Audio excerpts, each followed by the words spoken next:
crowd will continue driving down the field to the red zone. We just got a first down and 10. Smitty on the loose, wide open Ted again. Stack 6 more on the board, looking like a win. With the 6-game winning streak, put them out their misery.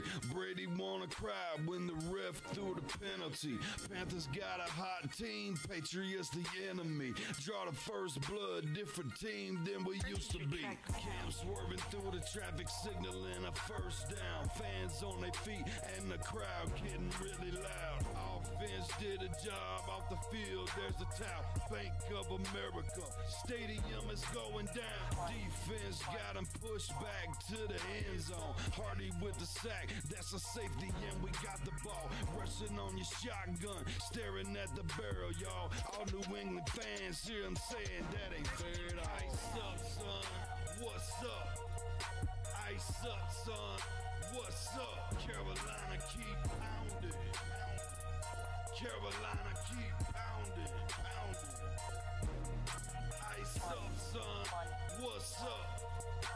Ice up, son, what's up? Carolina keep pounding. Carolina keep pounding. Better watch the linebacker, he can read you like a book. Run 40 yards just to tackle Luke. Got him shook, Tolbert like a tank. And D'Angelo with the fake. Stiff arm, out of bounds, 25 to game. Stewart back, healthy 3 lethal running backs. It's suicide at the wide receivers, it's a rout. Secret weapon make plays, Greg Olsen make it happen. Keep pounding on these haters, we ain't playing John Madden. Legion of the Hood, hometown go boom. Force and fumbles, Panthers making sure the ball is loose. Jack move, Charles Johnson, yeah, he will come attack you. State of mind, mentally and physically, we pass you. Godfrey in the nickel back, and he making sure we're safe. Panthers on the proud, we gon' come and elevate the state. Hard fought thriller, only 59 seconds left. Panther fans on the feet, heart beating out the chest. Ice up, son, what's up? Ice up, son, what's up? Carolina keep pounding. Carolina keep pounding. Ice up, son, what's up? Ice up, son, what's up? Carolina keep pounding. Carolina keep pounding. Ice up, son, what's up? Ice up, son, what's up? Carolina keep pounding. Carolina keep pounding. Ice up, son, what's up? Ice up, son, Carolina keep pounding. Carolina keep pounding.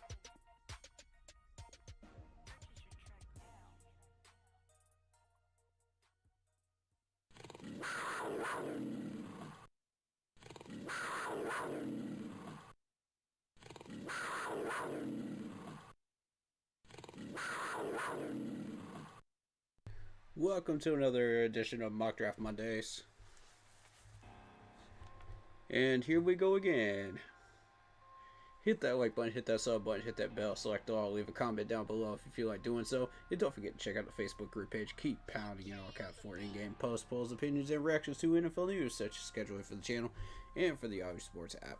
Keep pounding Fantasy Football League. If you want to get your hands on an intro like the one you see on the screen, go check out Lindara Ty on Instagram for videos, panels, etc. She's fairly priced, awesome to work with, and just awesome in general as a creator. So, when you search her up on Instagram, type in her last name first, Ty, T-A-I, Lindara, L-I-N-D-A-R-A, in order to find her. Alrighty. Are we ready for another Mock Draft Monday?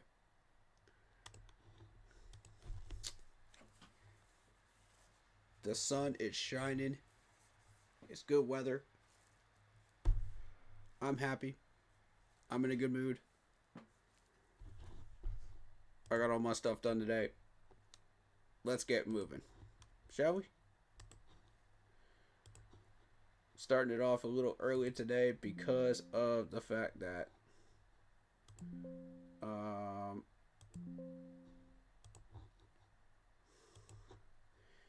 I just generally wanted to make sure we covered as much of this as possible. And also, I know people are going to want to talk about the Steve Smith, Cam Newton stuff as well. Which, again, like, I'm going to stick to my guns. Cam Newton stuck to his guns as well, And it's basically, none of this was personal. None of it. I want to remind people of that. None of it. Like, he's trying to explain to you what the draft is, ladies and gentlemen. The draft process, what the draft is. Everybody pretty much knows the process if you've been around football for long enough. But what about what the draft is? There's your question, Why is my phone not charging? Hold on, y'all. That's weird. Why are you not charging?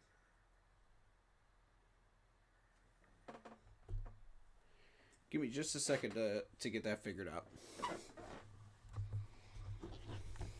But I'm going to talk while I'm getting that figured out.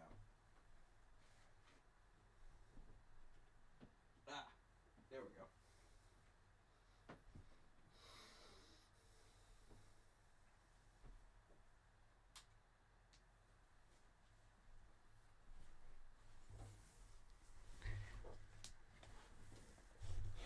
But people are going to take that stuff personal. They're going to say whatever they're going to say, you know what I mean?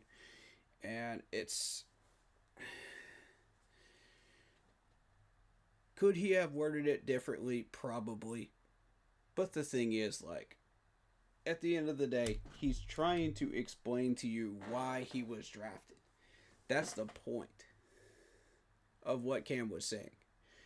Like, he's not trying to go after anybody personally. He's not trying to go after the Panthers organization or any of this, that, and the third that the media wants you to think. They want you to be divided on this. They want you to take it out of context. They want the worst in people in this fan base because they know we're already fighting with each other and they know we're already trying to rip each other apart like sharks in the water. And it's ridiculous. Don't drink the Kool-Aid, people. That's what I'm trying to tell you. Don't drink the Kool-Aid. It's poison. The media's been trying to pit us against each other for years. Years. Because they hate the fact that we had a successful 2015 year. They don't know what to do with that. Because we were supposed to stay at the bottom of the league for years and years and years and years and years. We were supposed to be the Detroit Lions, the Cleveland Browns, the New York Jets, the Jacksonville Jaguars, just never rise above, right? Somebody's got to be at the bottom. The thing is, that's always circling around. I don't know if people have realized this or not, but at some point, the Giants won 2 Super Bowls. Detroit just came back and got into the playoffs for a few years. Then you had, the Cleveland Browns that made a resurgence for a couple of years. The Jets actually went 8-8 without the Patriots there. Who would have thought, right? So it does circle around, And that's my thing. Like, nobody stays on the bottom forever. So this is what the media doesn't understand.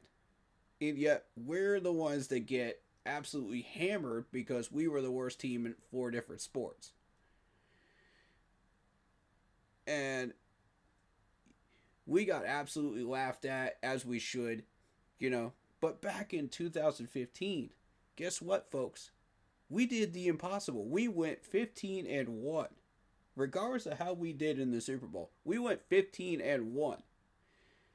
And if it wasn't for the Falcons, man, we would have had a perfect season, tying the legendary Dolphins team. Think about that. Let that sink in for a second. We were 7 points away. Less than that, probably. I got to double check the score. But less than that of being a perfect regular season team. That's not a fluke, ladies and gentlemen. That's real. And the media doesn't know what to do with that. They can't stand us for that reason.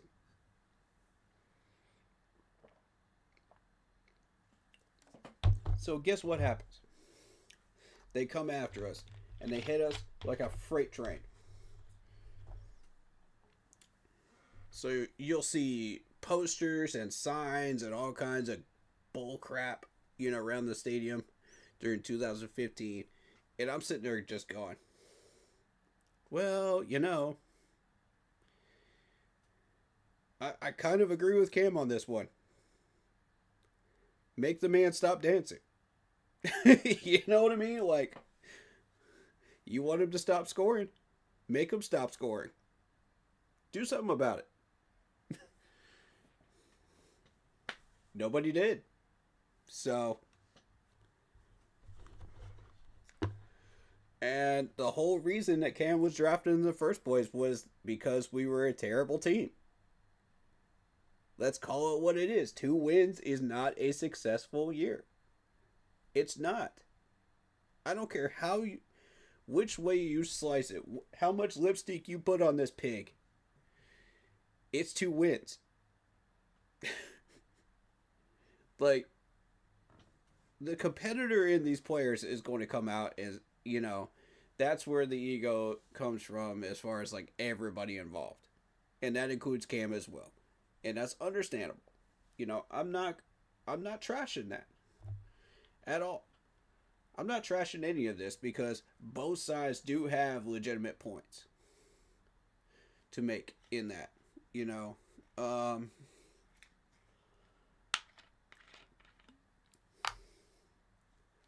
But ladies and gentlemen, we got a bigger problem. I was going through that apology. Well, I'm not even going to call it an apology video. It's more of a reaction video of Cam Newton, where he had the opportunity to change out his words, you know, fix what he said and whatnot, you know, but he chose to kind of double down a little bit on some of this. And I absolutely understand why, from a business perspective, because you've got to look at the NFL like a business. Correct? Like, that's how it works. It's a business. These players are paid millions of dollars for a reason. It's a business. At any point, any of these players could be shipped out, moved out, cut, traded, etc. So you've got to take that into consideration. Now, could he have phrased this better? Probably. But the point is, the team didn't know how to win. All people want to focus on is that one statement. Y'all don't want to focus on the rest of it. Y'all don't want to listen to the rest of it. Because that's where he's making his points. Listen to the man. Because, again, where is the lie? And Cam, I got you back on this one, man. I got you back. Because I know what you're trying to say. I know what you're trying to do. And coming from somebody that's words get misconstrued all the time, brother, I get you. Alright? I get you. I totally understand. And this is why I got your back right now, because you ain't spitting no lies, man. You ain't said no lies. Find the lie in his statement. Find it. Whether people are being sensitive or not, find the lie.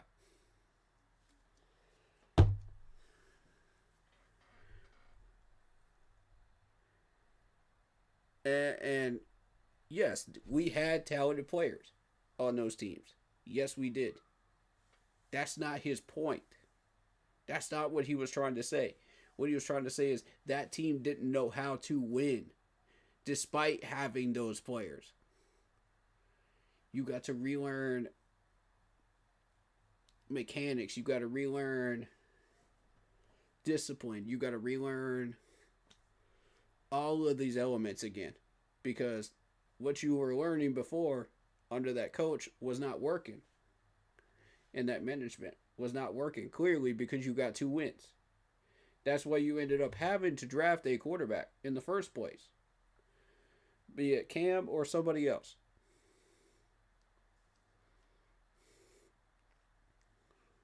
Now, like I said, like Steve said, Cam blessed us with his presence, and we started winning, and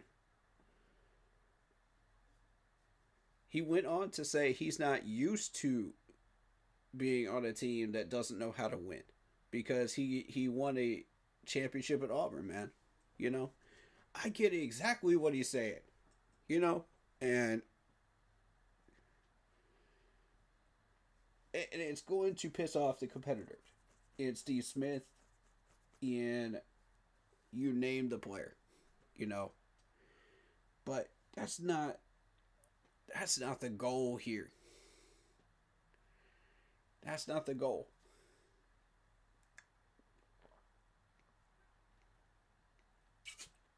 Everybody that's only looking at that one statement is missing the point of what Cam is trying to say. He's trying to say, this is why I was drafted to Carolina. He's not trying to say, all y'all suck, and I hate the Carolina Panthers, and this, that, and the third, that y'all trying to put words in his mouth. Stop it. This man has corrected everything that he is, as far as beef is concerned. There is no beef whatsoever. He has already proven that. There was a Super Bowl 50 interview on 4th and 1 where he reunited with Jay Stu, Greg Olsen, and Coach Ron Rivera. And everybody was chill. Imagine that. Imagine that, if you will. So that deflates any argument of people wanting to bring in the Germany, conversation in there, of him not getting invited to Germany. That went out the window. That's irrelevant now. Then people want to interject in there. Oh, well, he didn't jump on the fumble. Stop it. Now y'all reaching. Now y'all are reaching. See, this is what this fan base does, man. This is what irritates me, man. Because y'all do this all the time. Y'all want to jump to conclusions. Y'all want to reach. Y'all want to take stuff out of context. Listen, man. This is why I keep telling people, man, get out of politics, man. It's toxic. Because that's what it's teaching you to do. It's teaching you how to do those things. It's teaching you how to take words out of context because everybody does it. It's teaching you to jump to conclusions because everybody does it. It's teaching you to be toxic as a person with your words because everybody does it. Nobody's choosing kindness, bro. Nobody's choosing kindness. Where's the kindness? Where's the respect for each other? That's what I've been saying, man. And people don't want to listen to that. All they want to hear is their own voice and their own opinions. And that's not it. In this fan base, that ain't it. I mean, people are going to be egotistical. They're going to have their own opinions on stuff. They're going to think they're right about stuff. And everybody that is a YouTube platformer is going to have at least a little bit of ego. And it's going to be involved. It's going to be heavily involved with whatever they're doing. That's a thing, man. And we all admit to it. And if you don't, you're lying.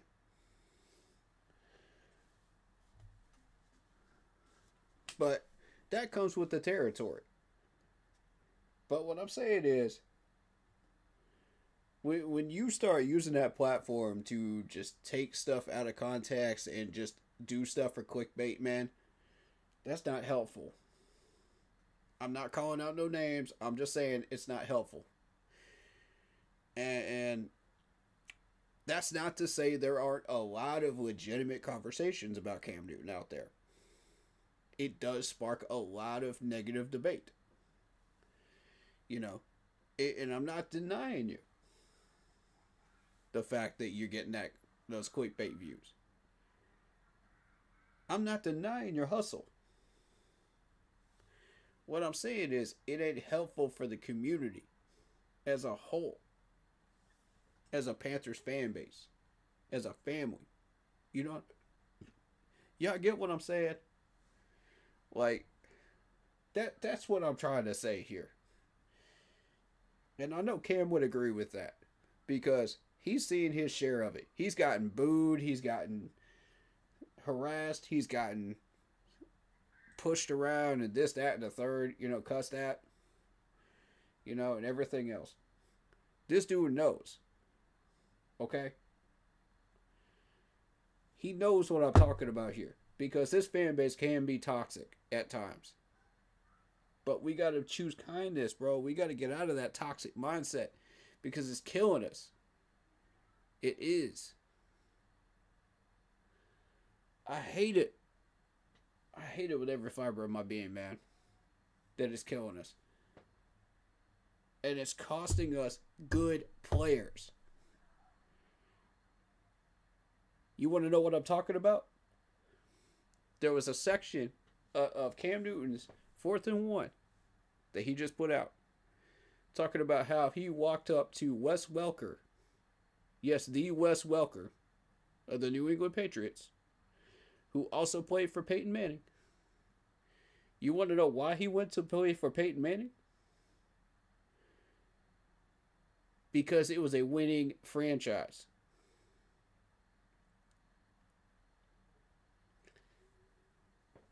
When Cam asked him, why don't you come to Carolina, man? He said, because y'all don't be winning over there. And I'm like, whoa, whoa, whoa. Hold up now.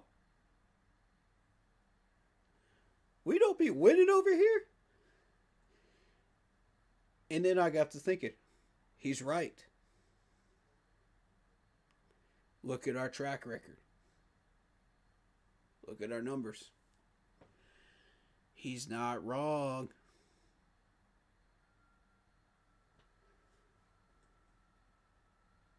Think about the fact that we almost signed Wes Welker.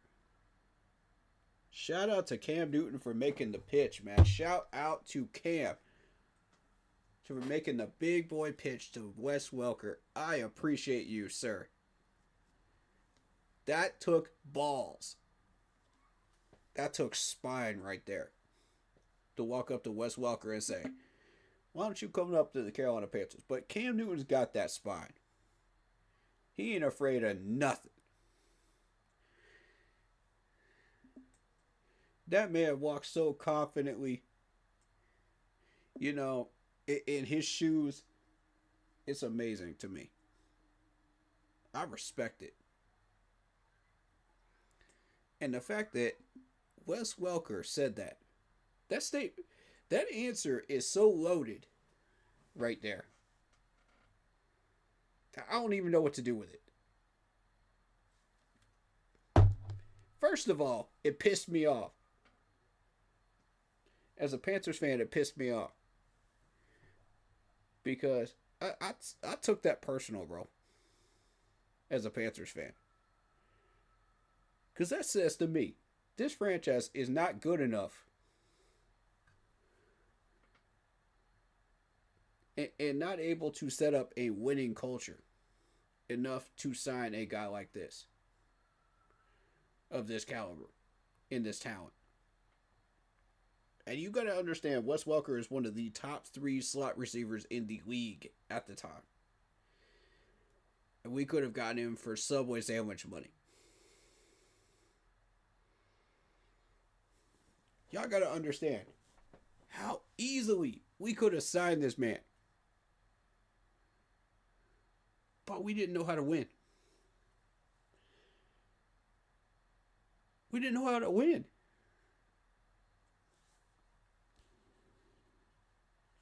And I look around our franchise. The amount of GMs we went through, the amount of head coaches we went through, the amount of quarterbacks we went through, the amount of talent in general that we went through. Never mind the bad ones. Now we're just talking strictly talent that we've had. That we just tossed aside like yesterday's garbage. And I said, hold up. What y'all doing, man? What is this team doing? Perfect example. Frankie Louvu. Last year. He said, I don't want to be a part of this defense no more. He figured out that Ajaro had no clue what he was doing. As far as where to put him, what to do with him. Our defensive coordinator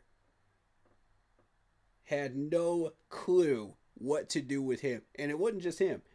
It was Jeremy Chin. It was Brian Burns. It was a handful of other players he had no clue what he was doing with. Including Xavier Woods, who I got on so much last year for lack of fundamentals. And then I got to thinking, hold up. If Frankie Louvu figured out the secret formula to the Krabby Patty, and he figured out that Evero Ajaro ain't doing what he's supposed to be doing here, other players are going to start figuring this out too. And they're going to leave. And yet again, y'all got to understand, this is an organization that makes stupid decisions year after year after year, at least one major one, year after year after year. Doesn't matter who is in charge. And we retain this defensive coordinator who had us almost dead last in the league in almost every category. How does this man keep a job? Only in Carolina, right? It amazes me. It absolutely amazes me how this keeps happening. And I know I'm not the only person that's thinking this right now in this fan base. I know I'm not.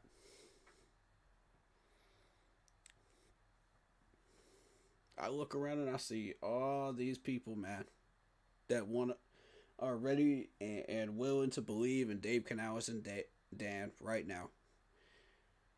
They're ready to believe in the new regime. They're ready to believe in what we're putting together. You know, they've shown us hope, man. They've shown us the talent. They've shown us the foundation. They've shown us everything we've been needing for the past 10 years to start rebuilding this franchise again. Properly, this time.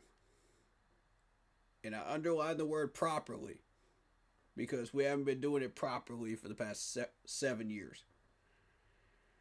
Not until these two gentlemen came here.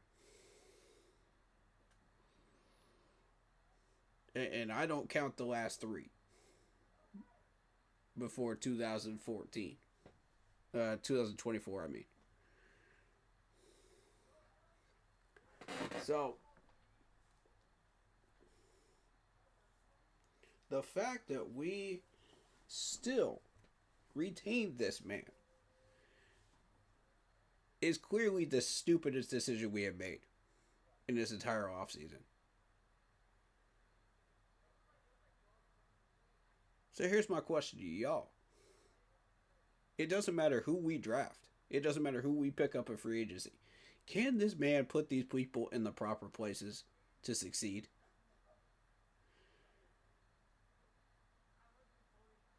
I'm leaning towards no. I don't know about y'all, but I'm leaning towards the answer no. Because if he can't figure out what to do with Frankie Louvu, he can't figure out what to do with Josie Jewell. He can't figure out what to do with Jeremy Chin. And by the way, Frankie Louvu goes to another team and becomes a Pro Bowler year one. Year one. Half of the players that had actual talent that we let go of the year after became Pro Bowlers. Go look it up. Half of them.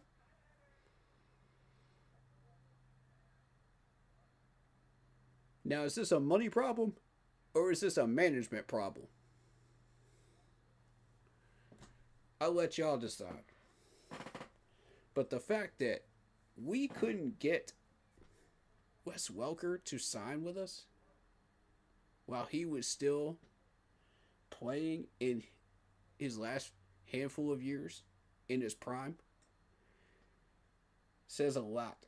That says volumes about this franchise in the past. And I hate going back and looking at the past right now because I want to look forward. But right now, we gonna look back a little bit, and we gotta assign the blame that it needs to be assigned.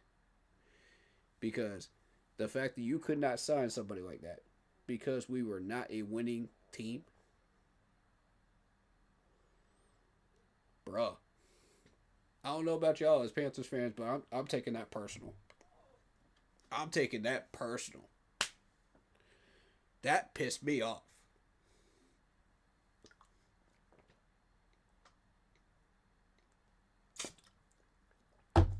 This man has multiple rings, y'all.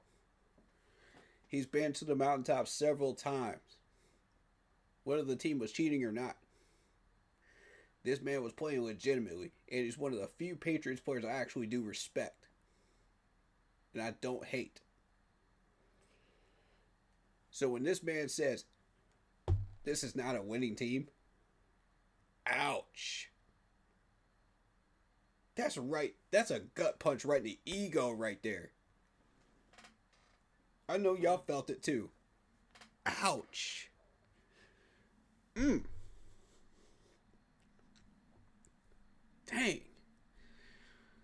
I ain't even worried about that Cam Newton beef anymore, man. That's the part that concerns me.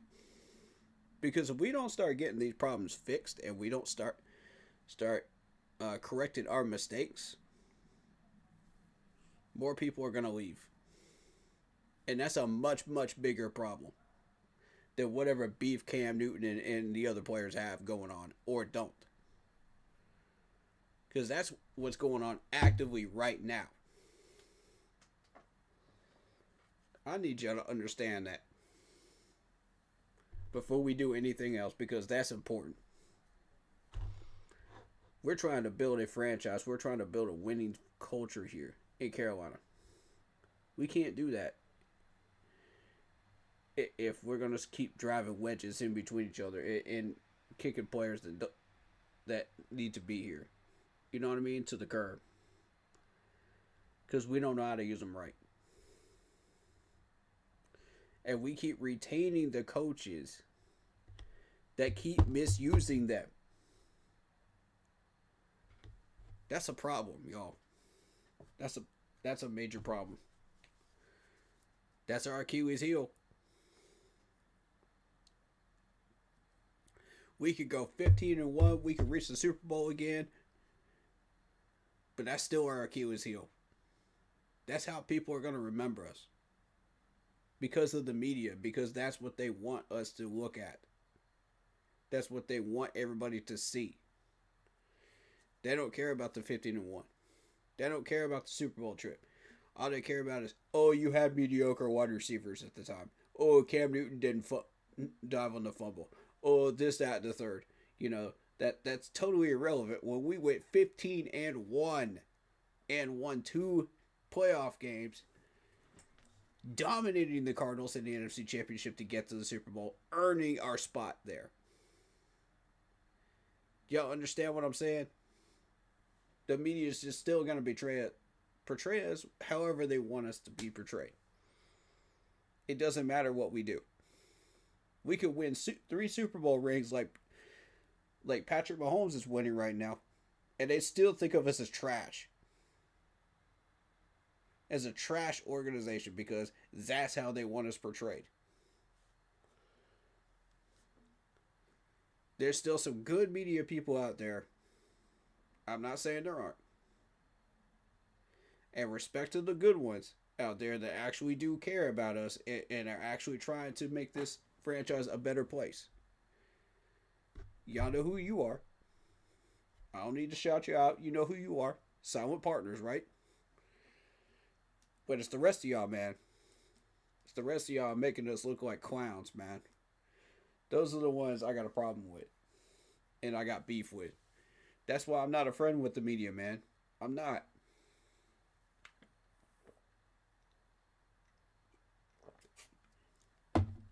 And that's the thing, man.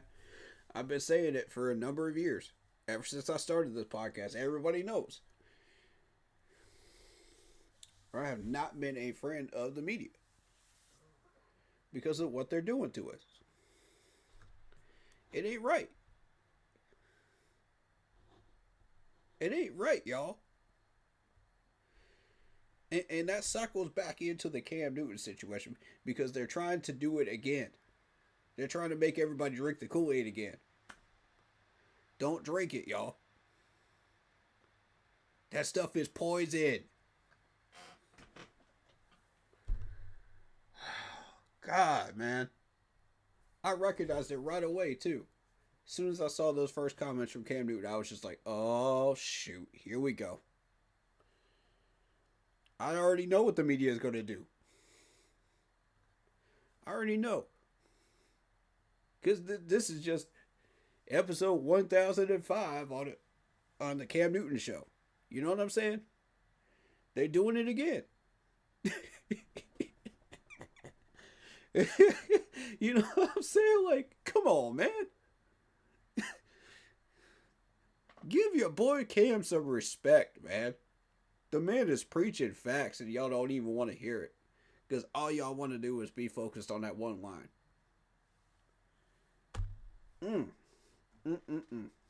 I'm disappointed in the ones that actually drank the Kool-Aid on this, man. Y'all fell for the trap. They set a trap for y'all and y'all fell for it. Hook, line, and sinker.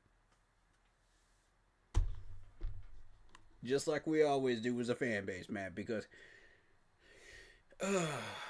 most of this fan base does not know how to figure this out.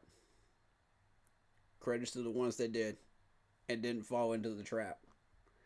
I'll give credit to half the fan base.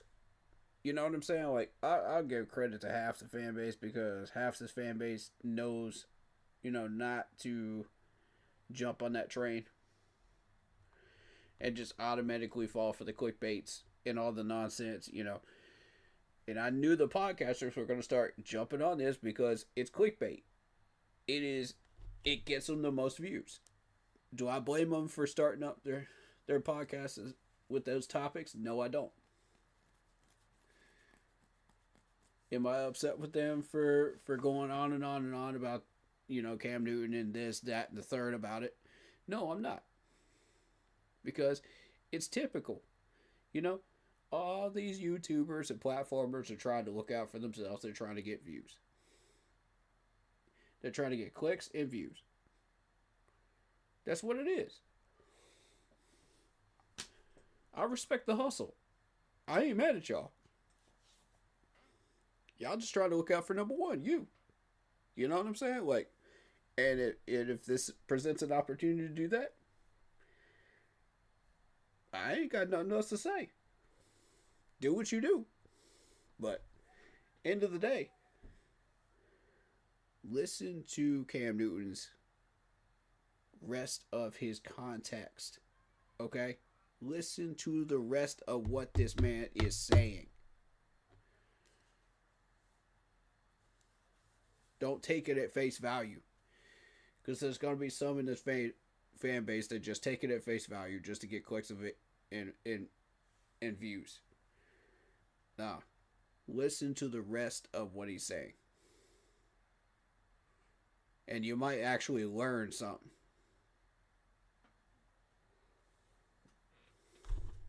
Because this is stuff I've been trying to teach y'all for years. Since I started podcasting. Y'all know the process of the draft. You don't know what the draft is for. And some of y'all, if you don't know what the draft is for and you've been a fan of the NFL and a team for 50 years and you're closed-minded and you don't want to listen, that's on you. I can lead a horse to water, but I can't make him drink. That's on you.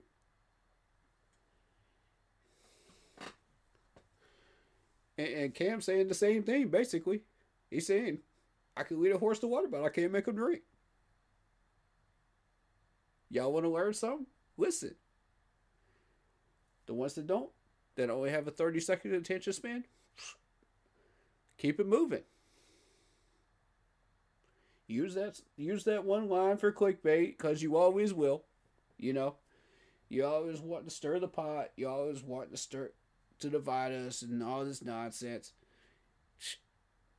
Yeah. We ain't here for all that. Cam's basically saying, we ain't here for all that. I'm trying to teach y'all something. Listen. You know? And the people that did listen, shout out to you. I tip my cap for you. Because you got an interest in learning. And those are the people I want to deal with in this fan base. Those are the people I rock with, man. Come talk to me. Because I can teach y'all a lot. Starting with that. And speaking of the draft, we about to do a mock draft right now. Let's go. Let's get it rolling. That's what everybody came here for, right?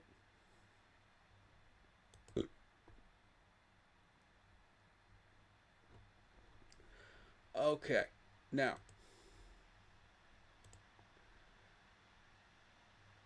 Again. You already know what I'm about to do. Because I've done this before. 2 7th rounders. One from this year. One from next year. For a 208. Now it's become too much. Alright, so. Here's what we're going to do. Now we might be able to ask for the 206. Let me try that 206. Okay, it's still too much. Alright, so maybe a 205 would be in order now. 205, Baltimore. Boom. Traded and done. 205. Y'all pay attention because, Dan, I want you to do that during draft weekend, man. I want you to do that. I want you to take everybody completely off guard and do that. Nobody's going to notice it.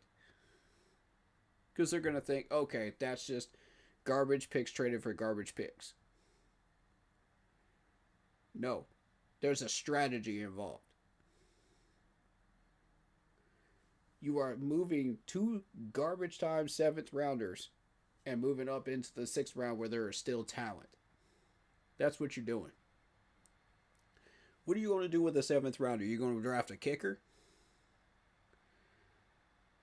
And now we got Eddie Pinheiro testing free agency, by the way. the most accurate kicker in the league last year, and y'all letting him go. Why? Are y'all out of your cotton picking minds? I don't understand this management. I don't get it. Oh, I don't get it, man.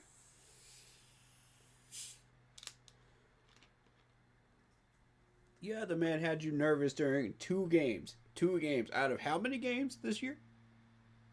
Last year? Out of how many? Remind me again. How many we got in the league? 16 games out of 18. This dude was hitting accurate kicks. And now y'all want him gone for 2 games. This man misses 1 or 2 extra points. Okay, big deal. We weren't going to win that season anyway. Y'all saw the schedule. Y'all saw what we were dealing with.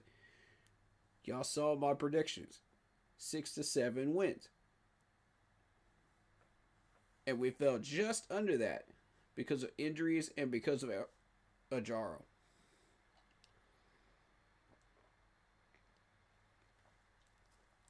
But I was close. Point is, neither our final record nor my predictions had us in the playoffs. So again, tell me why we're not paying Eddie Pinheiro.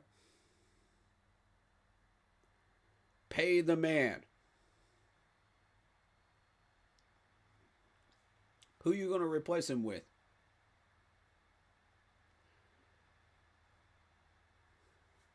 What, we going to draft a kicker? What kickers we got out here? The best kicker you got is ranked 203. 203 according to NFL Mock Draft Database Simulator. 203.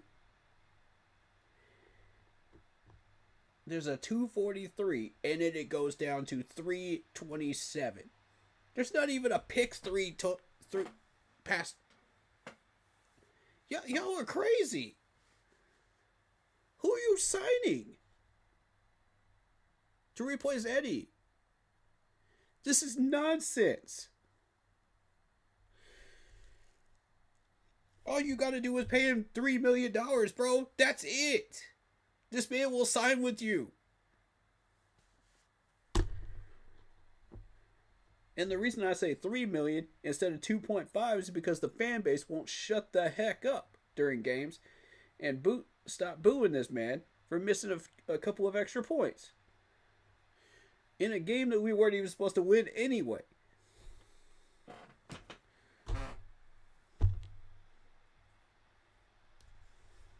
And y'all want to get salty because, oh, we losing players. Gee, I wonder why.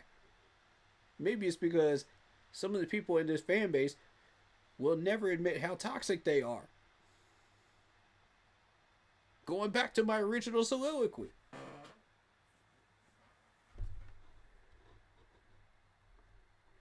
Remember how I said we were going to lose players? Here we go. Now we just lost the most accurate kicker in the league.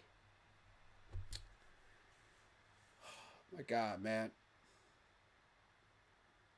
I don't even... I have no words to describe how dumb this is. You're going to sign a guy to a futures contract, and you're just going to let Eddie walk? Huh? Explain this one to me.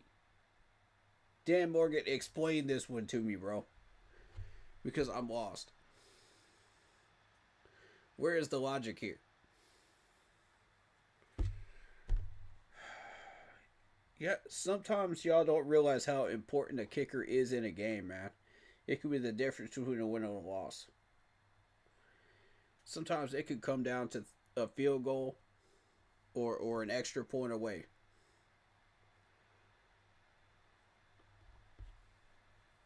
And with somebody like Eddie out there, I can feel confident that we're going to get that extra point and we're going to get that field goal. The problem isn't the player. And we've done this before. Y'all remember the last couple of kickers that we tossed that were just as good as he was? Almost just as good as he was. You know,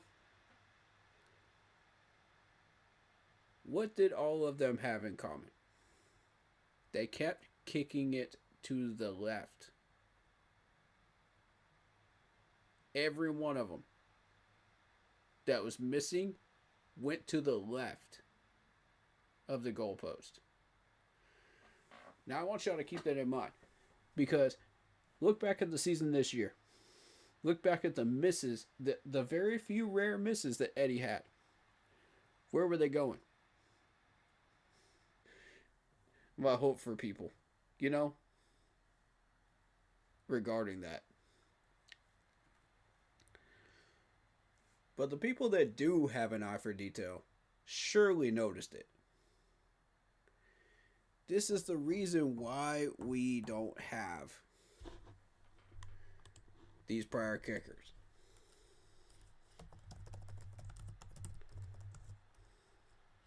Panthers kickers history.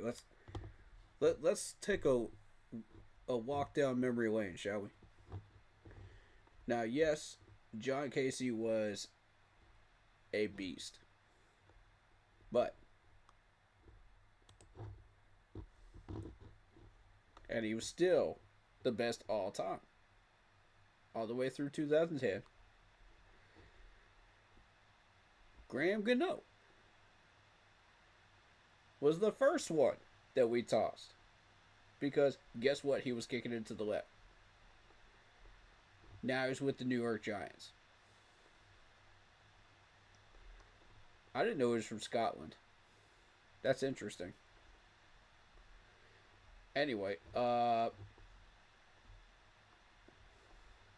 not who I was looking at. Joey Sly. Guess what? He's gone now. Why? Because he kept kicking it to the left.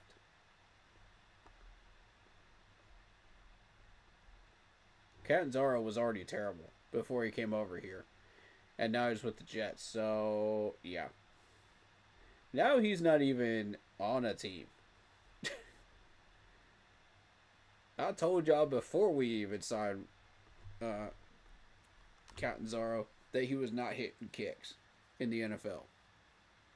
Yeah, he was shredding it in Clemson, but as soon as he came up to the NFL, for some reason, it just became an absolute drop-off, and I don't understand why. And I didn't vouch for him when we signed him, and I said, why? Why did we sign this dude? Do I want a Clemson player on this roster? Sure. But do I want the right Clemson players on this roster? Absolutely.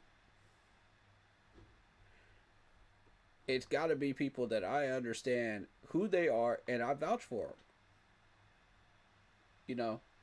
Because if you go for people that are not vouchable Clemson players, what's the point? And I did not vouch for this man. So, whatever. But I'm just one person in the fan base, so what do I know, right? I just happen to be a Clemson fan, a passionate Clemson fan that actually goes to, you know, the spring games every year. You know, and pays attention to this stuff. But, end of the day, I'm just one fan. So, don't listen to me. Alright, Jeff Chandler was, meh. The point is, you know, I'm trying to highlight Joey Sly and Graham Gano. Guess what both of them were doing? They were kicking it to the left. Guess what Eddie was doing when he was missing this year? He was kicking it to the left. That's the point I'm trying to make. Guess how we solved it? We changed special teams coaches. We got the best special teams coach out there, and we solved the problem. We also changed the hash marks for where he was kicking. So the problem was solved. You didn't hear anything more about it. Eddie comes back, plays better than his predecessor, and gets the job, which I'm cool with. I'm 100% cool with that. You know, predecessor that you're battling against, okay, cool. You deserve your job. But now, like, has he truly run his course in Carolina? I don't think so. I don't think so. Most accurate kicker this year ended up being top 5 consistently all year. And you want this man gone? For who? Who do you want? You know, you're gonna try to sneak Graham Gano out of the Giants again? You're gonna go for Joey Sly, try to sneak him away from Washington? What are we gonna do here? We're gonna try to get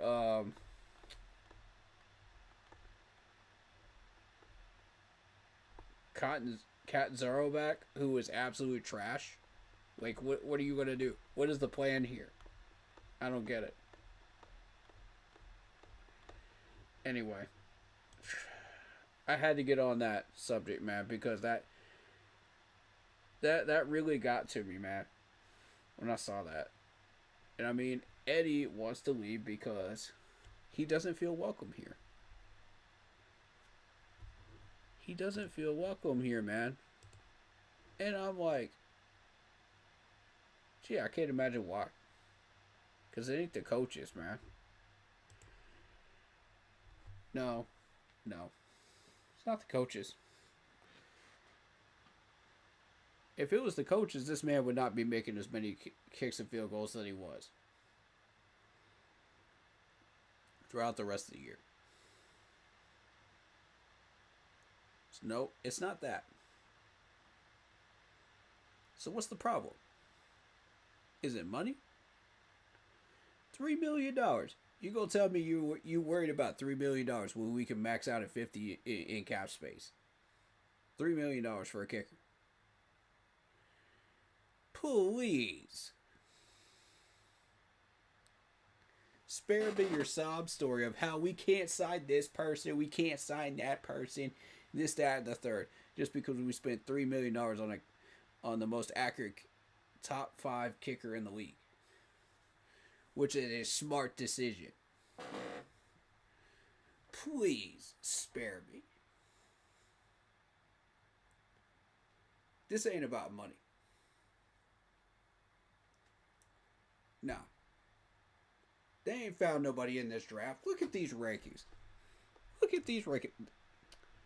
There's only 2 of these people that are actually in the top 300. The rest of these guys don't even belong in the NFL. They're going to get drafted anyway in the 7th round, but the rest of these guys don't even belong in the NFL, according to these rankings. If you're going 327, 456, 535, what? Who's even picking players at those numbers? Those aren't even draftable numbers. Who did you find? Because we're not about to go after a kicker in the 7th round. Come on, man. Get serious. Move those 2 7s up. Get you a 6th round pick. Get you a 205. Get you a 206, 208. Whatever that might look like. Somewhere in the 200s range. And go get you a player. Keep Eddie around for $3 million. He's worth it. Stop doing this stupid garbage, man.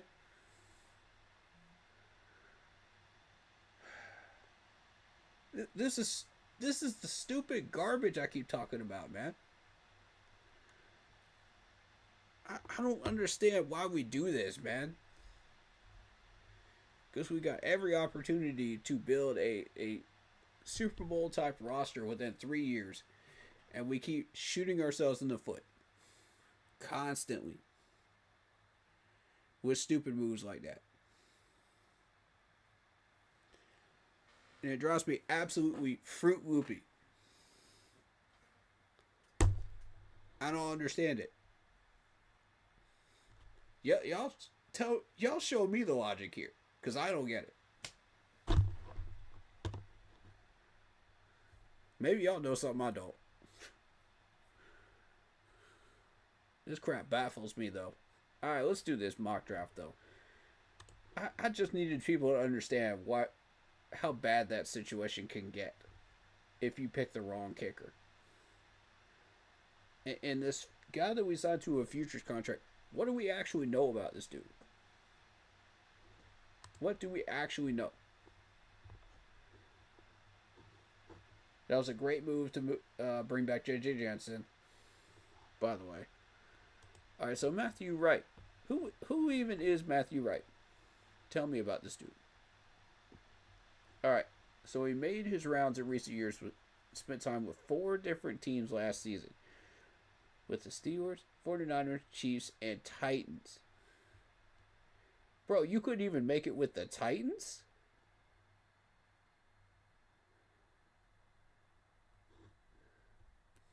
In his career, he appeared 29 times.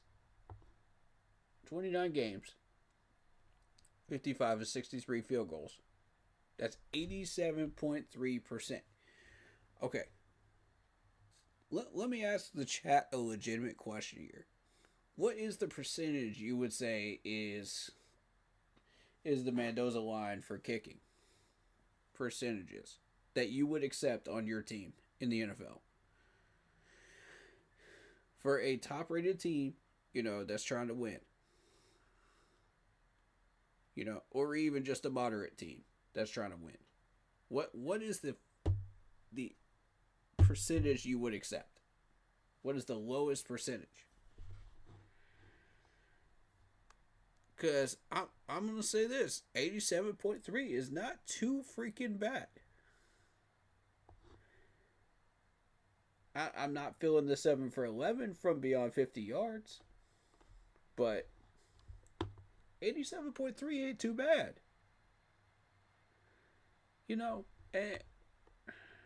But it's not Eddie's numbers. Put that in comparison to Eddie's numbers.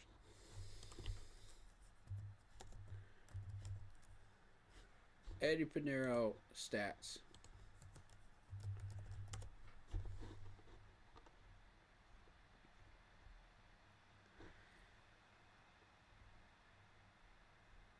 Throughout the regular season, he was 84.6. Now, what was the number we just read?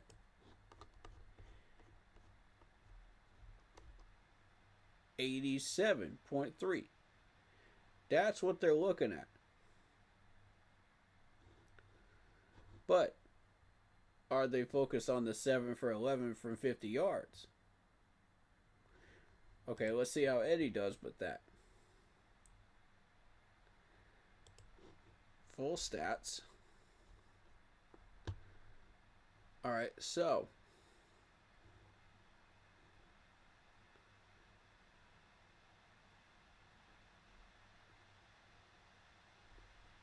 we're looking at for the regular season.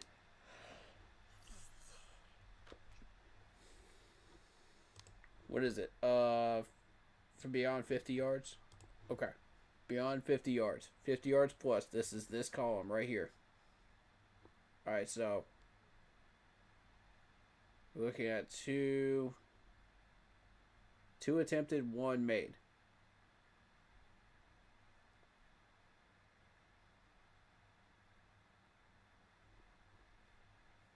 So essentially,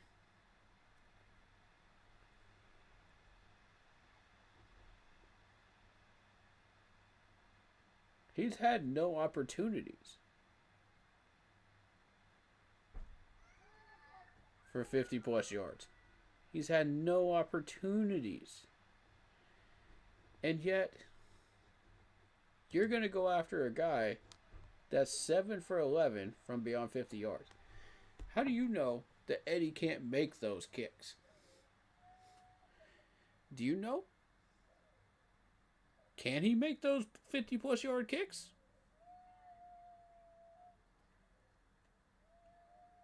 We only had 2 opportunities for him. So my whole thing is like, if he'd been given those opportunities, would he hit 7 for 11? Would he match this new futures kicker, Matthew Wright? Would he beat him out? Questions to look at. And I mean, that's what the management was looking at. So, alright, let's dive on in. Mock draft. Here we go. Campbell, Graham, Simmons. Alright, so the Jags were drafted 4th, correct? Let me see. Jags were drafted 4th.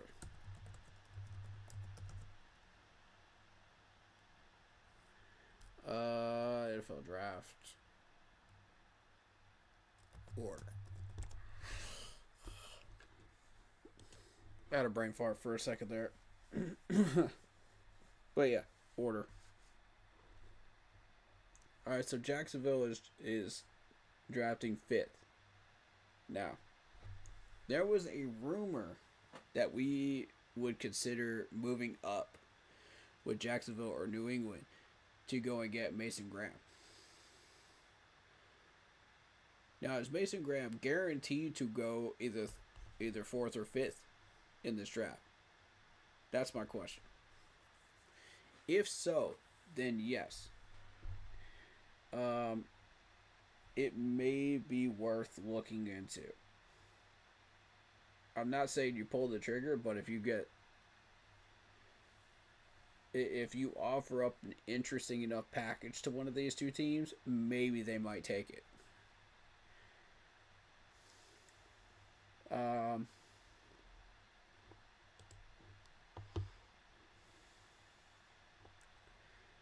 Eagles want me to go into the 3rd round. No. Dolphins want me to go down to 13.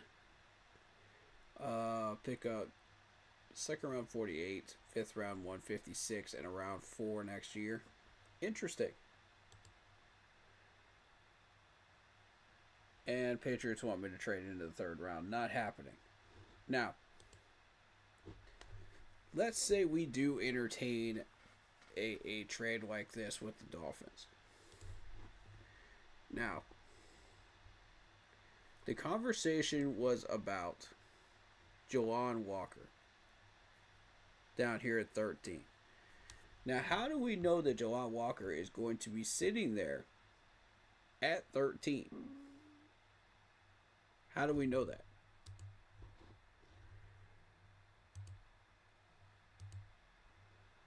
That's the question I've got for people right now. Because you're sitting there. You could get Mike Green if you missed out on Jelon Walker. And some people prefer James Pierce Jr. So, I mean, there are those players if you do trade down.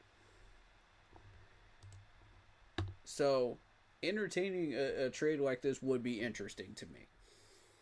Because the Dolphins legitimately want to pick up Abdul Carter,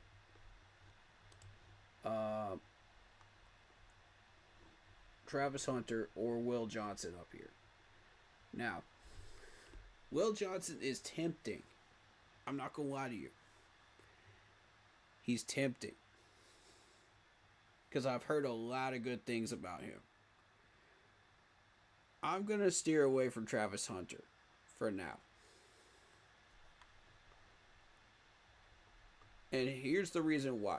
If you look at Travis Hunter, this dude is going to want to play 2 different positions in the NFL. wide receiver, and corner. Now, when you get burnt out on one position, say it, be it cornerback, because they're going to have you shifting around and doing all kinds of crap, back there. You're not going to be able to play wide receiver in the NFL, too. You're going to be exhausted. They're going to be taking you out on plays that you should be out there on. So they may, whatever team picks Travis Hunter may force him to pick between the two. And it's going to piss him off. So, because he's bound and determined to go to a team that is going to use him at both positions. I could see a couple of teams wanting to experiment with that. Possibly the Raiders. Because the Raiders don't really know what they're doing at the moment. They don't have an identity. So, I could see them trying that out and experimenting with that. Here's the thing. Once they finally figure out, okay, he's burnt out on one of these two positions, he's going to have to lock into the other one. Travis is going to say, no, I want to play both positions, and you can't do that in the NFL because you're going to get roasted. It's a thing, dude. It's a thing. If you're playing an offensive position and a defensive position in the NFL, you're going to get roasted at one or the other. Depending on what you put your energy into more. The other one, you're going to get roasted in. So, yeah, a team like the Raiders may experiment with that for a couple years, and then they'll finally figure out, nah, this ain't for me.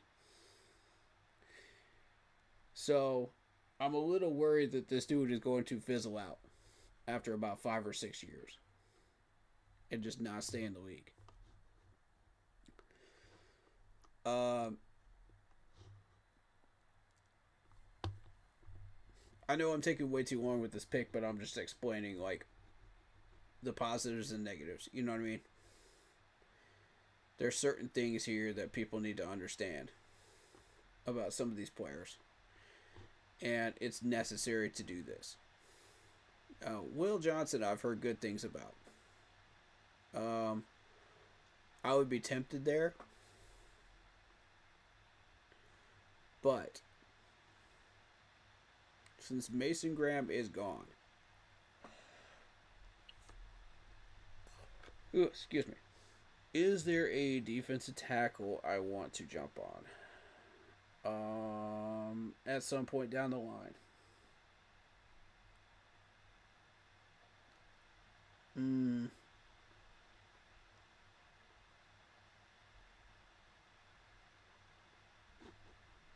I mean, you still got Kenneth Grant. You still got Alfred Collins. TJ Sanders, I think, is pretty solid. Even as a Clemson fan, I do vouch for South players every once in a while, and I'll rally behind them.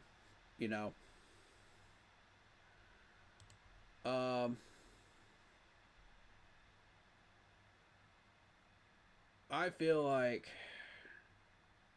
if we move down to 13, where the Dolphins want us to move to, we're not going to get Jelon Walker. We're going to have a choice between James Pierce Jr. and Mike Green. So, the smarter move right now is to just go ahead and take Jelon Walker. I know there's a lot up here, but it's the smarter move. We can go in at 57. We can get a defensive tackle. But you got to get a defensive tackle in the first 2 rounds. Otherwise, you're going to get screwed. I'm just going to go ahead and tell you that right now. This is not a very strong defensive tackle class.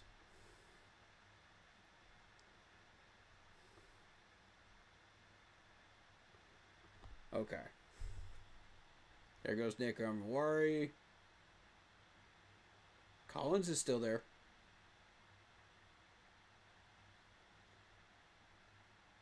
No, there he goes.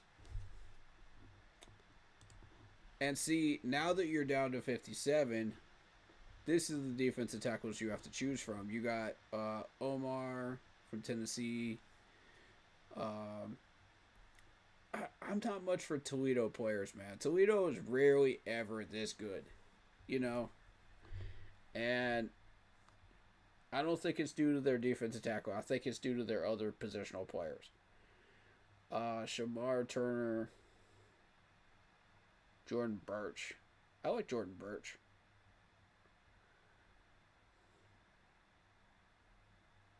There's Joshua Farmer. But I mean, you go that far down, ooh. You know what I mean? Like, it ain't looking good no more.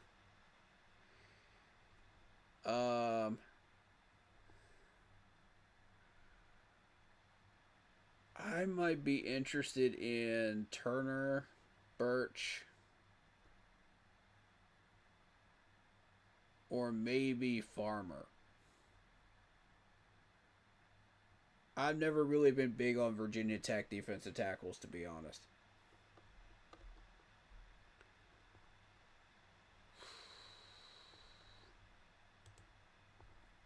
Alright, so let's take a look around. Let's see what else is here.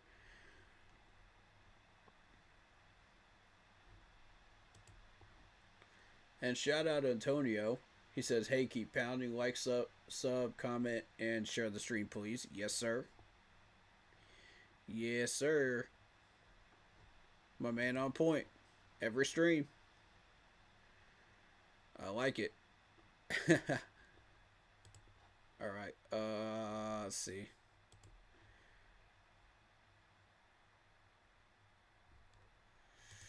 Wide receiver, Trey Harris. Nah.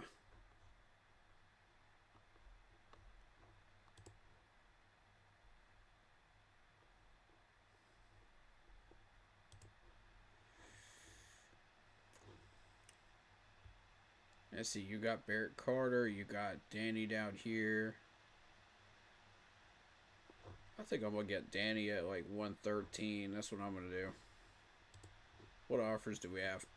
Just the one? Nah. Pass.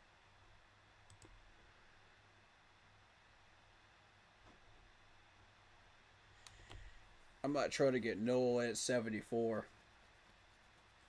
Alright, so that leaves 57. You could go for a wide receiver here.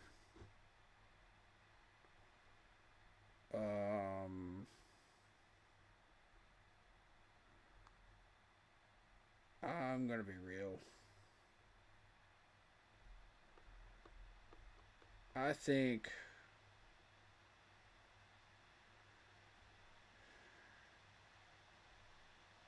it's gonna be between. Oh man. You know what?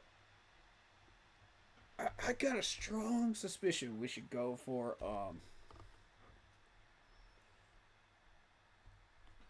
Jack Beck. I just have that feeling. Go for Jack Beck. Because if you look at his numbers, like for TCU, it's a gold mine. It really is. And those types of numbers are overinflated compared to what they're supposed to be for a TCU player. Which, that's exactly what I'm looking for. That's NFL potential right there. So,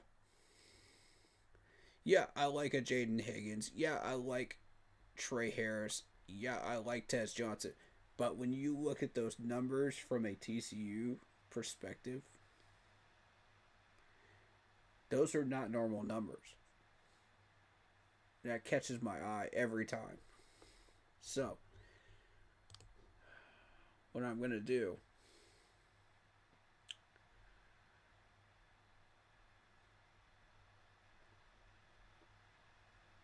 I'm going to wait on tight end because I like Luke Lackey. I like Luke. I think he's the answer. to our third string tight end problem. I like Noel. I think that's a solid 74 pick there.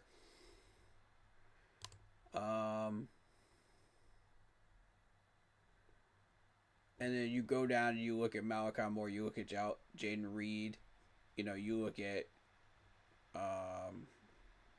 maybe a Craig Woodson down here would be good options. I like Lathan as well.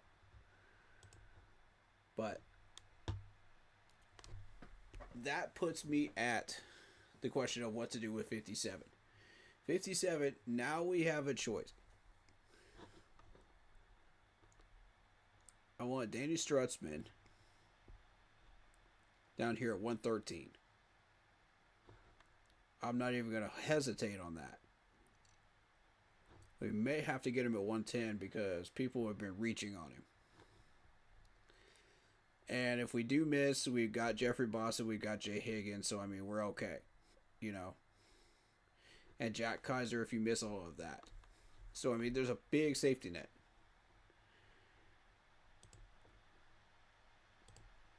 So, my whole thing is, do I go defensive tackle now? Or do I push linebacker here?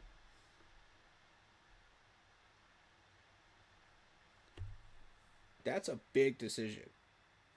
57 is a big decision to me.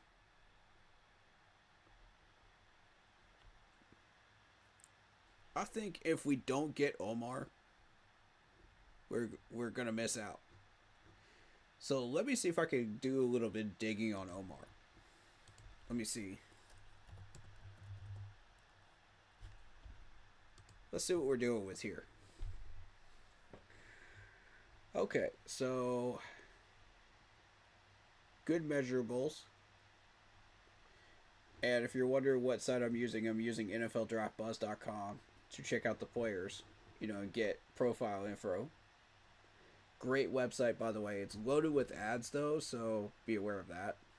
But great website tool when you're looking up stuff. You get the spectrum of the measurables. You got all the details you could possibly need. They're all here.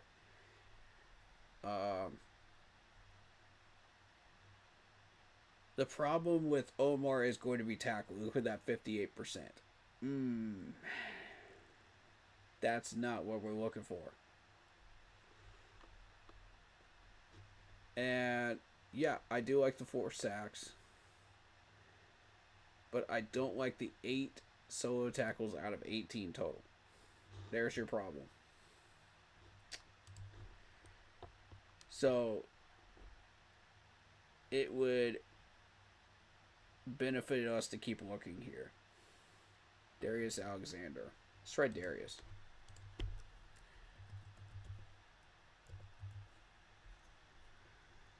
Darius Alexander, Toledo. 3.5 sacks, 40 solo tackles, 17 solo. Good measurables, but again, the man can't tackle. Although they do measure him against Ruka Rororo, which Ruka Rororo is going to be better at some point down the line. He's got a lot more potential than Darius does. But again, that tackling, that's not it. Shamar Turner.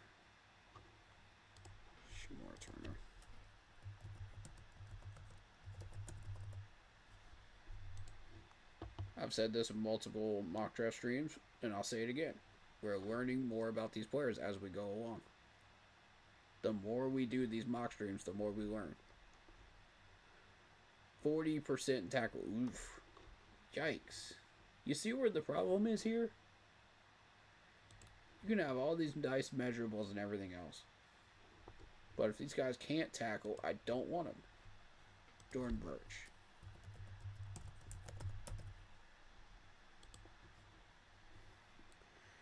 Show me somebody that can tackle. And I've yet to find anybody that can do it. There we go. 89% tackle. There we go. Good measurables. He's an edge rusher, though. He's not even a defensive tackle. He's an edge rusher.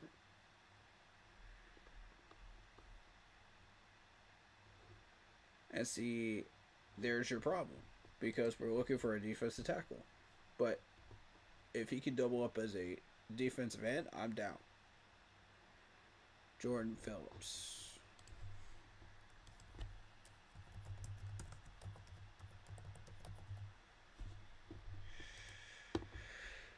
Oh, okay. 17 for 29. Decent measurables.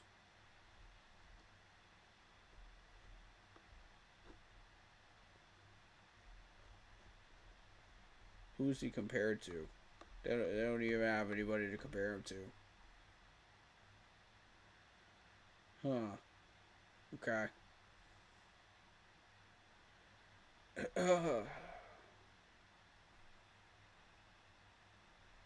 For an ACC player, I better see something nice. Nope.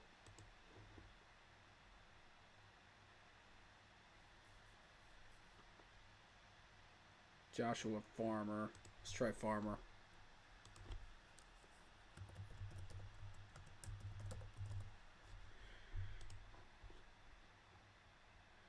$12 for 32. He can tackle, but he needs assistance. And I mean, once we get Derek Brown back, that's what he's going to be there for. You know what I mean? But I want somebody that can stand alone and do this stuff himself. And not have to constantly rely on Derek Brown. That way we can allow Derek Brown to be Derek Brown. You know what I'm saying? Aeneas Peebles.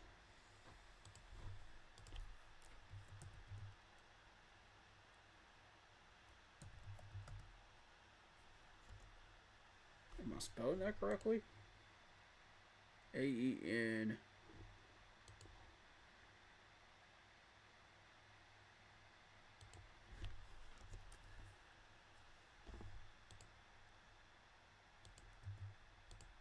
There it is. Okay. That's a weird name. Huh. Okay. 10 solo tackles out of 30.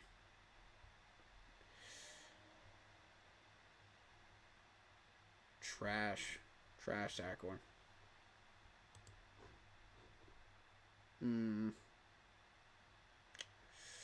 You see what goes on when you keep going down this list? The tackling is just not there. Ty Robinson. We're going to try Ty Robinson.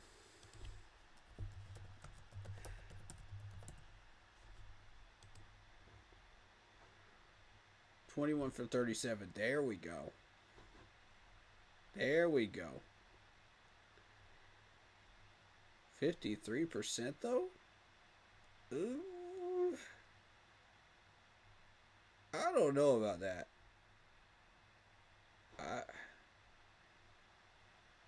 They're comparing him to Leonard Taylor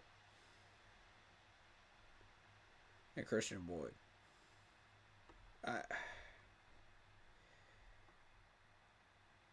Oh man, that's a tough sell for me right there. He's got 7 sacks though. I'll say that.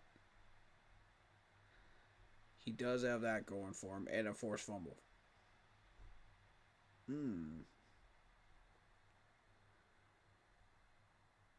Versatile defensive lineman.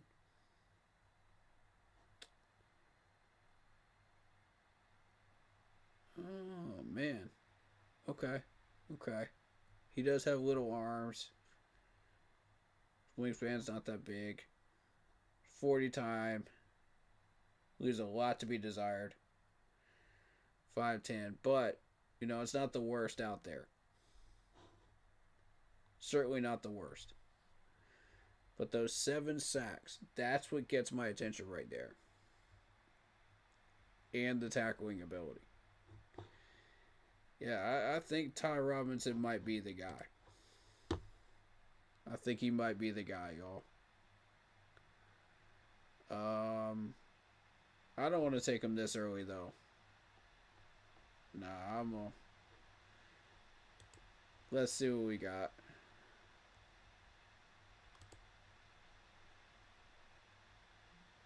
I think we go linebacker here. Let's go.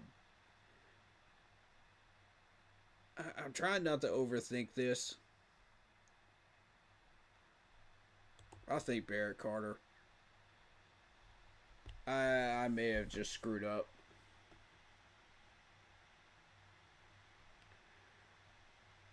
But we need a coverage linebacker, man.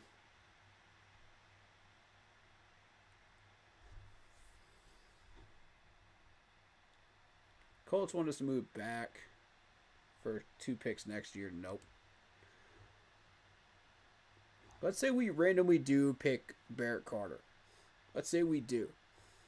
Just for fun and giggles. Because I know we're not going to pick a Clemson player. But for some godforsaken reason, by some miracle, an asteroid falls out of the sky and we pick a Clemson player. An actual good Clemson player. I would be completely shocked. But if it does happen, let's see what happens. You know, we're doing more mocks, so why not? Texans want me to move for picks next year? Nah. Thank you, Jets. 5th rounder. Okay. What do you want that you're forcing me to go down 20 picks? Or 18 picks? That's a very curious move. Holy crap, that's the holy grail. Right there. The problem is you're moving down 30 picks to do that. Look at that though. A 5th, 2 6s, 2 6s, a 3rd next year, and a 6th next year. Good God. Who do y'all want this desperately?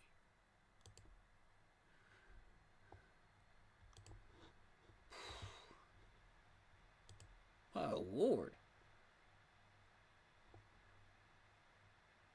Well, Kyle Kennard's still there. Arroyo's still there.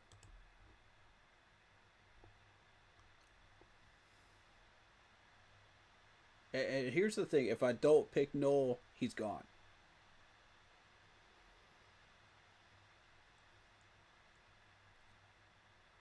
If I don't pick Noel, he's gone.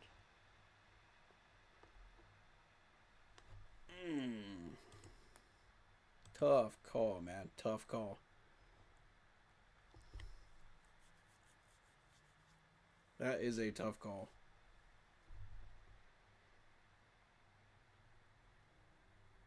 But if I don't get back here, I'm going to miss out on back.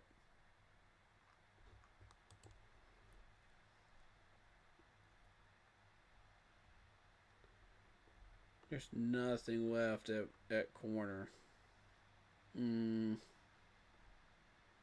Quincy Riley.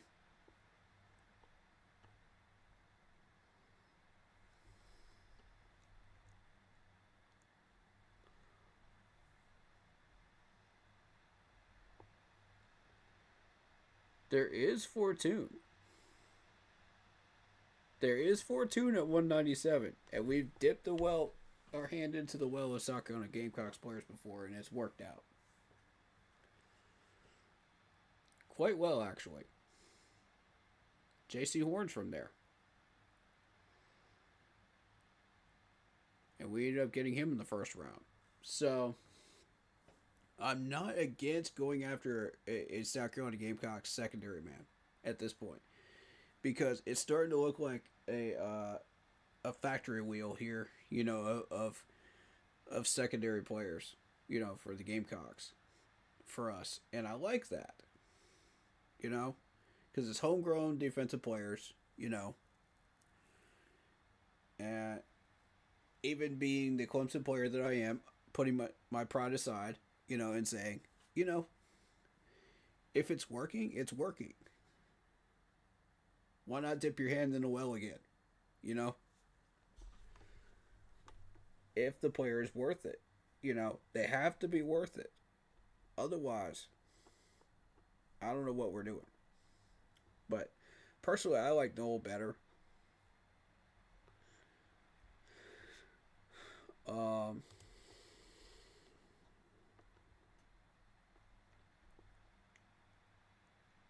I think we reached on linebacker, to be honest. I think we reached. We should have went for Danny Stutzman here at 125. That's what we should have done. Oh well, it's a mock. You're not guaranteed to get everything right. I'm going back.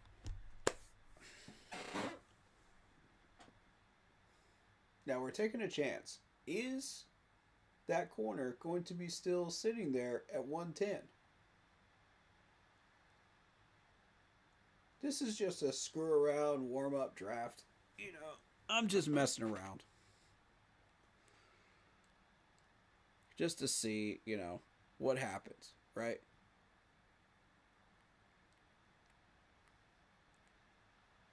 I'm going to start getting serious in a minute.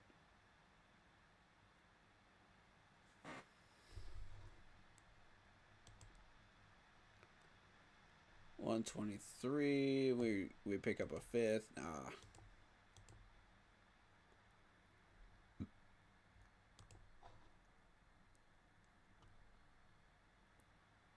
Alright.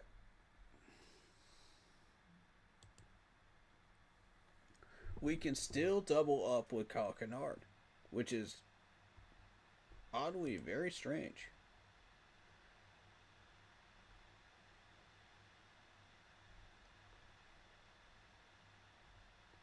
I think, you know what? Let's go for Fortune down here. Let's pick him up at 147. Let's do that. I'm not in a hurry right now. That being said, Terrence Ferguson sitting there. I'm not in a hurry for tight end either.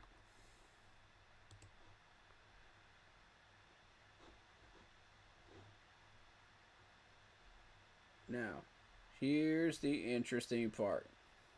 Raheem Sanders is sitting there at 192. That's the guy I want. I want Raheem Sanders bad. I want him bad. Oh, yeah. I'm picking that bad boy up at 147. Because let me tell you something. You get a guy that's that bullheaded and just bullish on the field. Dude's an animal on the field. He is a hidden gem animal.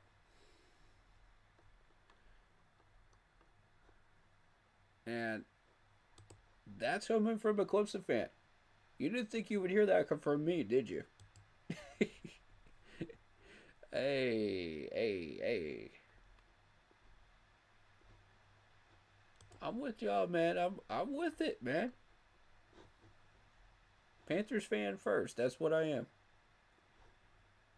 And you know what? 141 belongs to Jack Nelson. Ooh. Miles Frazier. 141. Yep.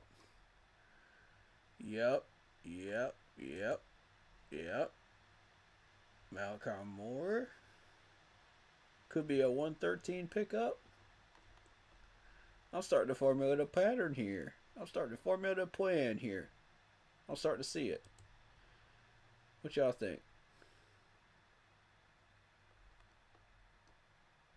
Where's my man? There he is. Ty Robinson. There's my defensive tackle right there. I might get him at 110. Nobody can get their hands on him.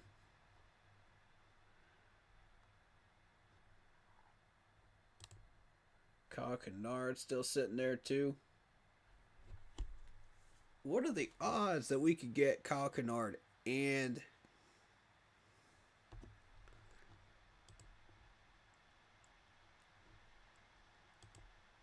somehow manage to get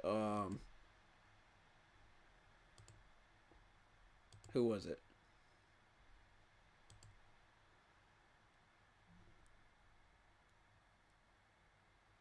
I'm trying to remember who it was. Ty Robinson.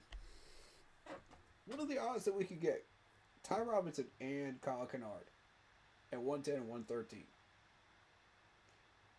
What are the odds? I'd say pretty decent. If you're doing a mock draft like this one, pretty decent. And let's say we picked up Strutzman instead of Barrett Carter at 57. You know, this could be a pretty solid draft, guys. This could be a pretty solid mock draft. You know what? I'm not against this. I'm not against this. Okay, so I want to make sure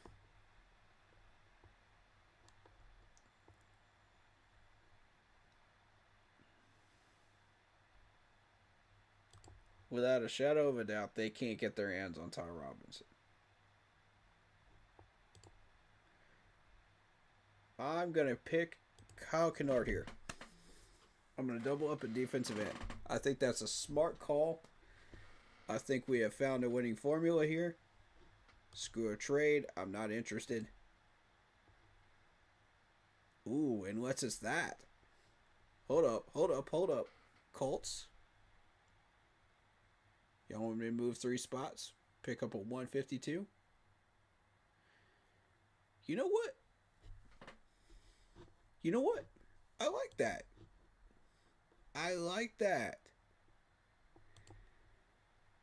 I'm not in an immediate hurry to pick up Ty Robinson here, at 113. But I know that's going to be my next pick. I like that. You know what? You convinced me.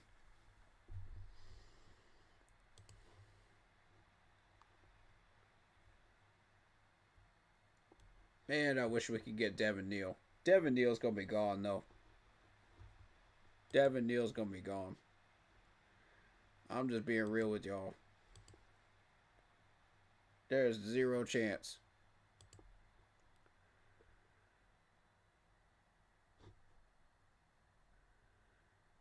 Yeah, Malachi Moore. And if we miss on Malachi Moore, we can still get Jaden Reed at 141.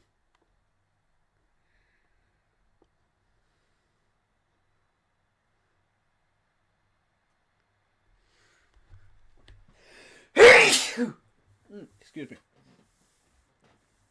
Oh, sorry, headphone users.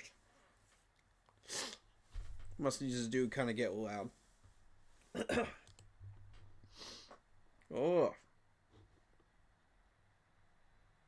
Alright, so you don't start getting into Jack Nelson until the 140s. So. We're looking at Malachi Moore. Possibly Jalen Reed would be my backup option there. I would like to have Miles Frazier.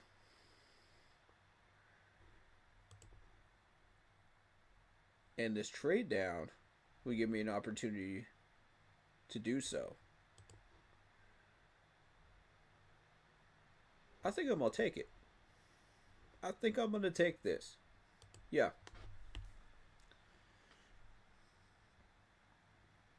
Yep. That's a smart trade. Now, see, the Buccaneers trying to move me down to 4 spots to pick up a garbage time 7th. Nah, I'm good.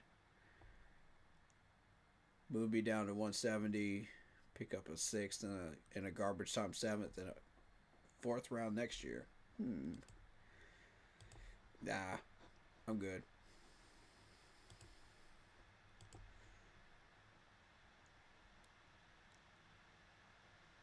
Nah, I gotta have Ty Robinson, man. I gotta have him. I gotta have him.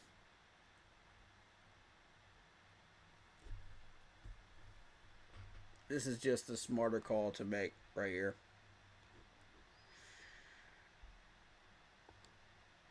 You gotta have somebody like that. Alright, 141, 147. Depends on what's on the board here. What I'm able to pick up. Move me down. Get me a sixth. Jets, what are you after? They're hunting somebody.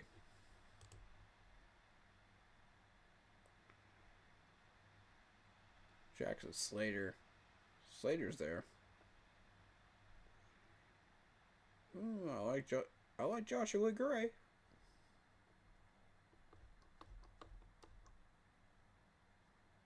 I was just messing around. This is a mess around draft. T. Thompson. Welcome to the stream, Bo. I just figure, by some miracle, if the dinosaurs reappear on the earth, we pick a Clemson player. I doubt it happens. But, hey, you never know, right? That's why we have mocks. Ladies and gentlemen, this is why we have mocks. Now, 141.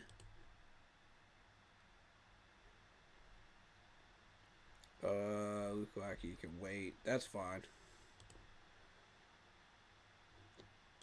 Do we have a tackle? Do we have a tackle I like? None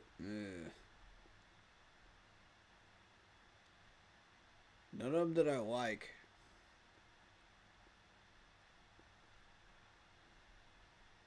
Yeah, I'm not feeling it. I feel like we're going to have to go free agent on that. And that's alright. But I got my defensive tackle. I'm happy with that. Very happy with that.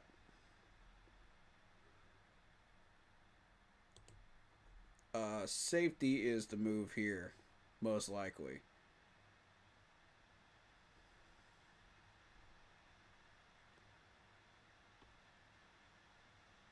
And I gotta say, out of these options, I like Malachi more.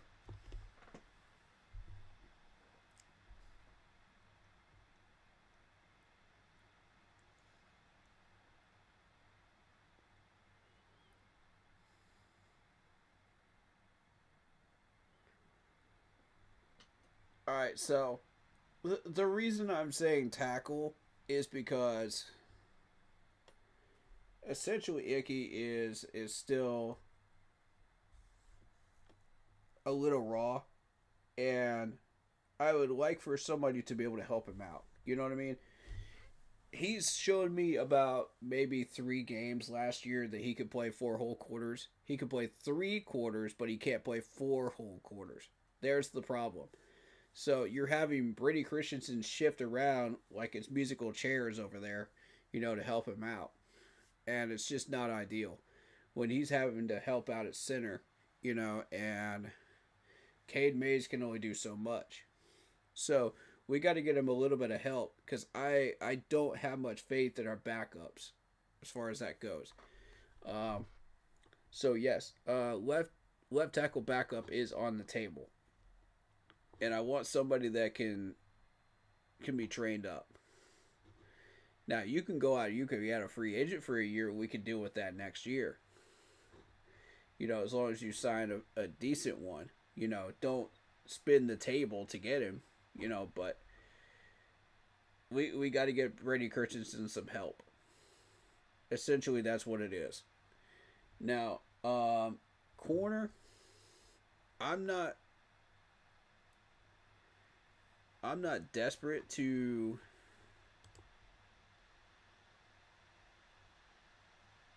to go digging into corners because I'm looking for a nickel corner specifically to help out Chow Smith-Wade back there. You know, Chow's had a year now. He's learned the system. He's figured out what he needs to do. You know, he's just not sure where he's supposed to be, you know, because of Evero.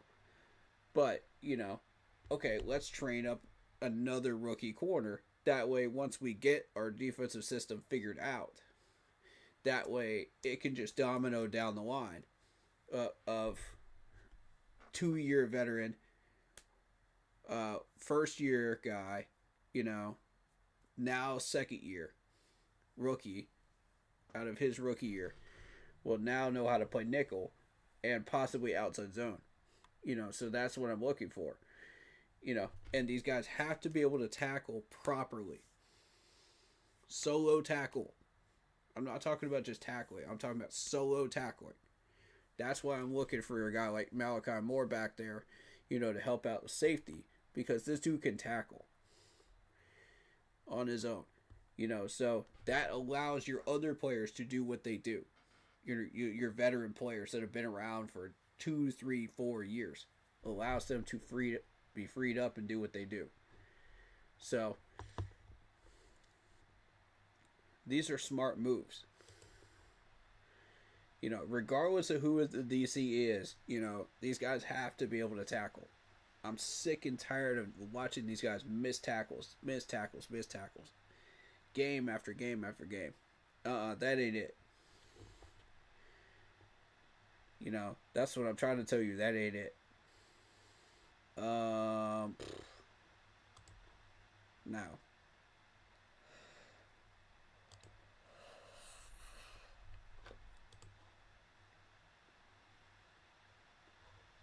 Are we to the point where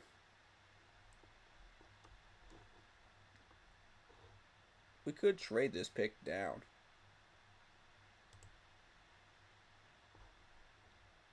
Yeah, we do need a corner. And I'm looking to pair up Fortune and Kennard again. Because, I mean, they're a good duo. They know what they're doing back there. Although Quincy Riley is tempting. Let's take a look at Quincy Riley.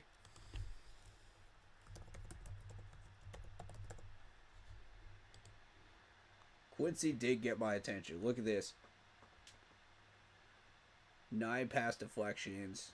Look at the total. Look at the solo tackles. 21 for 33.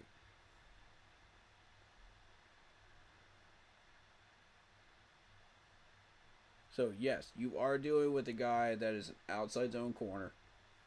Is tackling his biggest strength? Not necessarily. But look at the coverage. That's what you're kind of looking for right there. And they compared him to Pritchett and Stevenson. And see, those are halfway decent measurables right there, you know. I'm not picky about that. You know. But he is from Columbia. Columbia, South Carolina. So there you go. 2 picks.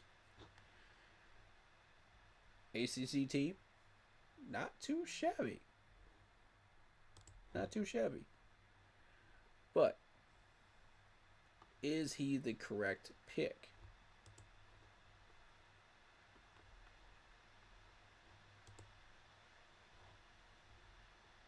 Maybe, maybe not. What does Fortune do well? Let's check out Fortune.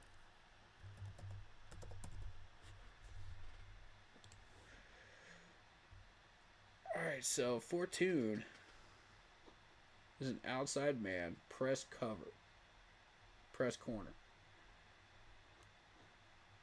Love the height. 6'1". Everything else is okay. He can tackle. Look at the coverage percentages. Those are beautiful. And see, that's why I locked in on him. South Carolina has become that wagon wheel for defensive players, man. TJ Tampa is the guy they're comparing him to. Yeah. Yeah, I think we got a winner. It's definitely going to be Fortune.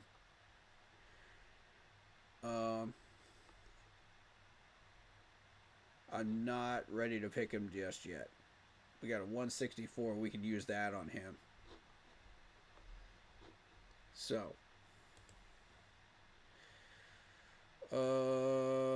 we still need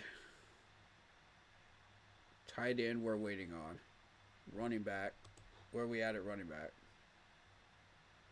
Rashard Smith. He's still here. Interesting. Well, there's Raheem Sanders. I want Raheem Sanders at 152. Let's get Sanders at 152. All right, so that's those two positions locked down. Tight end. Where we drafted Luke. Luke is going to be 205.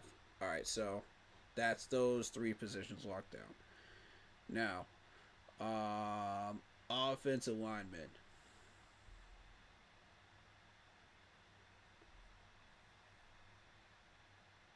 Offensive lineman.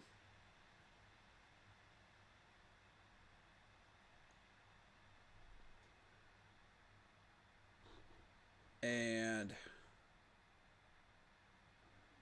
I'd say at this point a kicker. What's still here? Kicker. Good quarterback.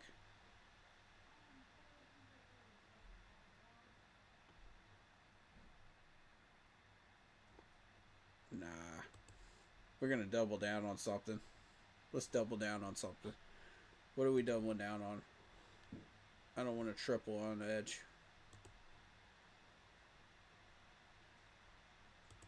Let's double down on linebacker. That's it. Right there. Yep. Bassa.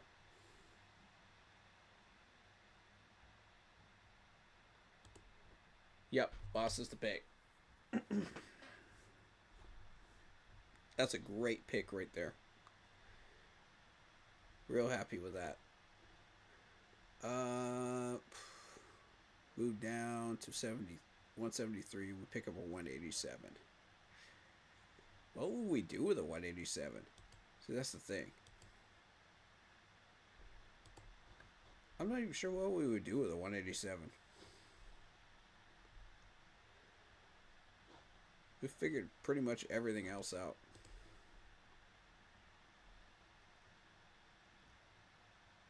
Let me check out.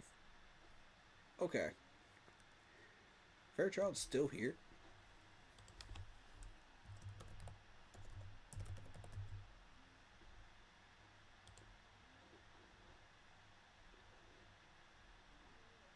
Left guard. Okay. Oof. You see, here's the thing. If he's equated to Zavala, that's not a good thing. Because we're trying to upgrade on Zavala. That's exactly what we're trying not to draft. You know what I mean?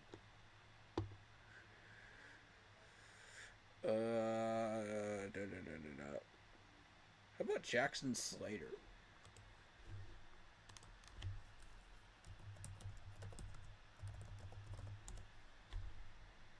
Do y'all remember the other guy named Slater that was drafted recently?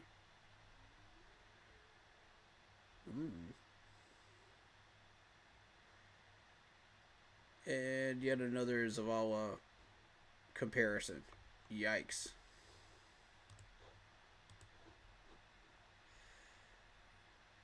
Oh, how about Charles Grant? Show me Charles Grant.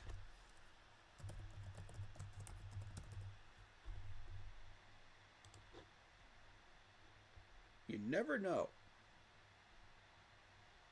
Sometimes it's these schools like William and Mary that they come out of that they just start beasting. Look, see what I mean? Look at those percentages of blocking. Good God. Say what?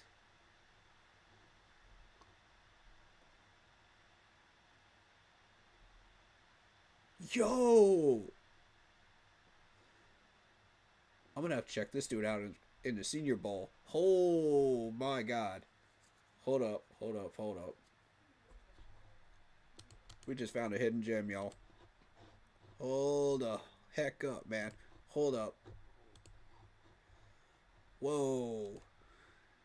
I was not expecting to see that. Boom. Send that to my team. Have them look at them.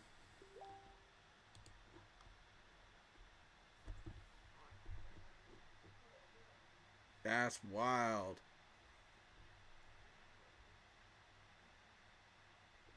I was not expecting that at all. Oh yeah, that's a no-brainer. We're picking him.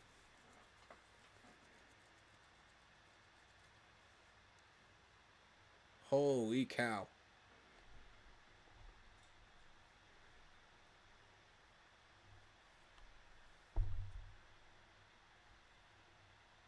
I don't even... See, this is why we do these drafts, man. This is why we do these.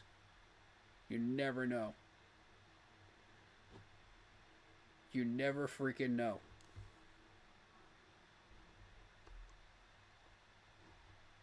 Oh, shoot. That keeps us from drafting a running back. And see, lesson learned. We shouldn't have doubled down on Bossa. We should have gone for a running back. And picked up Charles Grant sooner. Alright, so, lesson learned here. I'm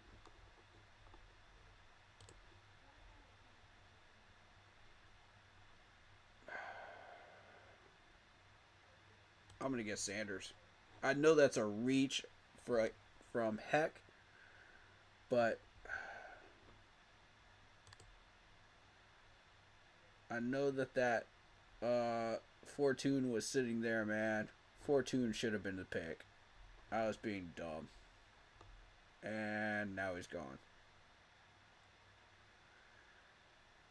Well, again, warm-up draft. Normally, I don't draft Carter, obviously.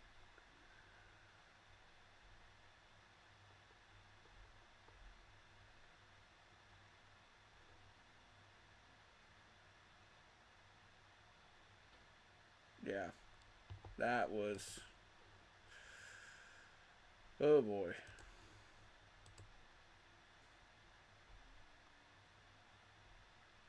We still might be able to get Luke Lackey as an undrafted. It's possible.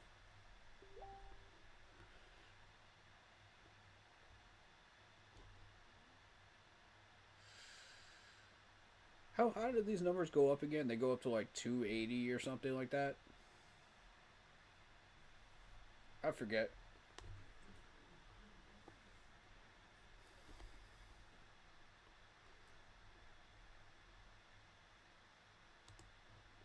Nah, I'm getting Fortune. I'm not making that same mistake again. If he's still sitting there at 205, we got to grab him. Alright, so 164 should traditionally be the tight end.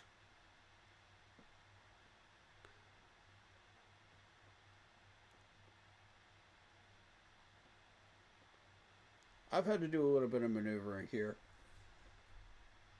But I've gotten pretty much everything that we need. We didn't get the tight end. That's okay. I'm not picky about that. I'm willing to sit one more year with these guys and go through all the headaches there. If I know that I'm getting everything else that we need, right? So, and the offensive lineman that we got is actually technically listed as a left tackle. So he's not a guard, he's a tackle, which is more important right now. We can sit on Zavala 1 year. I don't like it, but we can sit on him. Like I said, good warm up. Good warm up.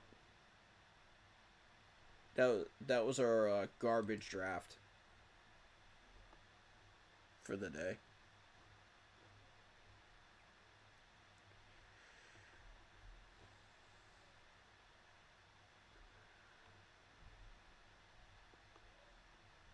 That's not my serious one.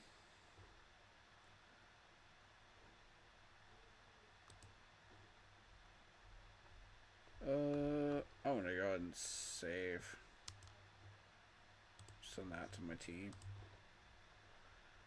to go and analyze and dig around with.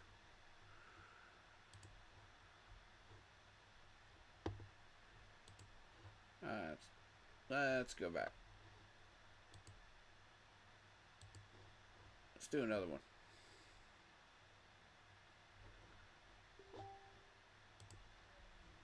Now we're getting serious.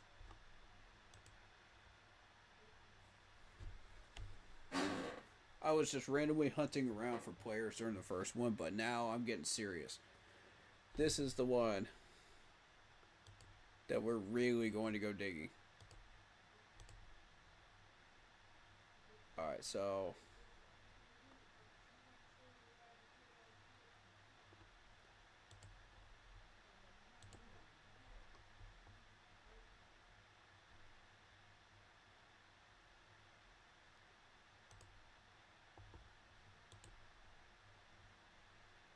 move those 2 7s for a 6. 205. Alright. Let's roll.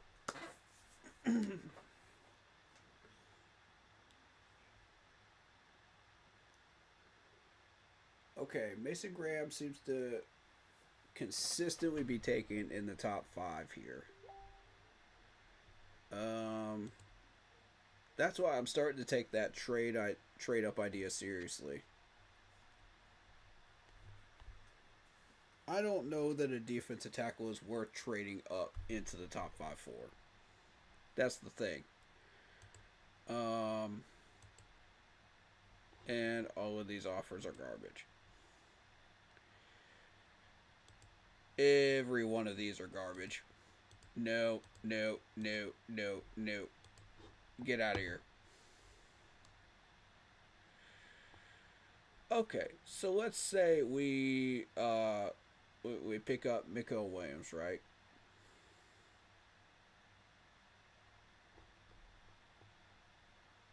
Abdul Carter's gone.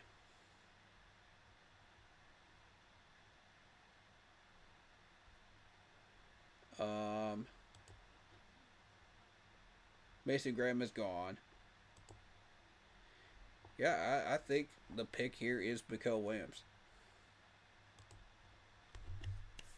Undoubtedly.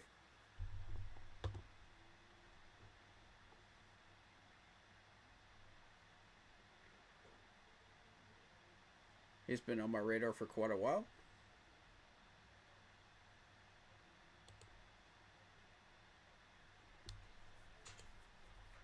And it's the right move to make.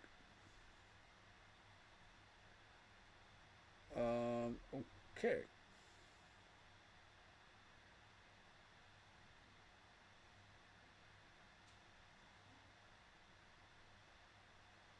What are the odds?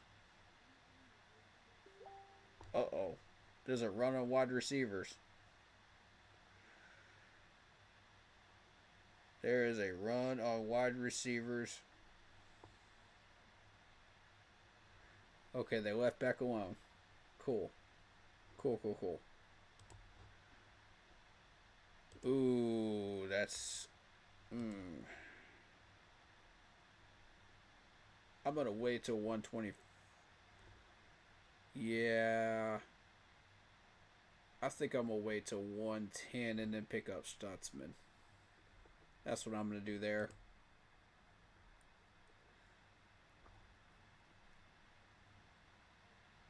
$74 will belong to Noel Williams.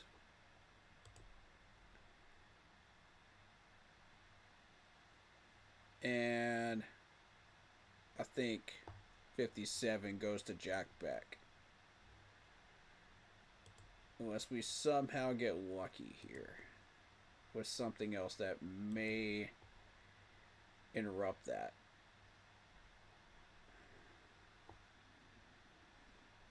Tight end can wait.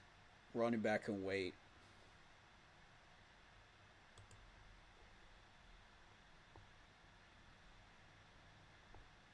Miles Frazier can wait.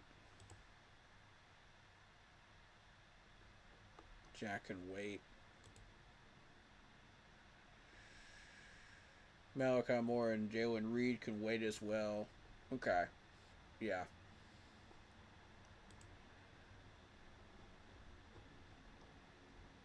Y'all are going to think I'm nuts, but I'm going Jack Beck. Y'all are going to think I'm absolutely nuts out of all those wide receivers out of here. Because you could get Taz Johnson, you could get Respiro. I mean, even Higgins. Higgins has impressed people too. But, I mean, there's something in the waters with Jack Beck, I'm telling you. There's something in the waters with this dude.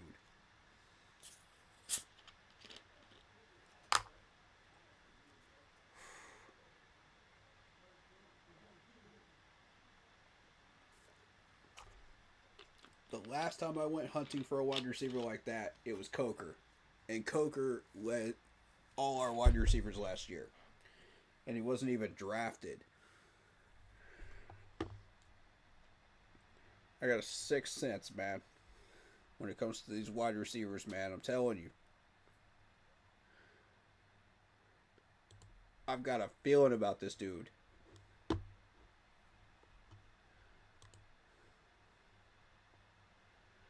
Ooh, there's Charles Grant. They made a run on tackles and guards, didn't they? Oh, this is tough. Okay.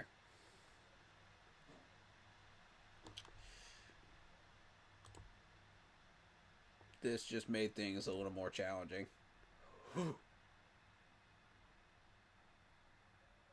What the... What is he still doing here? Okay. Nope, nope, nope, nope, nope, nope, nope, nope, nope. Alright. Alright. God. I got my work cut out for me on this 74 pick, man. I got my work cut out for me. This is between three players.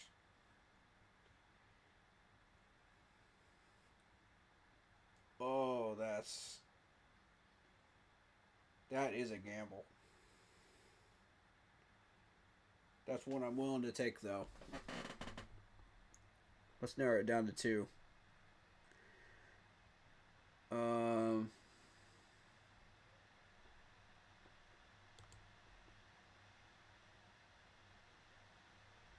There's Kyle Kennard consistently sitting there at 74.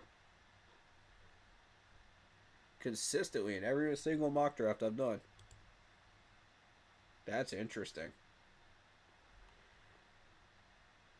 Okay.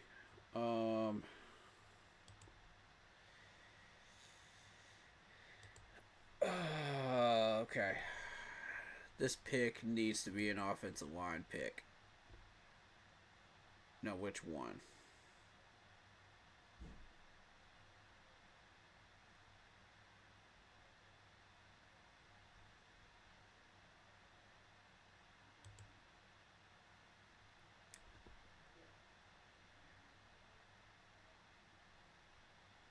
He might be gone.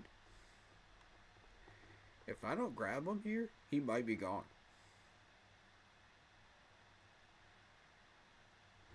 I mean, we do have the safety net of Miles Frazier.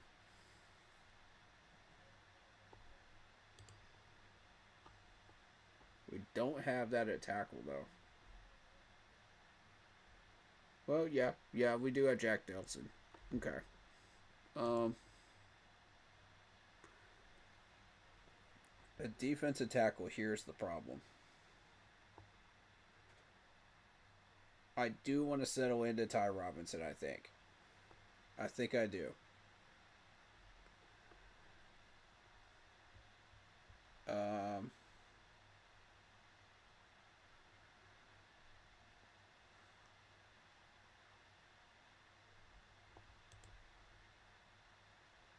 Then there's lineman. Yeah. We'll get Stutzman at 113. That's what we'll do with that. So, linebacker doesn't enter into this. That's locked in. 110.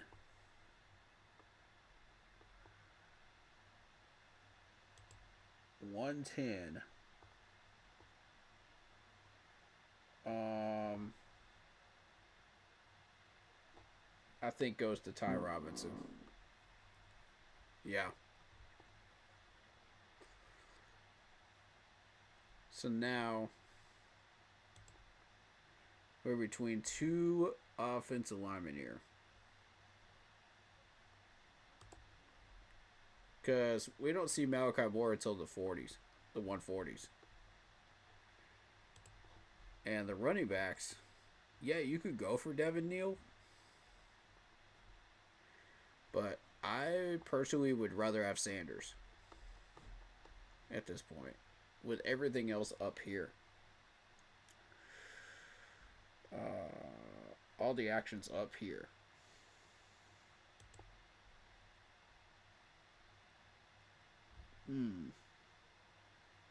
Okay, so here's the question. I'm actually going to throw this one in the chat. Would you like to see Charles Grant, Miles Frazier, Wyatt Millum, or Jack Nelson? Which of those four? As your backup left tackle to Ickey. Which one of those four?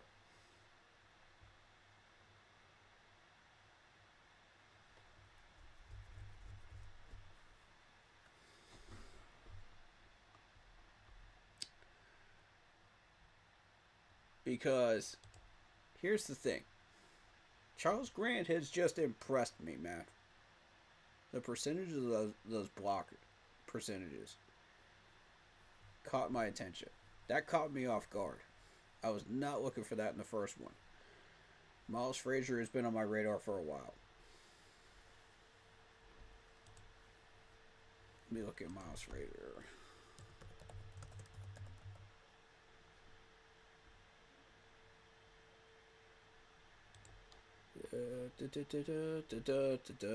Okay. Mainly pass blocking, but he can run block too.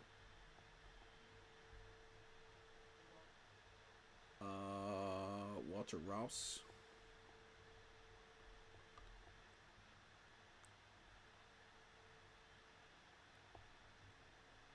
But he's a backup guard. I think we yeah, let's stay away from Miles Frazier. Alright, so it's between Charles Grant and Wyatt and Jack Nelson. That's a tough call. You know what? Because of the way this draft is going, it's between Wyatt and it's between Charles Grant.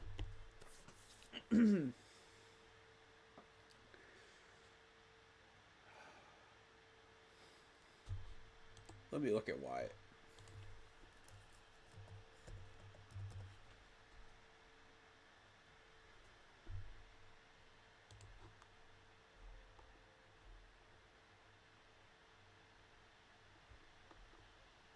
Holy. Trevor Penning? Oh, snap. You know what? Wyatt might be our guy.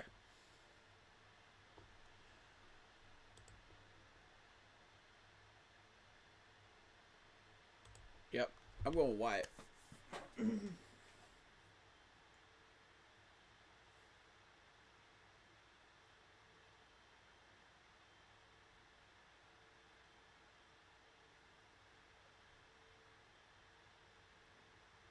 Please leave Stratsman alone. Please leave Stratsman alone. Please leave him alone.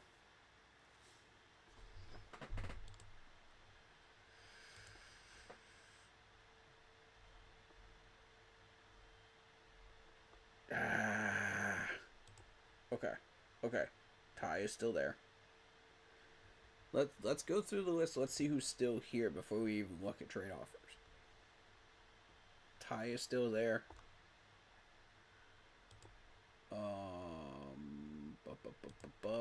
Malachi Moore. We're not ready for Malachi Moore just yet. Alright, Noah Williams.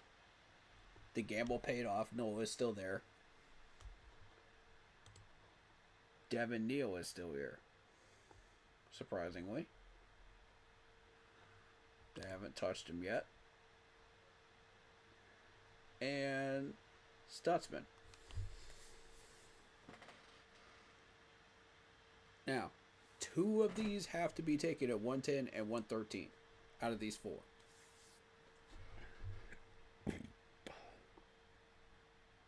Who's it going to be?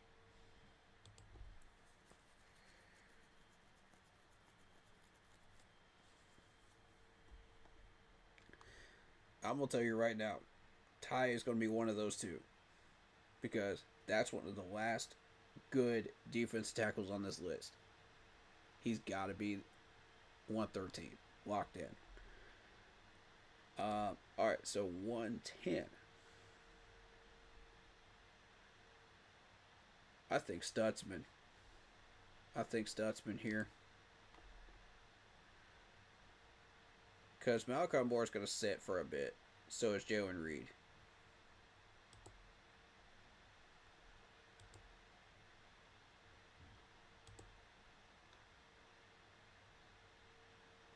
Devin Neal, I mean, we've already got another running back that I've got in mind. He won't make it to 141, but that's all right.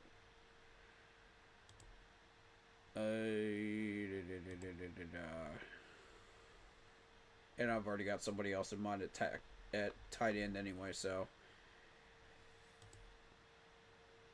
I'm just curious to see who's still here. Okay. This could be a slight reach. But I like Danny here. I'm trying to ensure we grab him before anybody else can grab him. You know what I'm saying? I'm not trying to screw around here, man.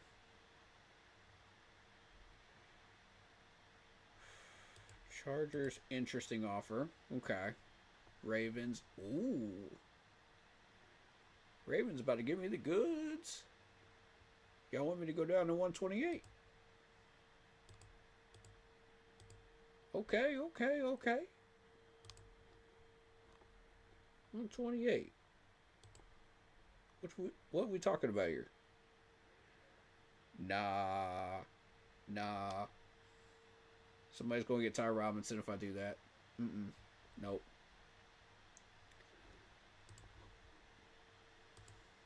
I like the offer. Y'all playing ball right now, but that's not what I'm looking for.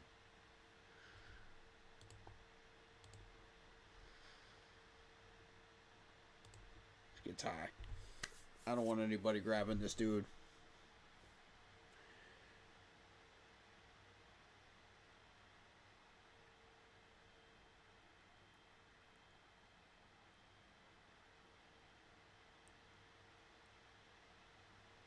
Now, the reason I went for Mr. Stutzman is because I want a coverage linebacker.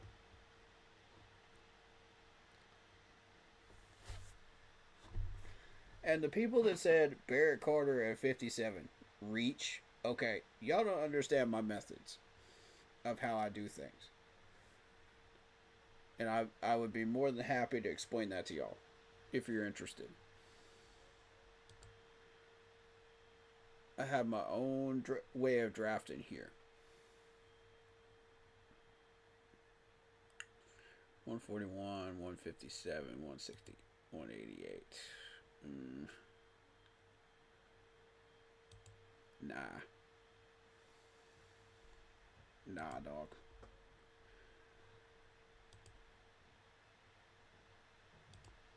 Alright, let's see.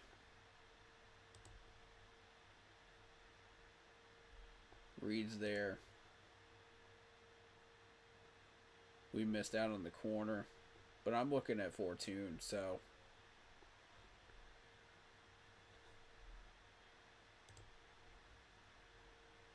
This pick might be a safety. Ooh, Devin Neal is so tempting. Why y'all gotta put Devin Neal right here, man? Why y'all gotta do this to me? Why y'all gotta do this to me, man? Why y'all gotta do this to me, man?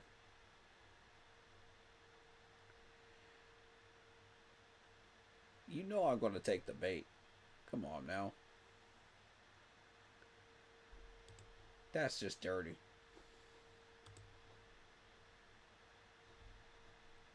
Oh, Devin Neal all day. All day, every day. I can't resist that. That's bait and I cannot resist it. The fact that she's still there.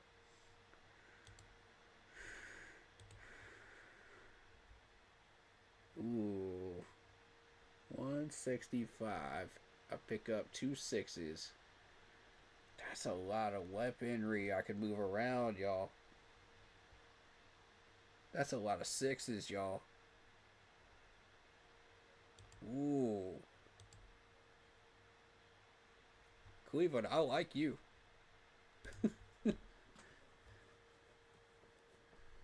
Y'all got me thinking today.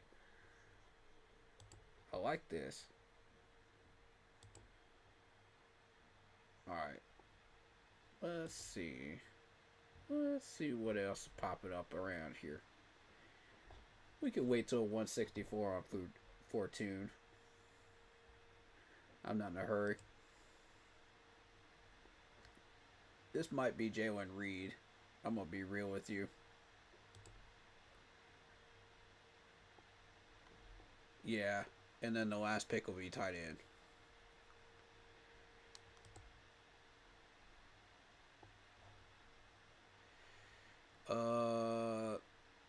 Yeah. Yeah.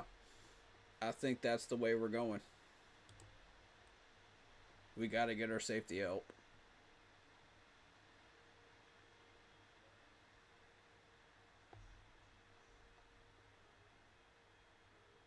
There's been a run on safeties.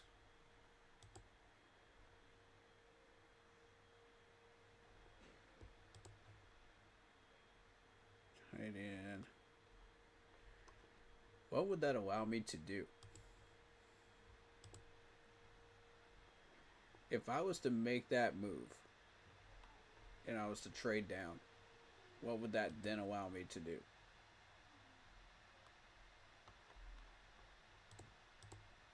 Is there anybody worth...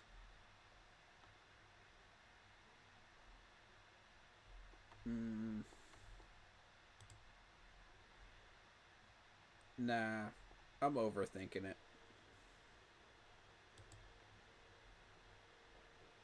Honest to God, I think I'm overthinking it.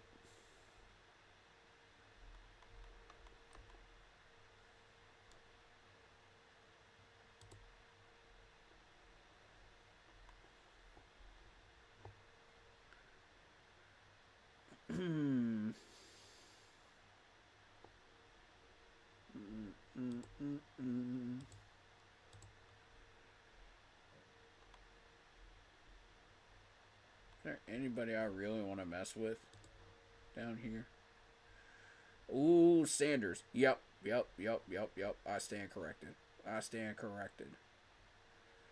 Ooh, double trouble running backs. Are you kidding me? Oh, that would be dirty.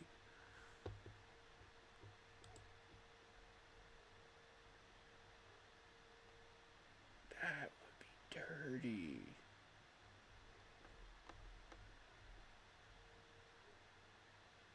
I see Savion Jones. I see Bossa here.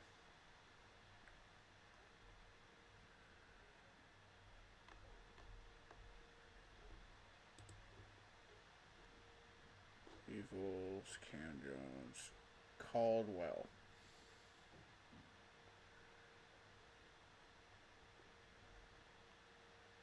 Thor Griffith. Ooh, I forgot about Thor. I forgot. Ooh. Hold up. Hold up. Hold up. Let me look this dude up for y'all. Oh, I forgot about this dude.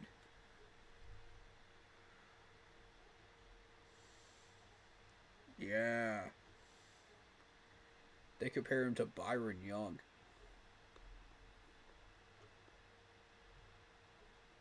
Decent measurables. 13 for 19 solo tackle. Yes. Yes, I forgot about this dude. Oh my god. Hold up. Hold everything.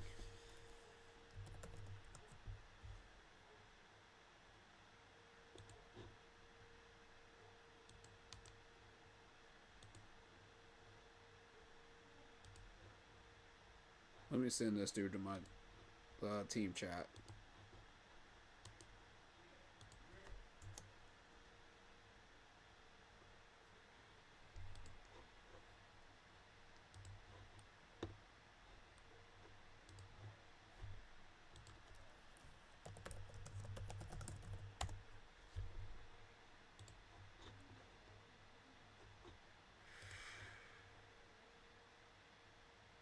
Wow.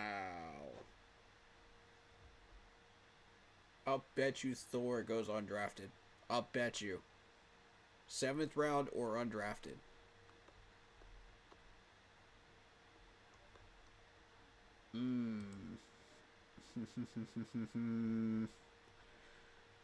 Let's go fishing, boys.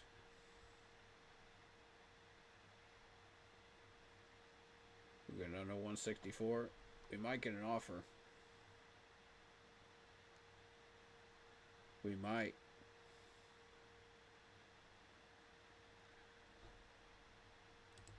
There's your offer. Okay, 164. We already got our running back. Otherwise, I would have gone for Sanders. That's the only thing that would have tempted me. Enough to make that move. I like Fortune. I think that's the move right now.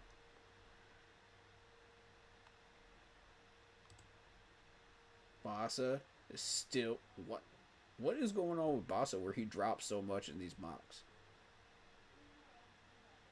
Like, this is consistent too. He'll drop down into the 5th and 6th round like every time. Does he have like any type of injury history? Like, what's going on with him? Do people just not like his tackling skills, his coverage skills? What's going? I don't like that.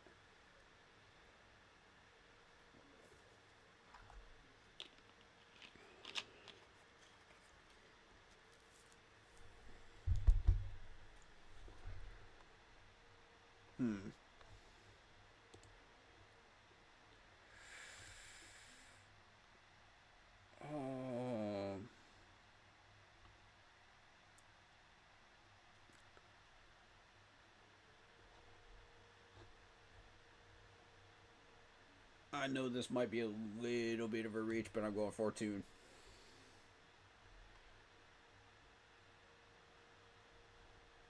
We dipping back into the South Carolina well. well of greatness.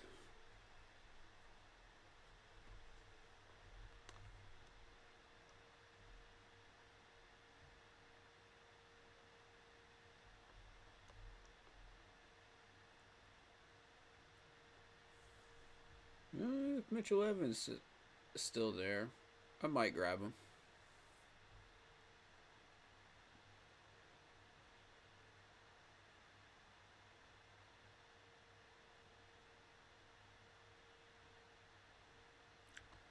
Okay, this might be one of those where I just don't overthink it and I just go for the Notre Dame tight end.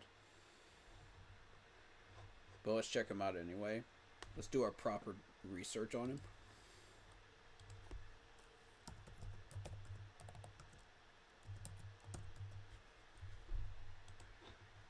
I want to know what we're dealing with here.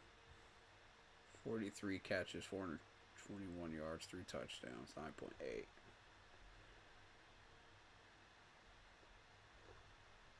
Multi-role tight end. Okay, so he can block as well as be a short-term pass catcher. He's more of a pass catcher than he is a blocker. Okay.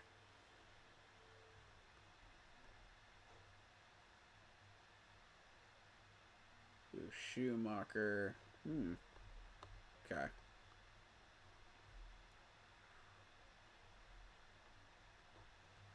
Yeah, he is battle tested.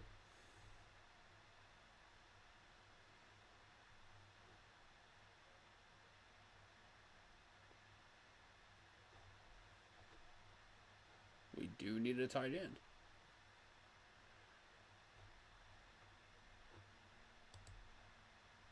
Yeah. Other than Stutzman, looks great.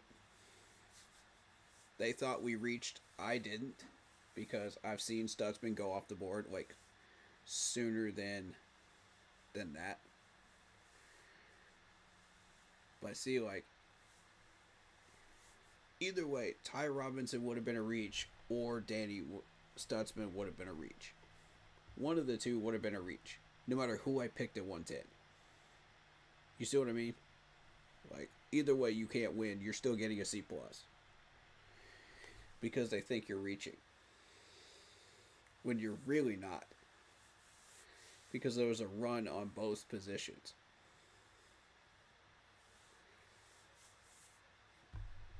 And I knew exactly who I was targeting. So there was a point there, you know?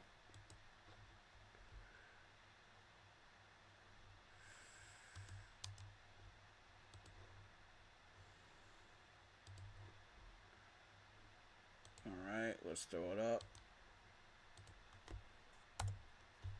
Okay. That way they can look at it.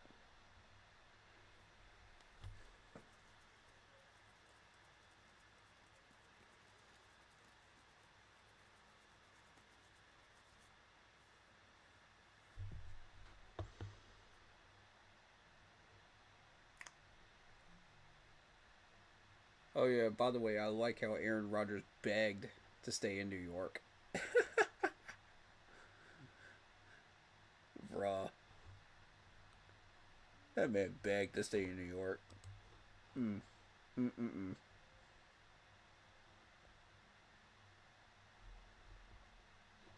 That is unreal.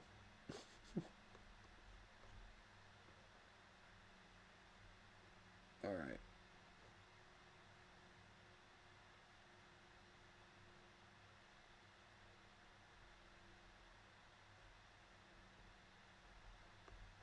Alright, so Panthers Wire has the Giants getting Ward. Shedeur Sanders going to the Raiders. Travis Hunter going to the Titans. Fantasy Pros has Shedeur Sanders going to the Titans. Abdul Carter going to the Browns. Cameron Ward going to the Giants. Do you see what I mean? This is why I didn't want the Browns in front of us. This right here. Case in point. Look how many times Abdul Carter's name pops up in the top 5. Do you see what I mean?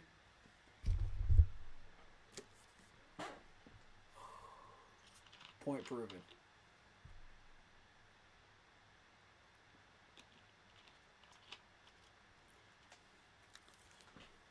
I rest my case on that.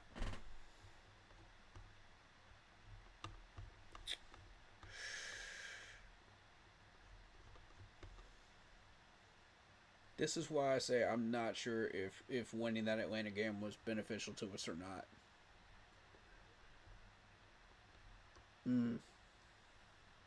It was, but it also wasn't. Alright. Da, da, da, da, da.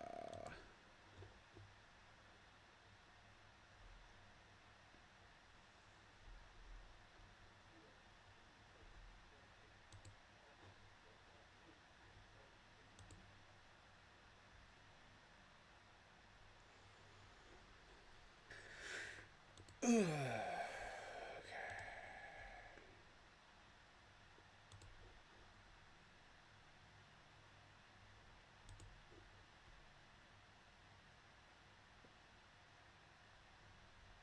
by the way, this is Mock Draft Monday, so you are allowed to lock in your own mock draft if you would like to do one of your own on stream with me. I will lock in every pick that you choose through 7 rounds. So if you lock in a spot, you know, totally free to lock in a spot. And you'll have full control of the board if you wish to do so. Trades, the whole 9 yards. That is 100% up to you. Let me know, guys.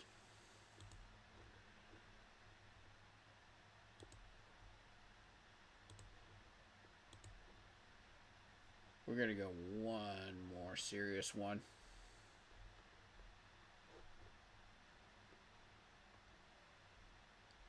And then we're going to play around.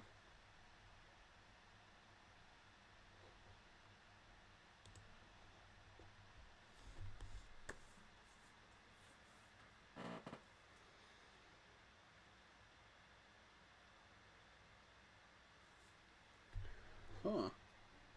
Gentry in the top 10.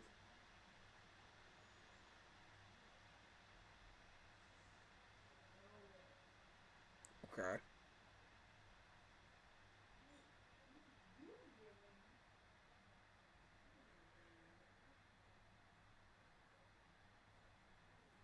What do y'all think? Should we lock in Joanne Walker as our number 8 pick? Should we? Should that be our pick?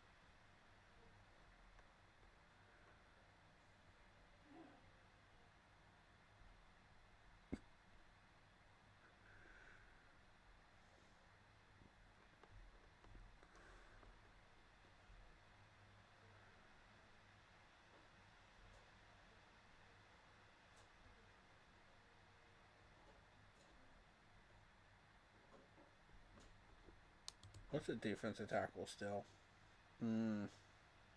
Okay. So they took our defensive tackle. That's what I was concerned about, man. Alright. Let's go, Walker. Let's lock that in.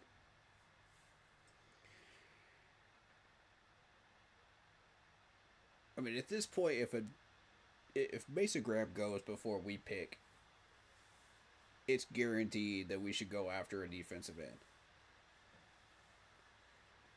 I mean, just go ahead and lock that in. You know what I mean? That's going to be the position we go for. And I mean, everybody's figured it out. You know? It's not rocket science.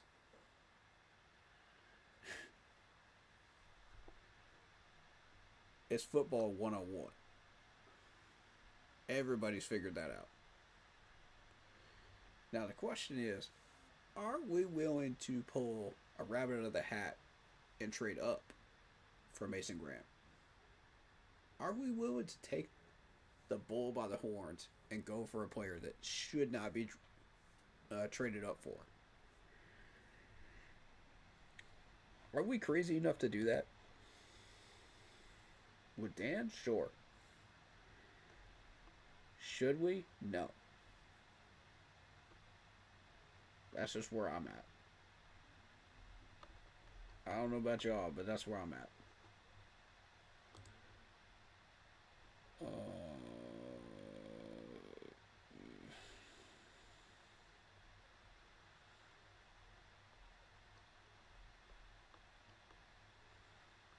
Where is he? There he is. Okay, he's still there.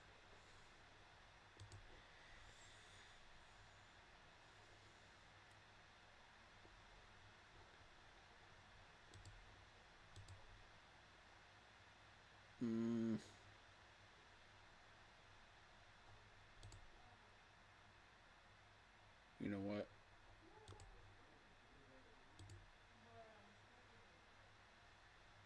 Ooh, Maxwell Harrison's here. Tempting.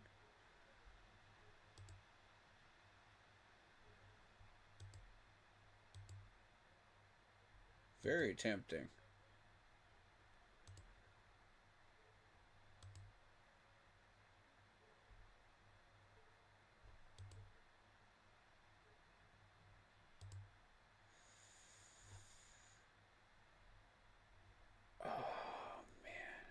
I just know I'm going to regret it if I don't go Jack back. I just know I am.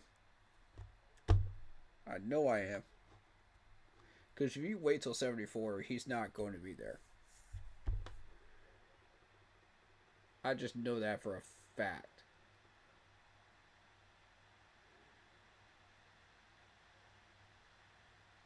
If you've watched NFL trends long enough with wide receivers, you already know. Second round, they start absolutely going ham on wide receivers every year.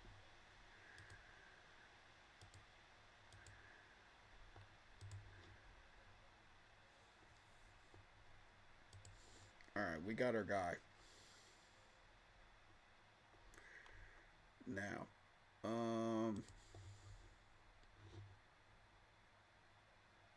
obviously I'm sitting until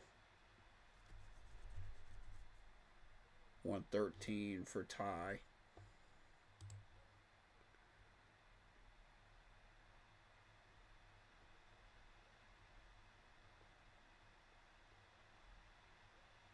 And here's the thing, like, if you go for Bossa instead, they won't think you're reaching. And I'm like, what? That makes no sense because Bossa just ends up moving down the boards into like the 5th round. The 5th and 6th round. I don't see how that's not a reach, but okay.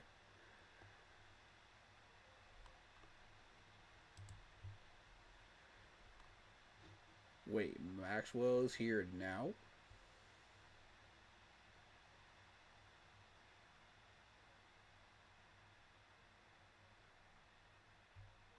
Whoa.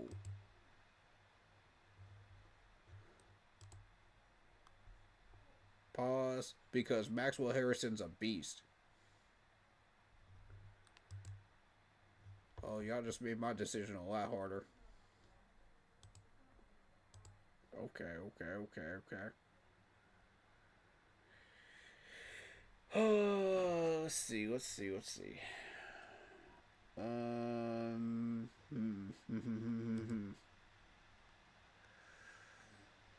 Charles Grant is creeping up.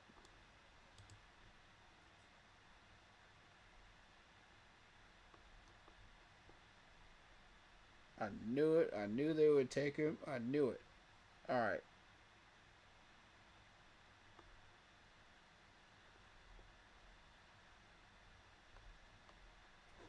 Okay.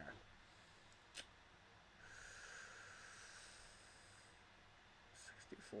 We could sit on him. May not be able to sit on Charles Grant, though.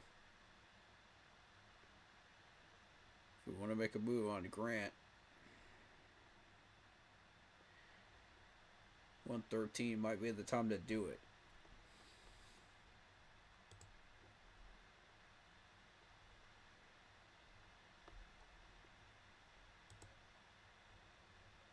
Let's see. Yeah, 110 might be the time to move on Grant. If I'm going to move on Grant.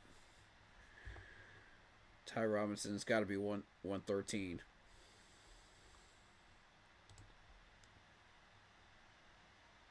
Ooh, Kyle Kennard's here. That complicates things.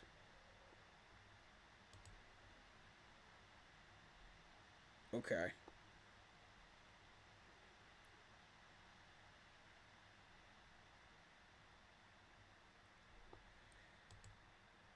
Oh, that's tough, man. That's tough. That's tough. That's tough. What we doing here? What we doing?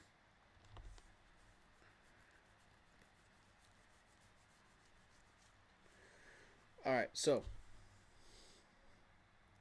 let's look at it realistically. We got Charles Grant at 120 in play. We've got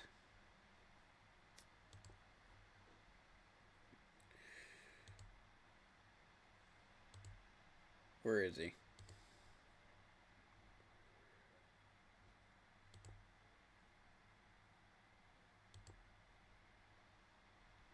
Ty Robinson in play. And then we've got Stutzman in play. And if you miss on Stutzman, you're going for Bossa.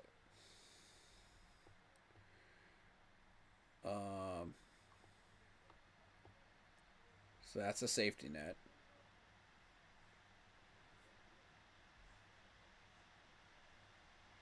All right. 25. 120.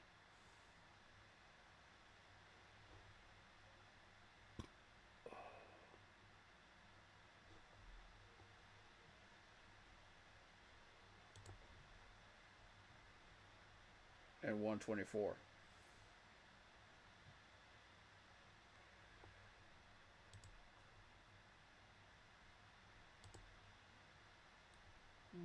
$120, $124, $25. Okay. I think I know what order we need to go in.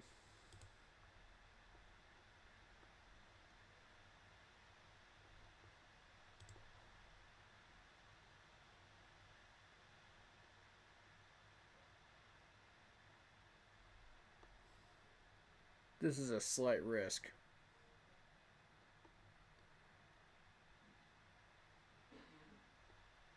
But if this goes well, we should see 110 and 113 work out really well. This is a slight risk. I got a C grade for that because that's a reach. Okay, fair enough. I just don't want anybody grabbing Charles Grant.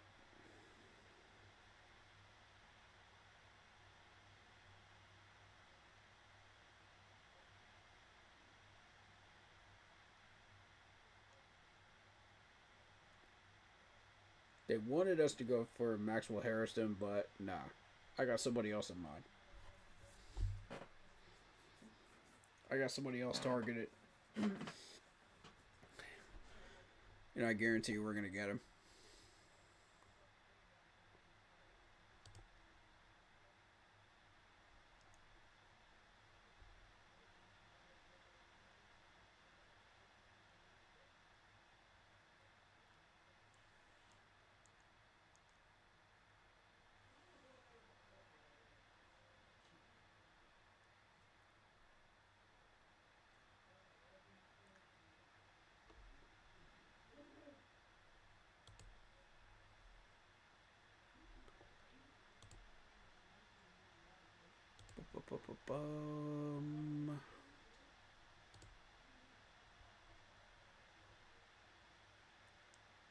Ooh, Devin Neal has entered this challenge here.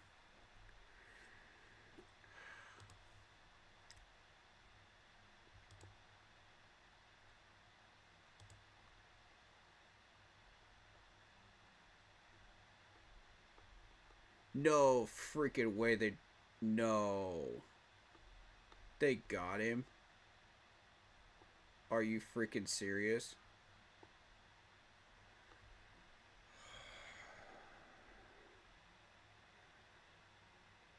Wow.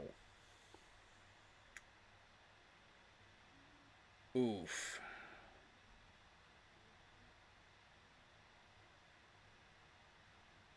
Well then. Um that that threw a wrench of my plans, didn't it? Alright, Ty Hamilton. Let me see.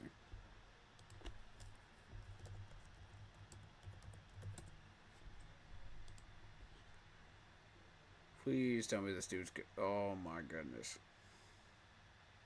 Those are terrible solo numbers. Mm-mm.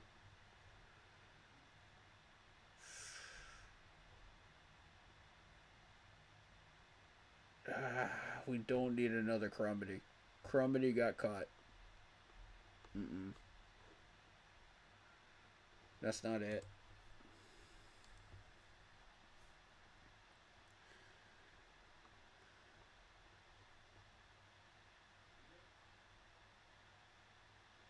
Oh, I don't like these choices. I don't like these choices. I think out of these, Caldwell, maybe? Let's see Caldwell.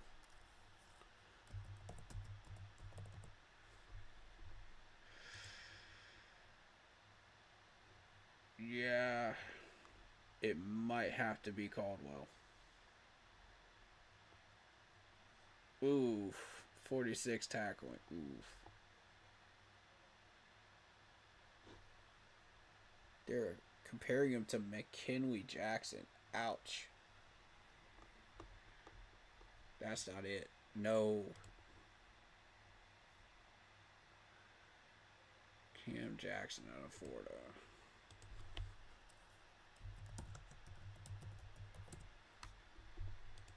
I'm just going on a hunch here.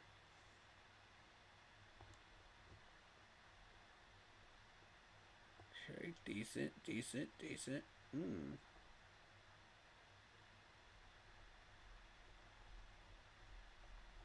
They have any comparisons for him? No. Okay, so this is what we're going off of. Height, weight, and span, 100%. Nice.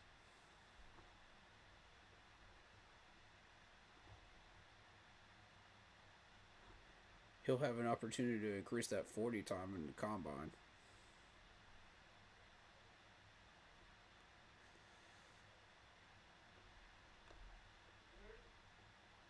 Yeah.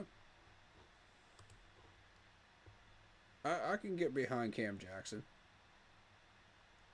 I can get behind Cam Jackson at this point. 190. Alright. So we'll just wait till 164 on Cam Jackson, I guess. Yeah. Alright.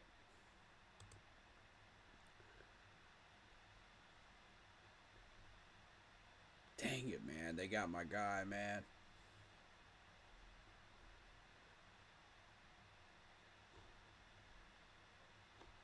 But then there's 4-2 sitting down there, too.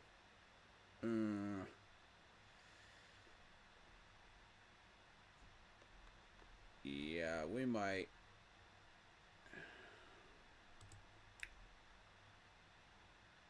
We may have to draft him at 147. It's going to look like a reach. But if you think about the talent that's here, that's the only logical move.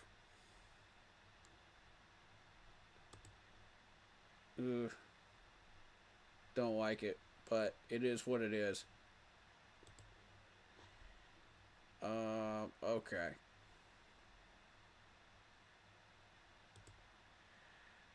Kyle Kennard's still here? What are you still doing here at 110? Bro, why are you still here?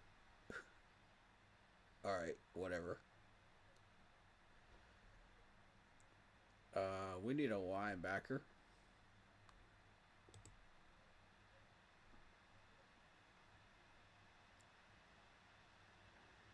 We also need a safety. Safety is going to sit for a bit. Tight end's going to sit for a bit. Okay. How about running back? Ooh, Devin Neal. The opportunity to get Devin Neal sitting here at 110 and 113 is ridiculous. Because I guarantee you he doesn't make it to 141.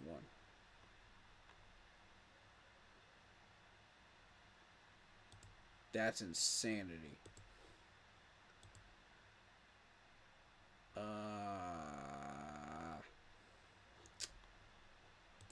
This pick has to be a linebacker. Because if he goes further, it looks like a reach. You know what I mean?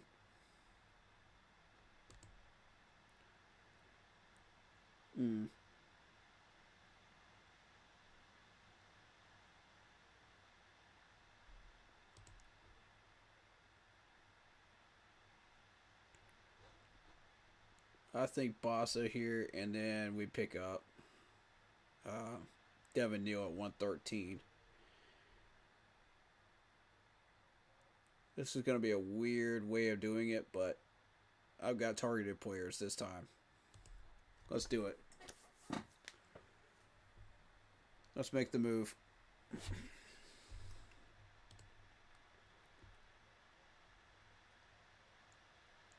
Down to 131, and I pick up a 171. Tempting. Even more tempting.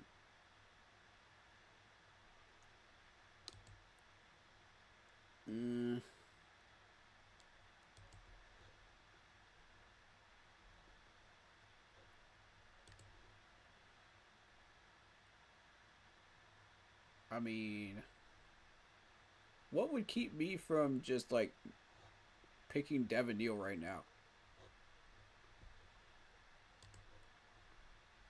If I was to move down, what would I be able to achieve?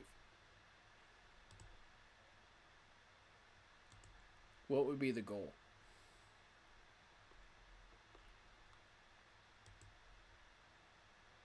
What am I giving up on by picking Devin Neal right here? Possibly Malachi Moore.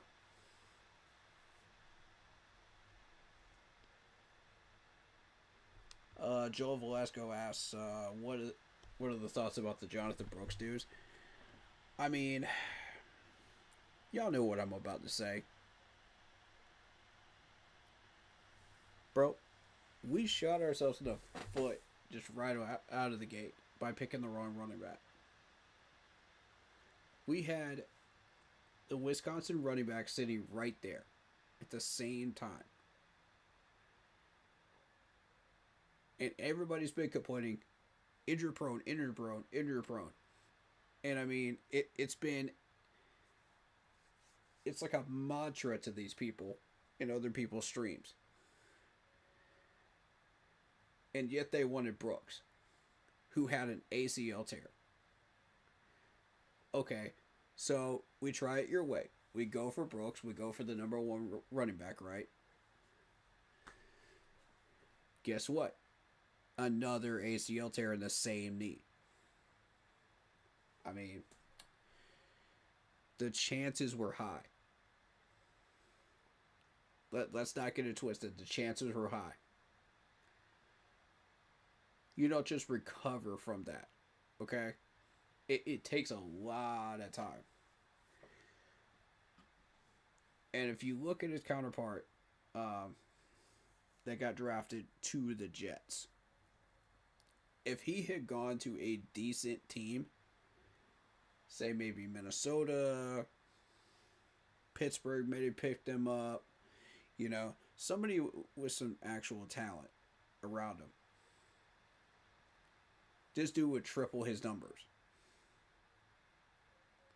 by year 2. the end of year 2, his numbers would triple what he's getting in New York because New York doesn't know how to use him. And I said, you guys screwed up. Yeah, I like all the move ups. I like the fact that we're trying to get a running back, a franchise running back for the future. We need a solid 1-2 punch. Jonathan Stewart, D'Angelo Williams, 1-2 punch again. I'm with it. I thought we kind of fooled around too much with the draft picks, but hey, we got the running back that we wanted. But was it the right one? No. And I said it in my VODs back then. I said Brooks is a trap. Did I not? This time last year, I said Brooks is a trap. And we took the bait, hook, line, and sinker. And look where we are now. Now we can't use Brooks for the entire 2025 season. We barely used him in 2024.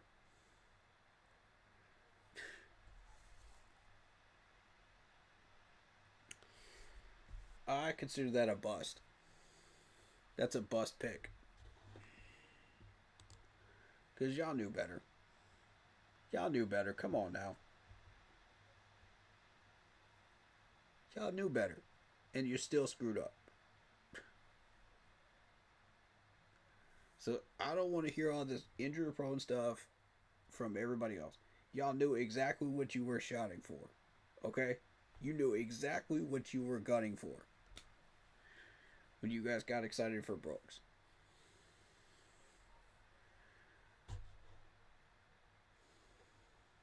That's all I'm going to say on that. When you pick a player, watch the injury history.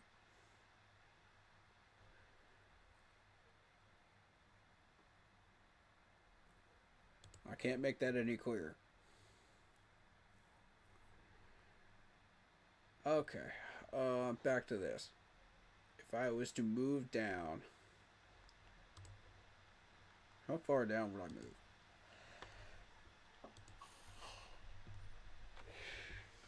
First of all, it has to be in the parameters of being able to get Devin Neal. As of right now, that's probably the closest.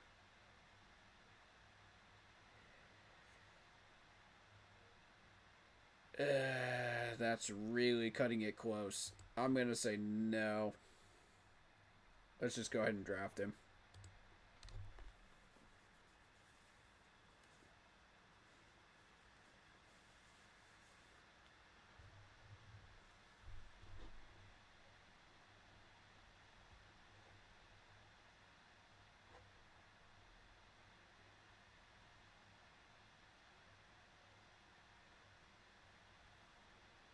Mm-hmm.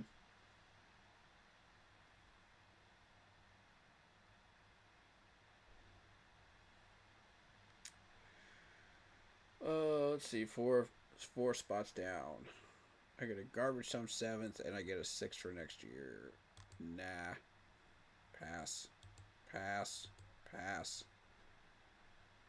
200. And I'll pick up a garbage time 7th. Nah, pass. Although the 4th year for next year is tempting. I will say that. Very tempting.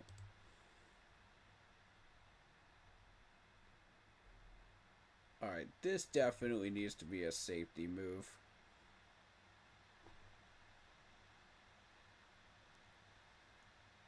They've been digging through the safeties like candy lately. And I don't want to miss my move for Jalen Reed.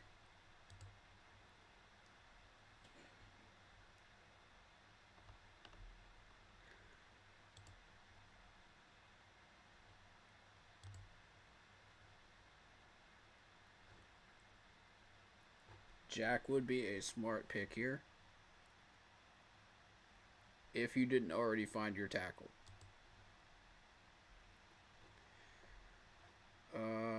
Tight end.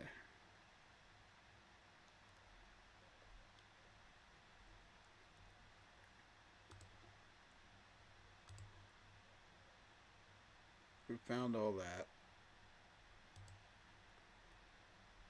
So, linebacker. We picked up linebacker. Okay. Right, defensive tackle.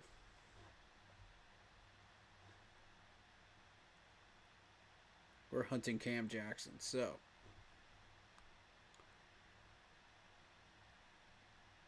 Okay. Yeah, I think this pick's obvious here.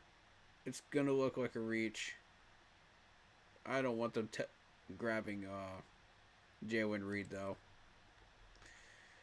It's just a smart move.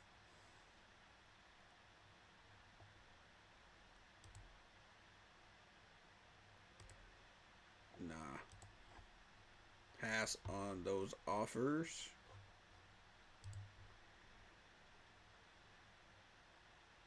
I know who I want at corner. I know who I want at defense tackle right now. So the question is tight end. That then becomes the question here. Ferguson is probably the obvious choice. Mitchell Evans is a capable backup choice here.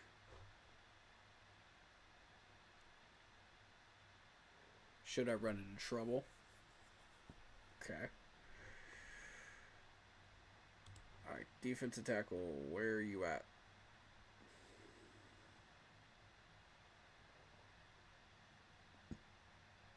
Are we keeping Miles Sanders?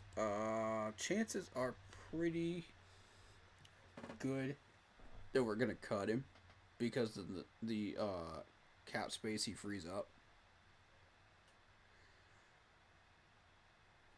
So I would say no. Would I like for us to keep him for one more year? Yes. But the cap space he frees up, it is very, very valuable. And if you can draft a rookie running back and save, like, say $5 million, I say do it. You know, if you can get a Raheem Sanders or somebody of that nature, I would say do it. You know, cut him loose.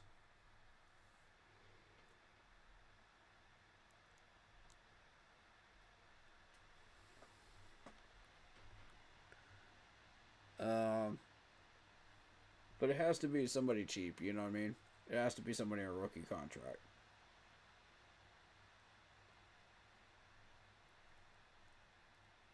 Cam Jackson, 190. He can cook till 164.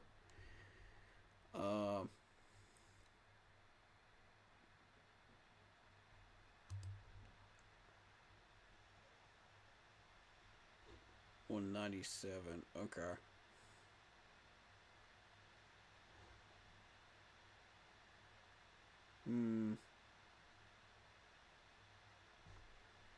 It's gonna look better if I.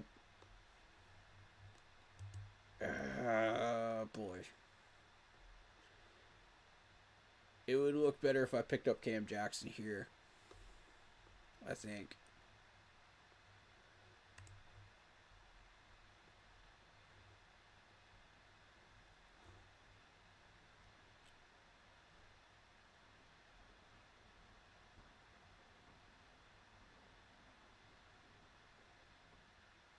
I think one of the two is going to be a risk. One of the two is definitely going to be a risk. Which one is it going to be? If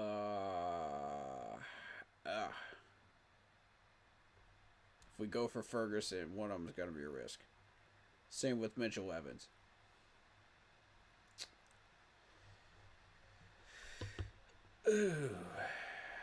So the question is, which one are we taking a chance on? Is it going to be defensive tackle or is it going to be corner? I'll take my chances on Fortune sitting there, you know, till 205. I'll take that risk. I'll take that gamble. That's a pretty good gamble. All right, Cam Jackson at 164.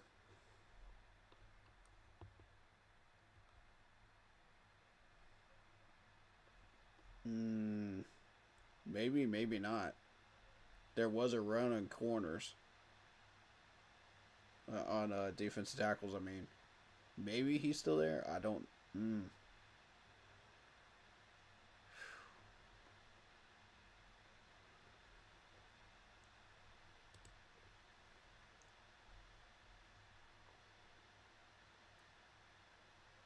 See, Luke Lackey is still going to be there at 250, so... We might want to use Luke Lackey at 205 here. That's what we might want to do. And just go ahead and grab these two guys so it's not a risk. You know? Yes, it looks like a reach, but... Are we getting our guys? Absolutely.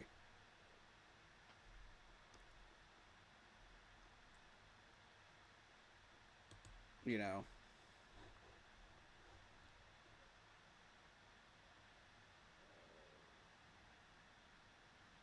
I'm willing to take that risk, man. I'm willing. If it looks like a reach, I don't care. I want my guys. You know what I mean? I want my guys, man.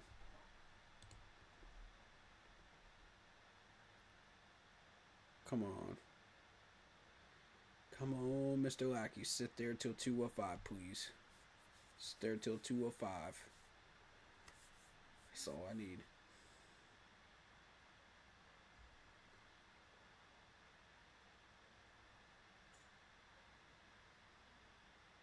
Oh, he's cooking. Ain't nobody taking tight ends right now.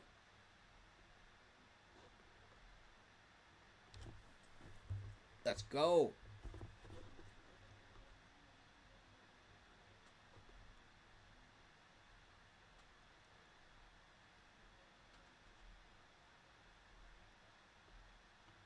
Oh, this pick is obvious. Give me my Luke Lackey. Let's go. Let's go, big boy. Yeah, I know these are C pluses, but the way I draft, it does look like reaches, but look at the positional players that I picked up, though. Look at this. This is beautiful. All the way down the board.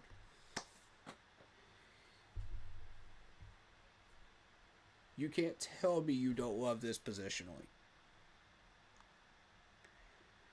We dipped ourselves back into the South Carolina well. We got Fortune. You know. We got Luke Lackey. We got Cam Jackson. You know. Who's a solid tackler. We got Jalen Reed, who's going to help us at safety. Devin Neal's a monster at running back. Boss is a beast. Charles Grant's a great left tackle to help out Icky over there. You know, and allow Brady Christensen to do his thing. Rotate around the offensive line as needed. You know, Jack Beck's a monster at wide receiver. And, of course, Joe and Walker, who everybody wanted me to pick anyway. Basically. So this is a pretty solid. That's a pretty solid mock. I'm happy with that one. Of course, as these numbers shift around,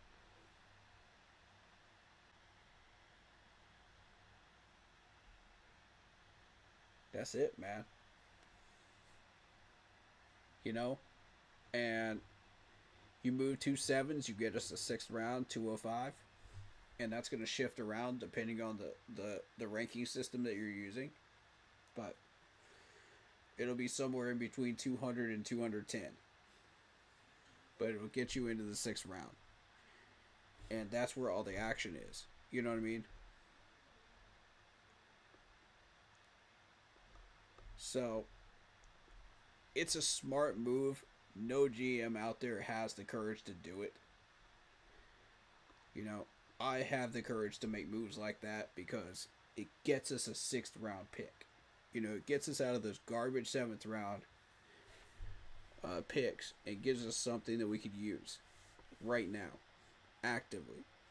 You know, because right now is when we need these picks.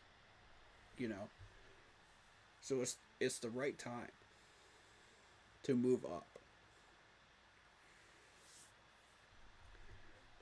And you could always acquire like more 7th rounders, you know, through compensatory picks, you know, and also by moving like 2 or 3 players that you're not going to use right at the 90-man cut line, you know,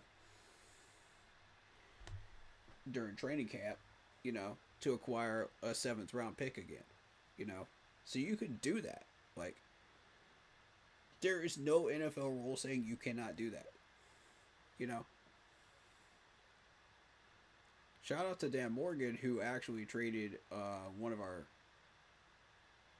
6th or 7th round players, picks for a player. I think it was a 7th rounder for a player. There you go. I mean, the man was on the bubble, was fixing to get cut, or end up on the 53-man roster. The team couldn't figure out what they wanted to do with him. We gave him a choice.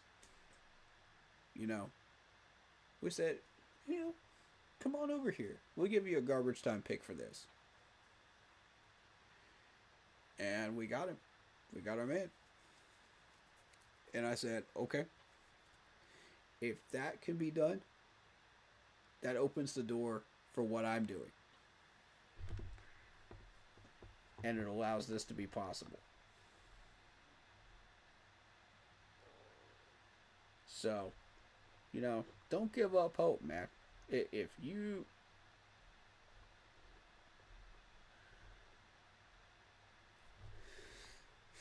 Now, let's have the conversation about Mason Graham.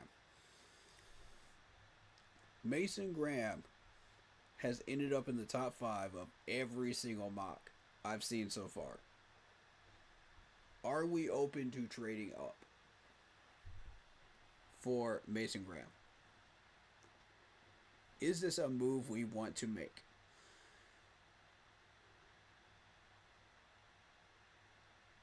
You know?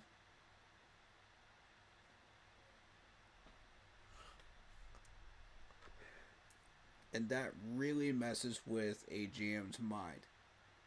Because that's a humongous move. That's a humongous gamble. Because not only are we trying to move up into the top 5, which costs us a 2nd round pick, most likely, next year, which is a massive gamble in and of itself. Then you have to say, okay, is a defensive tackle of that caliber worth moving into the top 5 for? Then there's the third question. Can that player stay healthy and make an immediate difference right away? Right alongside Derek Brown. In this case, Mason Graham. These are all questions you have to ask as a GM if you're going to make that move.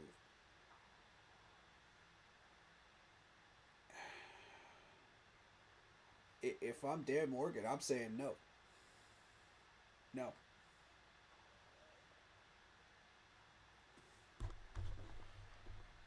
Because I found a defensive tackle in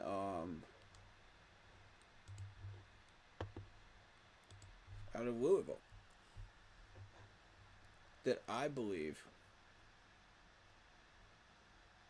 could be the solution to this problem.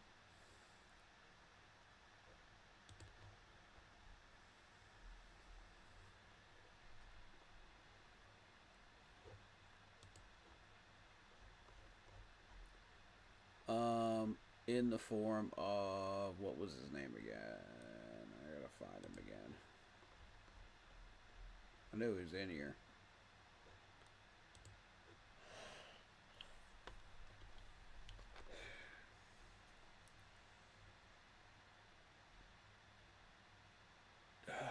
Where was he? Where was he? Fuzzy Wuzzy was a bear. Where is he? Come on, show up.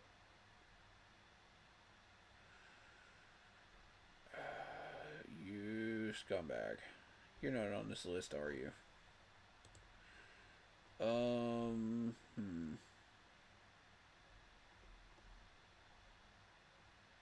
on, man. He was in the mock. Let me see who took him. Somebody took him, I know that. Somebody 100% got him. And I want to know who it was. Okay. Jackson Dart goes to Cleveland. Noted.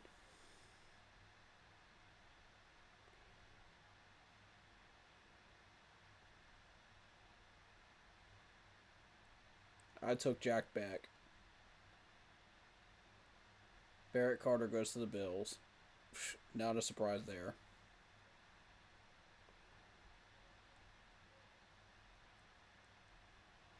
There's Charles Grant.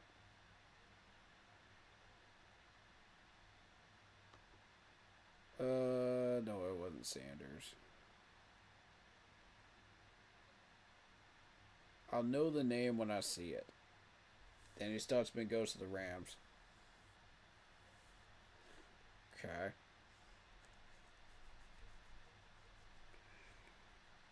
We're talking round 4.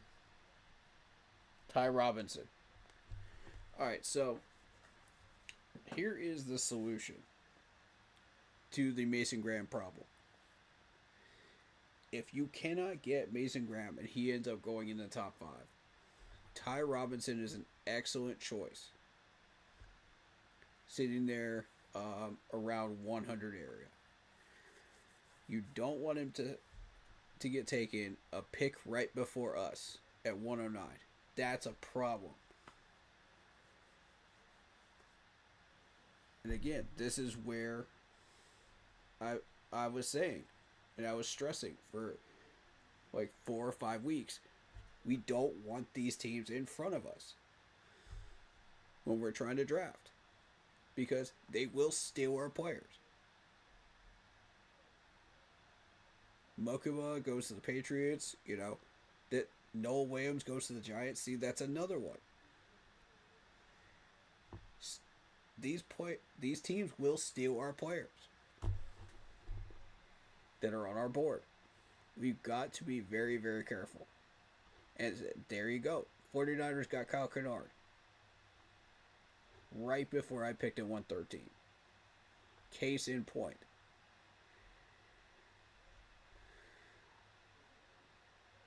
Colts got Malachi Moore.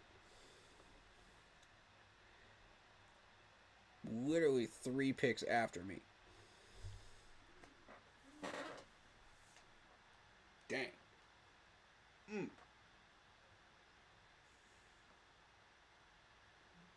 Just goes to show you, man. The draft order is important. And if you are smart enough to manipulate the draft well enough, it shouldn't matter. But if you're not, it could cause a major problem with getting the talent that you're looking for. But, yeah, Ty should be sitting there around 100 area. Because he was not there at 110, I'm sitting there saying, okay, I have to go Jeffrey Bossa at this point. I have no other choice but to get a linebacker. It pained me to have to do that. But I wanted this. I wanted that defensive tackle so bad. But Cam Jackson is an emergency choice down here at 147 for me. And that's even a little bit of a reach. But it's an emergency choice. But you got to get a defensive tackle. It is absolutely critical. Our run defense was the worst in the league. Dead last. By a humongous margin. If you don't get a defensive tackle, you are automatically killing your chances of having a successful season this year on defense. I'm saying it right now. You're already shooting yourselves in the foot even before we even kick off the first game.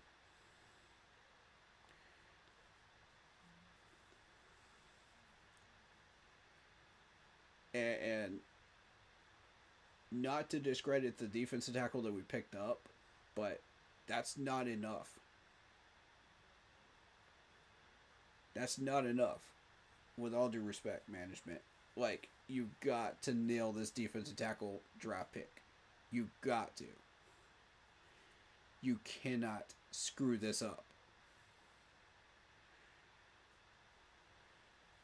Because all of these teams have running backs that will absolutely shred us if we screw this up.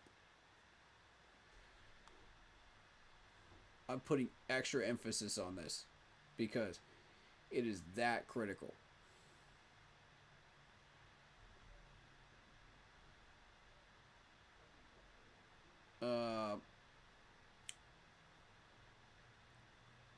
But I mean, you can sit on corner and you can pick up Fortune and you can be alright.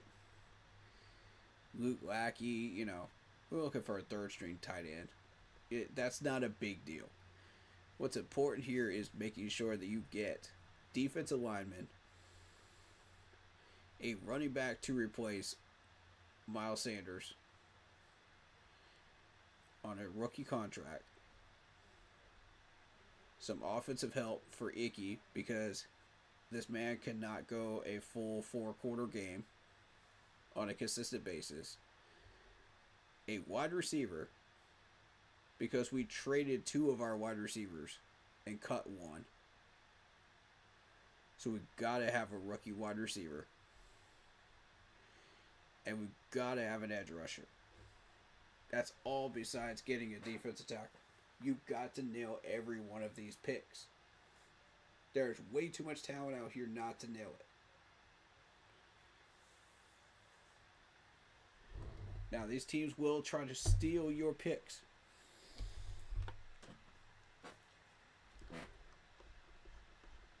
This is what I was warning people about.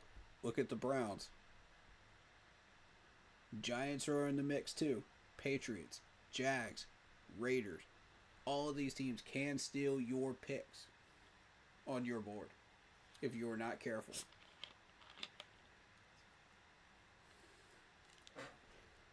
I didn't want him in front of us.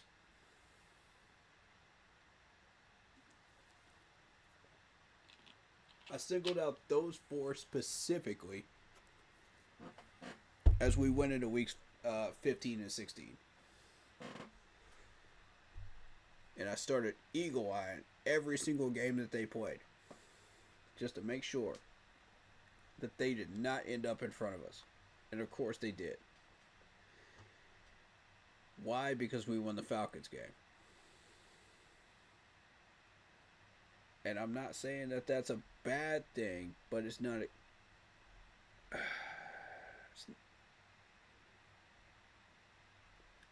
it's also a bad thing too. It's good and it's bad because we won an overtime game finally in the Atlanta Dome. That hasn't been done ever. And it's been how long since we won a game against the Falcons in Atlanta? I lost track. of how long it's been. And that's saying something. Like, I'm usually like on target with like knowledge about this stuff, but I lost track of when the last time we beat Atlanta in Atlanta was. So I mean, it's a good thing, but it also is a bad thing because it put all of these guys in front of us. That's mm, mm, mm, mm. And don't forget, Tom Brady is now a minority owner of the Raiders. Don't forget that, y'all. Mm, that's big yikes.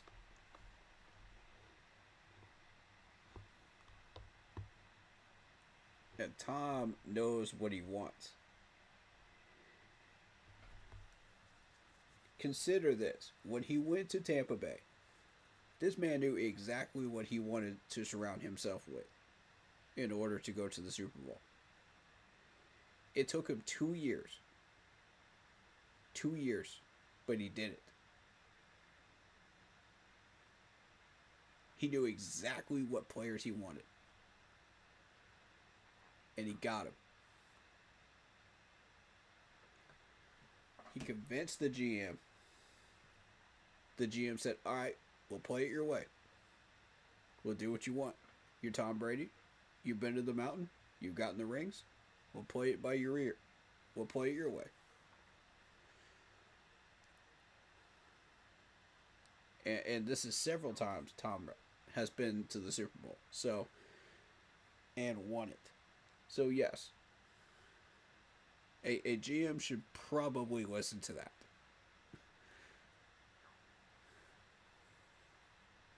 You know, despite all the cheating nonsense.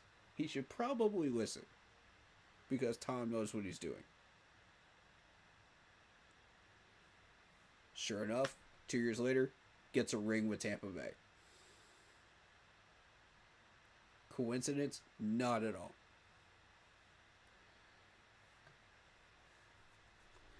Now he's a minority owner of the Raiders.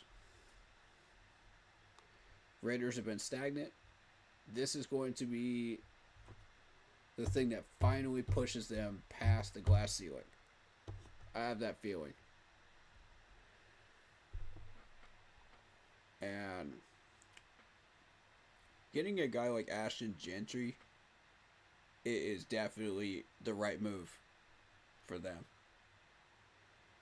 That's definitely a push in the right direction. And it would probably be the smartest top 10 pick they've made in a while.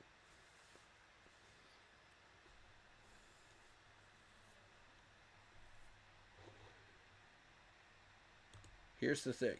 Alright. And I'm glad this popped up. Aaron Rodgers' next team. Where is he going to end up? Pittsburgh, Raiders, Minnesota, Tennessee, Indy.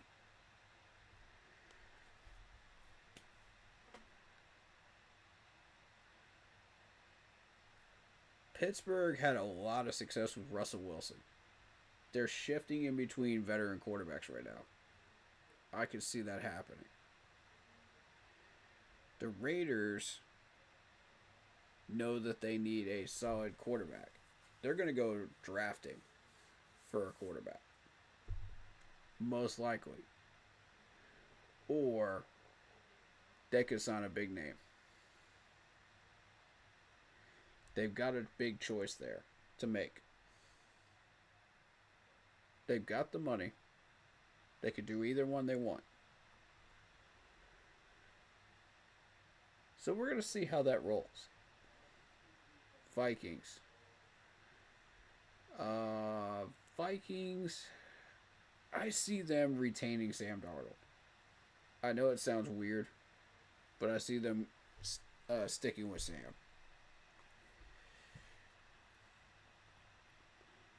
I get that weird feeling. I think they're going to stick with Sam. And Sam actually did some good work with him. I don't see the Vikings being the team. You know what I mean? I don't see it. The Titans, nah. Nah. Titans have to be desperate.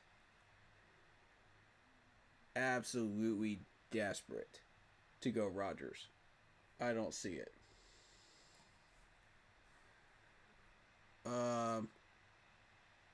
The Colts haven't had a stable quarterback in a long time. And AR is not solving the problem. At all.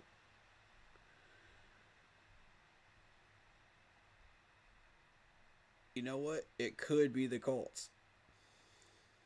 Honestly, Rodgers could end up in Indy. I could see it.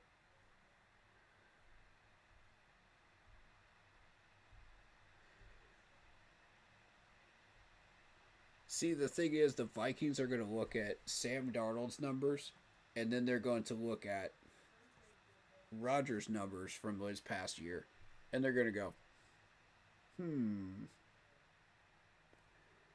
nah, I think we're going to go Sam here. Unanimous decision.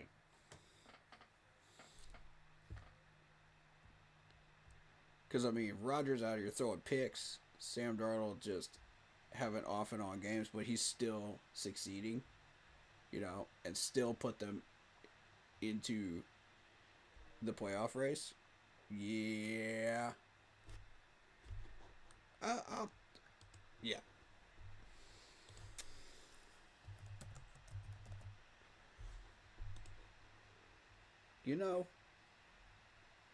I'll take my chances with Sam Darnold if I'm the Vikings. 100% I am.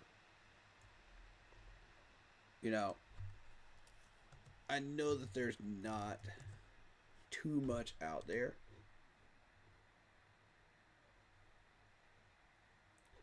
Free agency wise this year.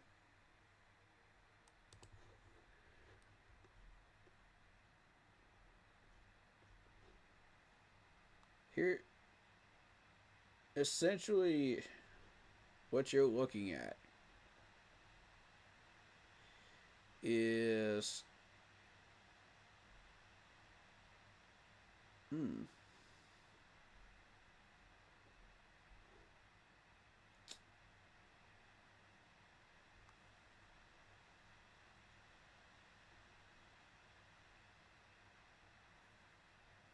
they went 14-3. He had a completion percentage of 66.2, which is really good. Went over 4,000 yards, 35 touchdowns. Just had an insane year. 12 picks. And I mean, when you really break this down, who are you going to go with if you're Minnesota? It's a no-brainer. It's absolutely a no-brainer. Sam Darnold all the way. If you could re-sign it. If not, Geno Smith. Geno's going to be washed up, but the only reason I don't say Russell Wilson is because Russell Wilson is going to want money, number one. Number two, he's going to want you to reinvent your entire system to fit the RPO. Number three, Pete Carroll just took a new head coaching job. He's going to want to follow Pete Carroll. I don't see Russell Wilson coming to Minnesota if Sam Darnold does not resign. Now, let me see about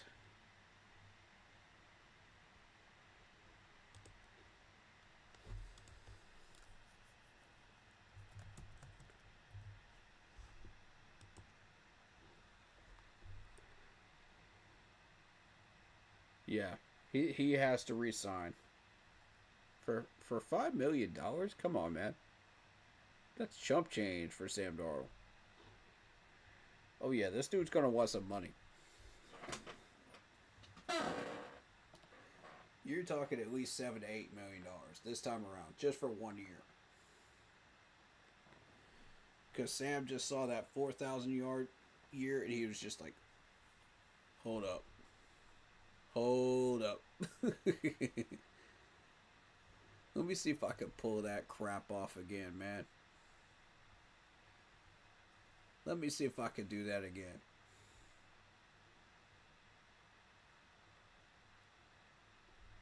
Now here's the interesting part.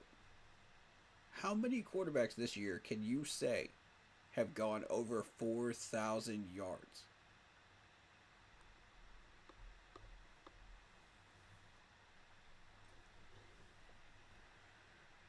Leaders 2024.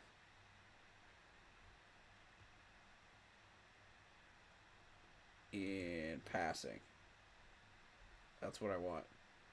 Yeah. Look at Sam Darnold sitting there at 5. That's what I'm trying to tell y'all, man. There's only a handful of quarterbacks that have gotten over 4,000 yards. Total. Even Patrick Mahomes was on the cusp. Rodgers was on the cusp. But here's the problem with Rodgers. Number one, you're on a losing team. The Jets are terrible. If you want to succeed, the Jets are not the way to do it.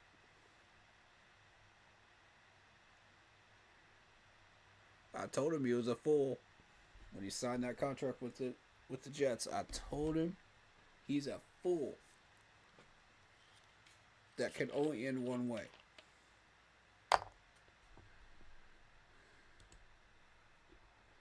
But what do I know?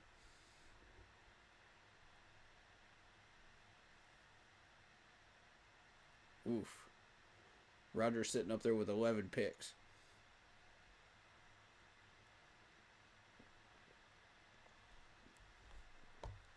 Baker Mayfield with an astounding 16 interceptions thrown. Yowza. Yeah, 41 touchdowns. But he's in a tie for the lead for the amount of interceptions for last year. That's not a good look.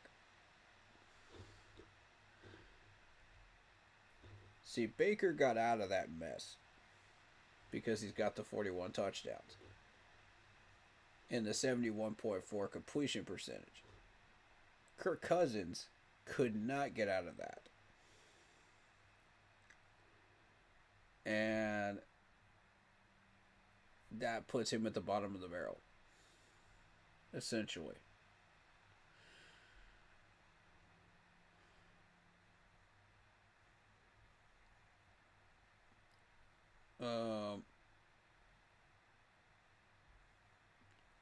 Once again, Sam Darnold sitting there at 5th for interceptions. But he was able to offset that with 35 touchdowns. See, again, he's probably the 4th quarterback that's been able to get away with that.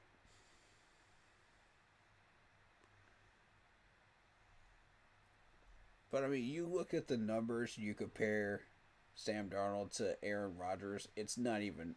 No.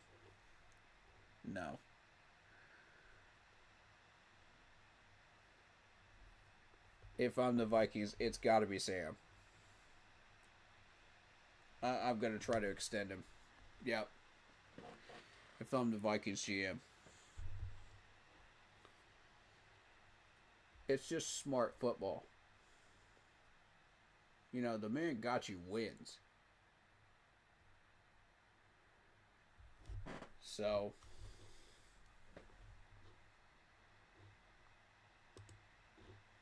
Vikings fans are going to complain, oh, he threw too many picks, Okay, well, once again, how many quarterbacks threw for over 4,000 yards?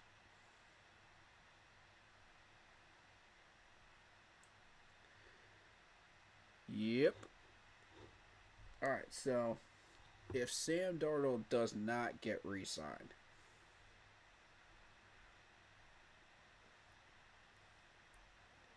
I could see the Raiders experimenting. If they don't go after Russell Wilson, they're going to experiment. And if you know Pete Carroll well enough, you know he's going to want to go after somebody that actually is going to succeed. So it's going to be Sam Darnold. You know, it won't be Geno. Yeah, he's worked with Geno, but will that be his choice? No.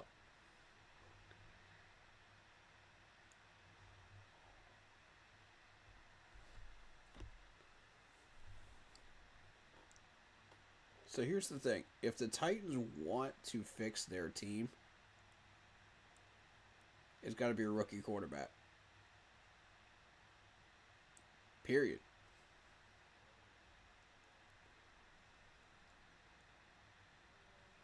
Pittsburgh, they're going to try to extend the olive branch to Russell Wilson. I don't think it'll work.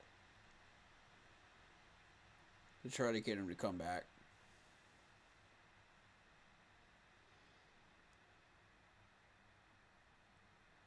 So Pittsburgh's going to be in a pickle here. They may end up having to settle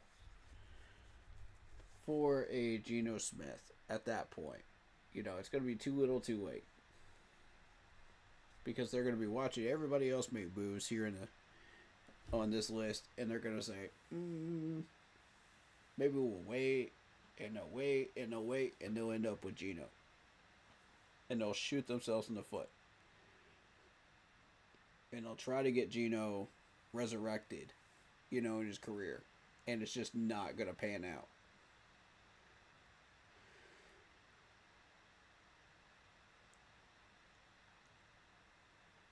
Now, here's the thing.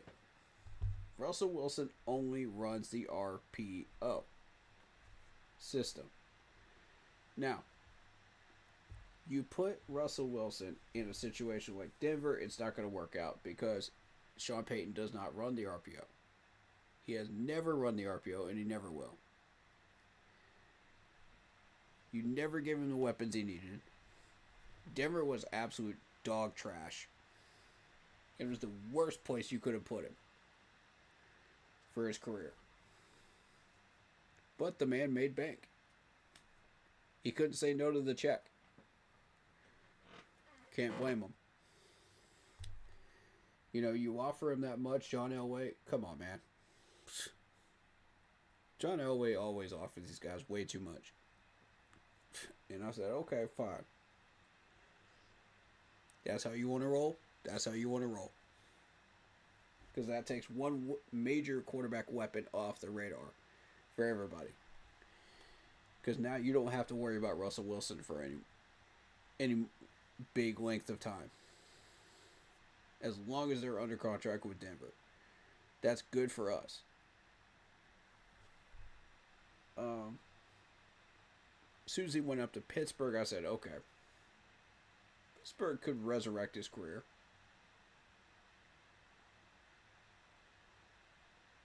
And I pretty much leaned into it. I said, okay, Pittsburgh's going to resurrect this man's career. Sure enough, he goes 5-1. And I said, doggone it if I wasn't right. Go figure. Can he do the same for Geno? No. Geno is not Russell Wilson. Point blank. Russell forced the RPO system into Pittsburgh. Geno cannot do that. He's lower on the totem pole. But he's still an RPO quarterback.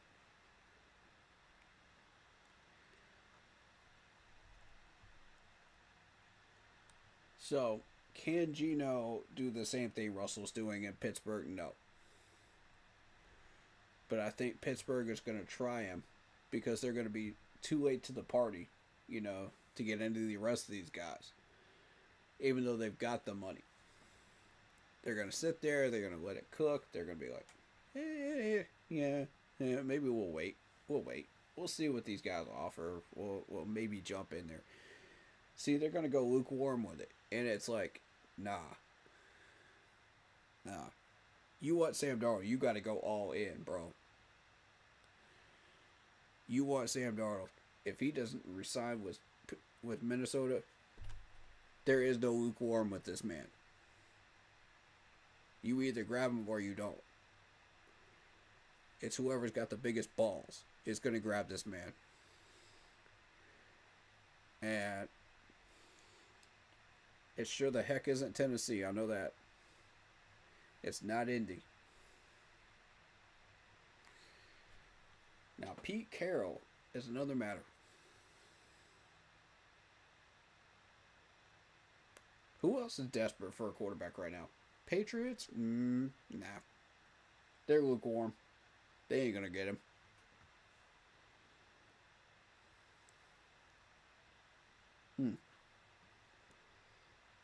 Who else would show up on that radar?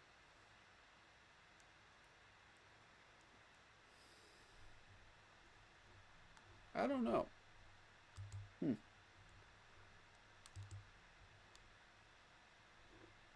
Let me look at the draft order. Maybe I can figure it out. Giants are drafting a quarterback. Titans are drafting a quarterback.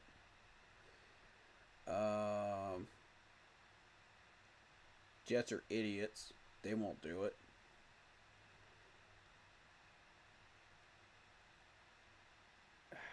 I don't see Chicago doing it either. Nah. Dallas is stuck on their quarterback, Dak Prescott. Falcons have still not given up on that quarterback that they drafted. So that's a no. Arizona. Arizona's got enough backbone to do it, but I think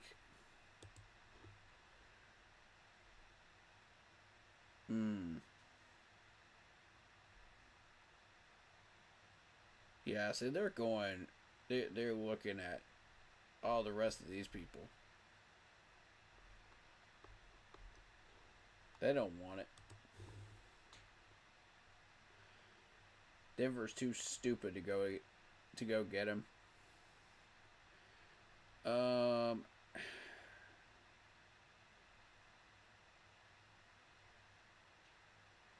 Maybe the Rams.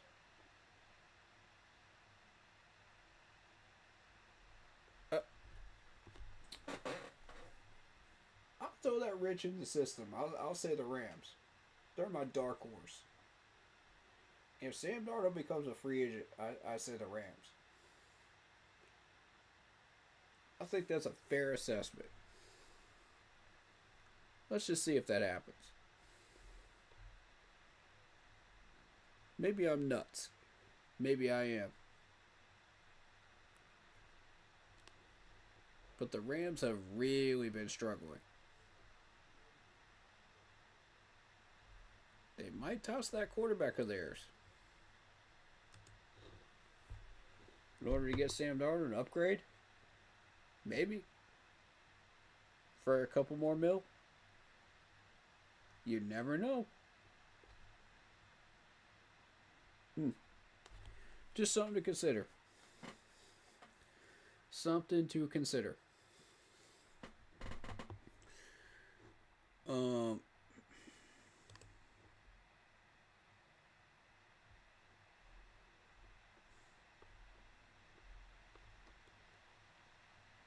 There's been a lot of action in the NFL as far as coaches in the past month.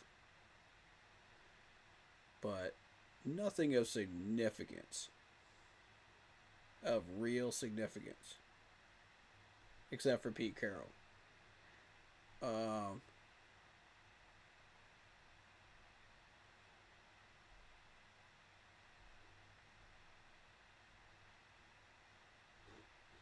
I'm wondering,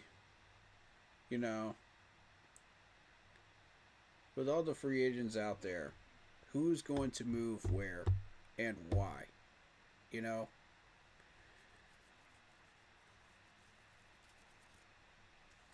And, take the money out of consideration for a minute. Um, and put in the consideration of, is this team a competitor? Do they have a shot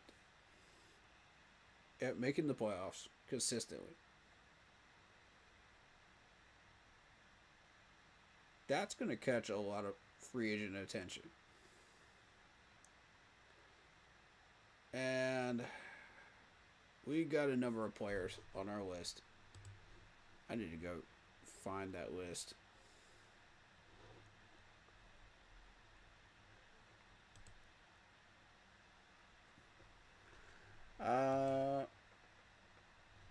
We got lag.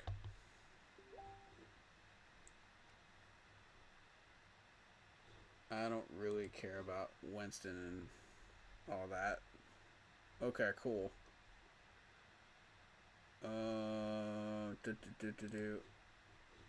Let me find.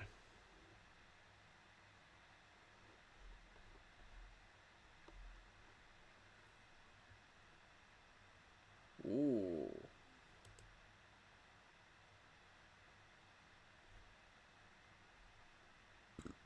Now that I did not expect to see. Okay.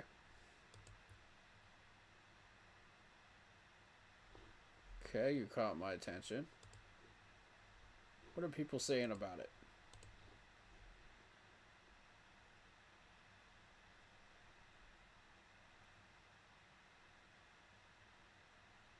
You're not getting Myles Garrett. I'm going to put a stop to that right now. We're not getting Myles Garrett. Myles Garrett is $20 million a year.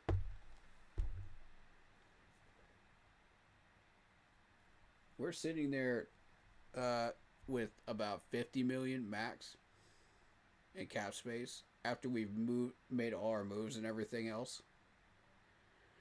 To free up space. Now let's keep that in perspective. We need about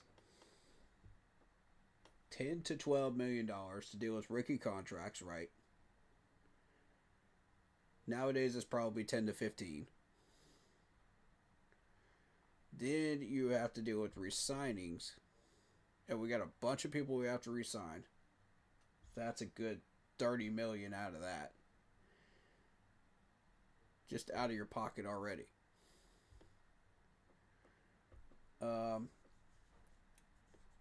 Maybe 35. So you're looking at about 10 to $15 million in free agent money. That's not enough. Even if we tried to make the move for Myles Garrett, it ain't gonna happen. It's not happening, bro. I'm sorry to burst everybody's bubble, but it ain't happening. T. Higgins is going to be expensive too, and they just put a franchise tag on T. Higgins. That's the last I heard. They were going to put a franchise tag on T. Higgins. And there was this rumor going around that Myles Garrett and Deshaun Watson together in a trade package. I'm like, that is the most absurd thing I've seen all offseason. Bro, nobody's going to want Watson's numbers, man. Nobody wants that contract.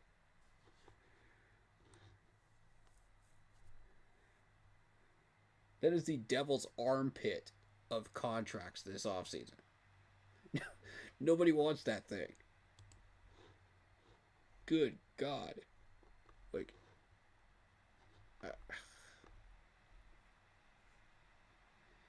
you're going to try to trade both together and pay Myles Garrett $20 million a year? No one is stupid enough to take that trade. I'm sorry, no. I don't care how much money you have. No one is that stupid. Not even the Jets. Yeah, I've heard that rumor. Absolutely ridiculous.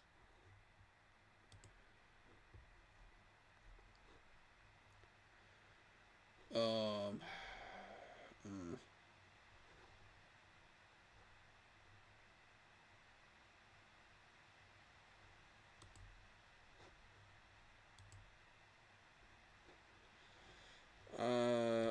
I think that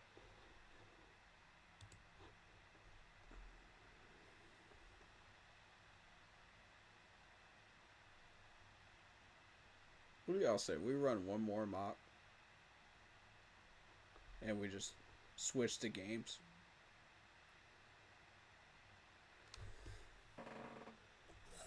Yeah.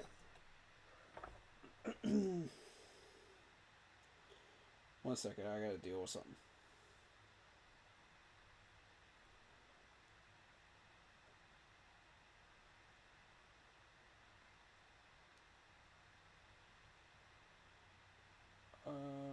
Do do do do do do do do.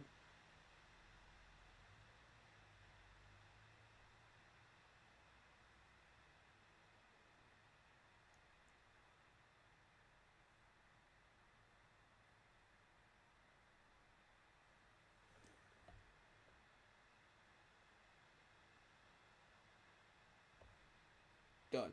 All right, cool.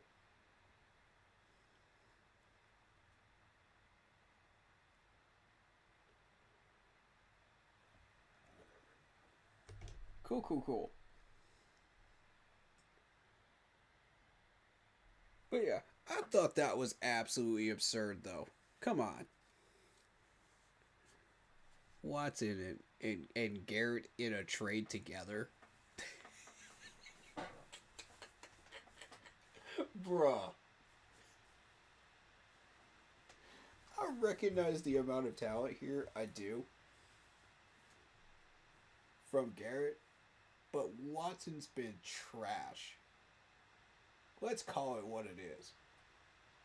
Watson has been trash. And not even worth even a tenth of the money he's being paid. And that's coming from a Clemson fan. Okay? Who knows Watson. This man's making his freaking life's worth of money right now. And he's barely even having to do much to get it done. He is making absolutely highway robbery money off of Cleveland. And it's criminal. It should be criminal. Honestly. But good God, it's horrible. And you want to trade that with Myles Garrett, who's wanting $20 million against the cap every year? Myles, what kind of drugs are you on, bro? It's got to be that good stuff from California, bro. Because, like, good God, no. If that rumor is even halfway true, heck no.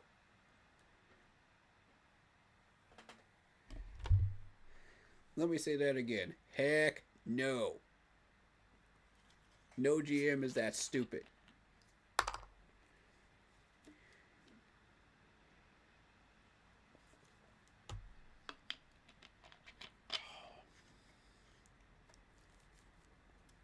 They'd rather have Aaron Rodgers to deal with than that garbage. I'll tell you that much.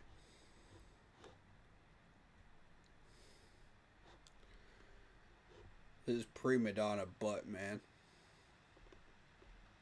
Ain't nobody want to deal with that either.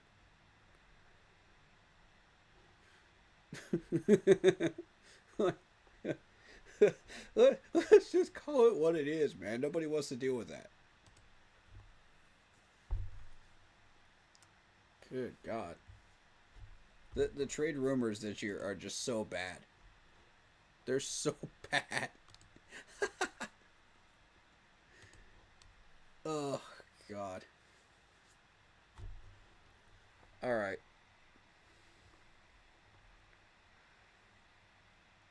Anybody want to lock in a mock? Let me know. This is gonna be the last one. Probably for this mock draft Monday. I'm not going ape with it today, but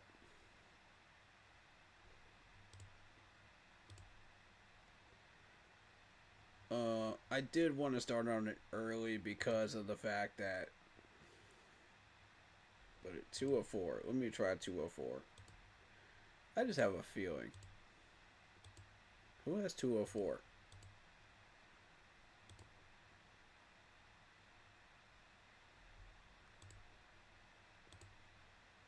Somebody has 204. Pick 204. Let me see.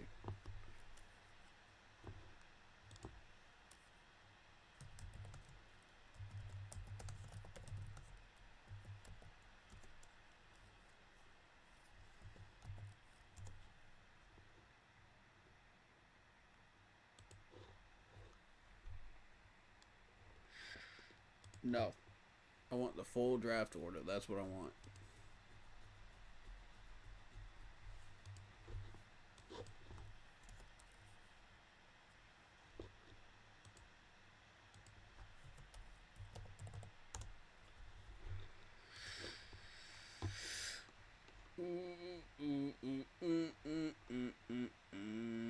Rams. Rams traded Houston.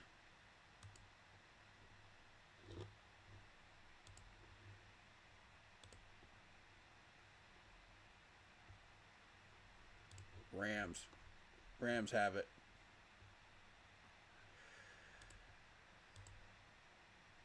Two of four. Okay.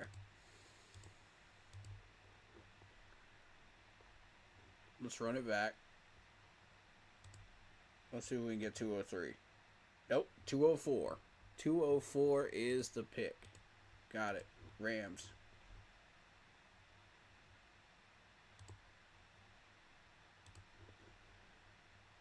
Done. You already got a 6th rounder. I want it.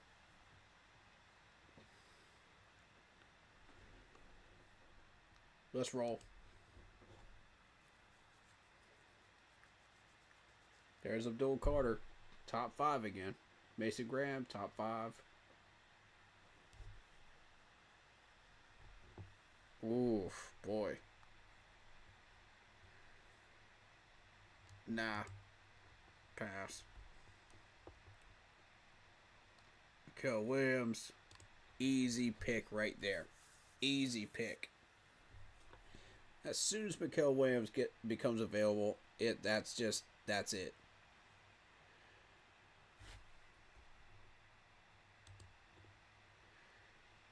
You take out Mason Graham, it's an obvious choice. It's going to be one of the 2 defensive ends from Georgia.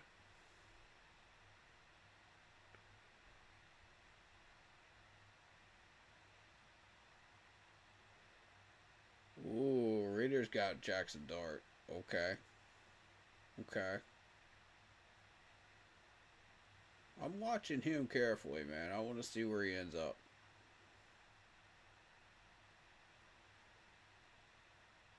Turner, Walker. Ooh.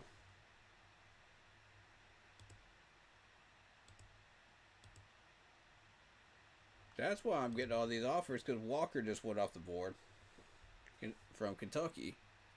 That's exactly why. That's exactly why. Alright. Here's what we're going to do.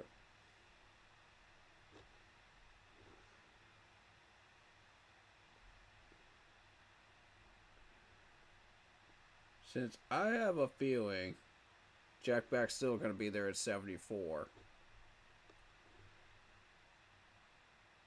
And there are other options here.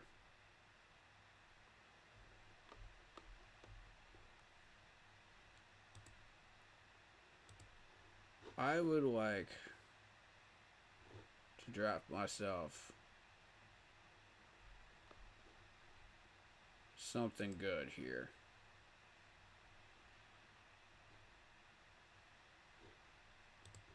This is an opportunity right here.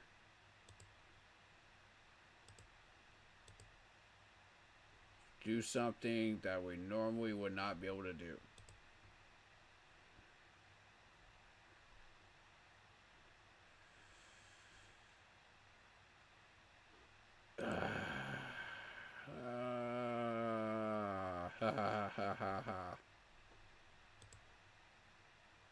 Wyatt. This is an opportunity right here, y'all. Because Jack Beck will be sitting there at 74. I just have that feeling. I have a feeling right down in my soul. And if we miss on Jack Beck, we can always get Tez Johnson. We're solid at 74.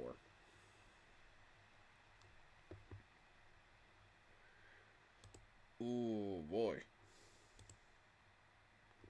Now, let's not overthink this, man. Let's not overthink it. This is an opportunity to solidify our offensive line right here. But we do need a linebacker. Linebacker can wait. Safety can sit for a bit. Wide receiver we're getting at 74. Running back can sit. Because Devin Neal's at 130. I want Devin Neal. Tight end can sit.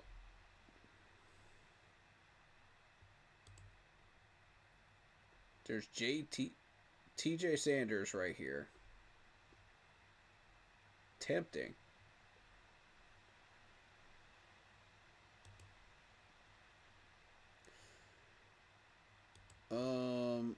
Do we take the gamble on Jack Beck? Do we take the gamble? We do have a safety net. And Tez Johnson. Do we take the gamble that he sits there?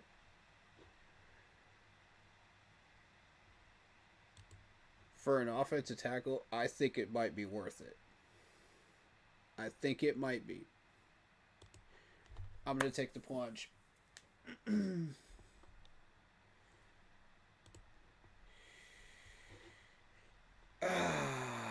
They took him. They took him. They took him. They took him. And they got... Oh, you gotta be kidding me. You gotta be kidding me.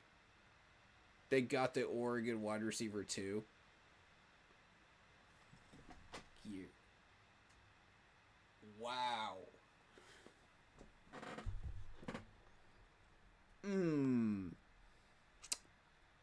Okay, that one hurt. But you know what? We got ourselves an offensive tackle to help out Ickey. This is more important. I think our wide receiver is good. You know, we could get a couple of good wide receivers in free agency and pick up like a minor wide receiver sitting down here in the draft somewhere. You know what I mean? We're not hurting at wide receiver because let me say this.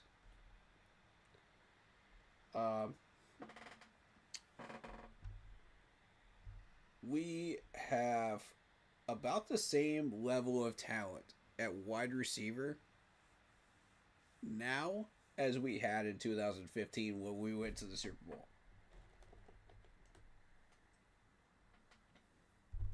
Yeah, I'm saying it. People could disagree with me if they like. I think we have that level of talent.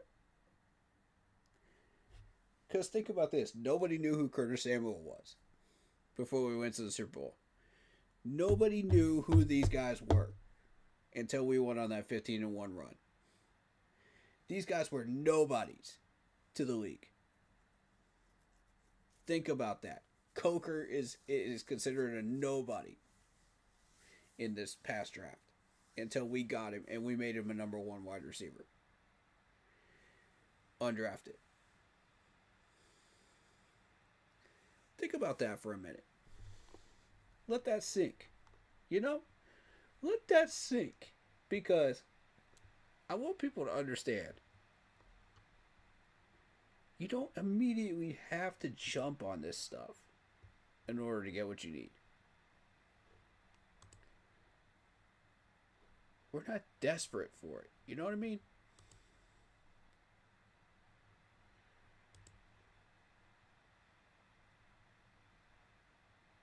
Alright, now Noah Williams, I don't think we can. I want Noah Williams. I'm targeting Stutzman. So that's going to be 113.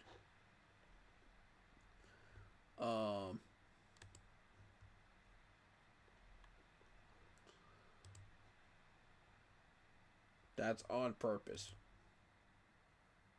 Savion Williams is a pretty good wide receiver too, in his own right. Let's not get that twisted, man. All right, so 110 and 113 are going to be Stutzman, and it's going to be Ty Robinson.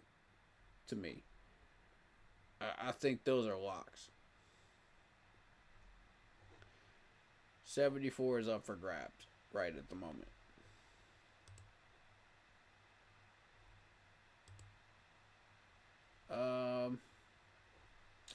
I would be willing to go Noah Williams here. Simply for the fact that you're not going to grab him later on.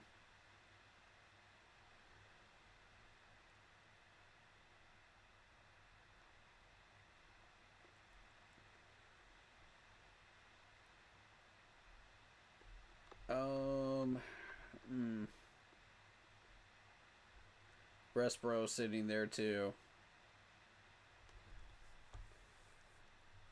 We do have a corner target in Fortune. So I think Fortune is a good choice later on. Although I prefer Noah Williams. If given the option, you know, it's Noah Williams all day long. But the problem is you can't just guarantee that that's going to happen. You know?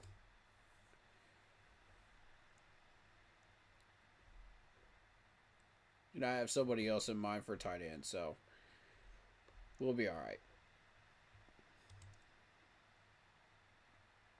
You could double down on Kyle Kennard, but that keeps you from getting one of your positions. So that's not a smart move at this point, since you already got Mikael Williams. My move here.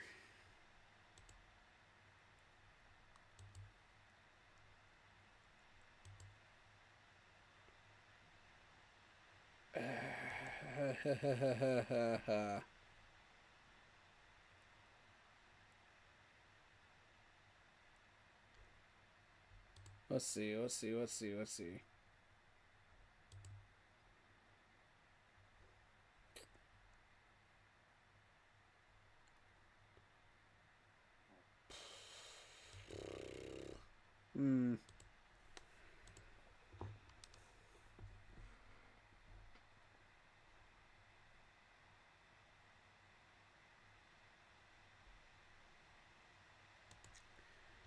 I'm going to respectfully pass on Noah Williams. I think this has to be a wide receiver move here. Westboro sitting here. Savion Williams is sitting here. I'll take Westboro. Russ Repo. I think that's the right move. Is there any objection to that with anything else that would prevent me from getting that? No, it's safety. Only no Williams, I believe. Pass on Knight. Pass on Carter. We already got our offensive lineman. Defensive tackle, we're going for Ty Robinson. So no. Pass on Kyle Kennard because we already got Michael Williams. Already got our tackle. Tight end. Terrence Ferguson is here. Arroyo is there too. But no. I'm not in a hurry. Running back, I could wait on. And quarterback, we're dead. Alright.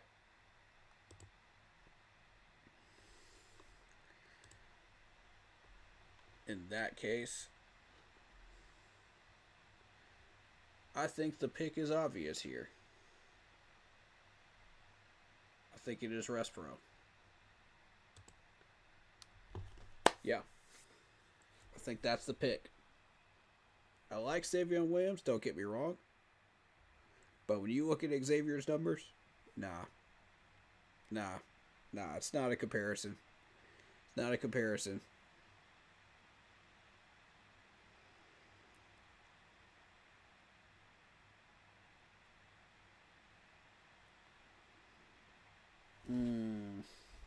I saw somebody picked up my guard.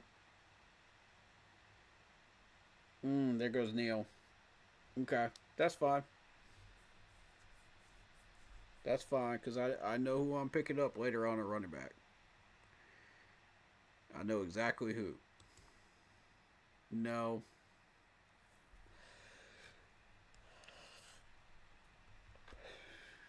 $173 in a round 6. That's good value, Seattle. That is good value. Give them credit. That's good value.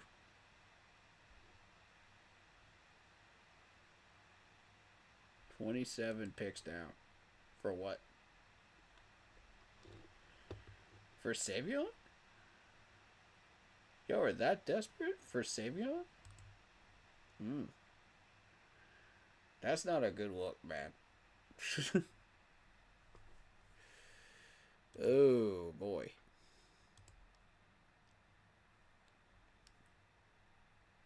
Okay, so Ty Robinson is going to be one of my picks. They got Stutzman. You slimy pieces of filth. You actually got Stutzman.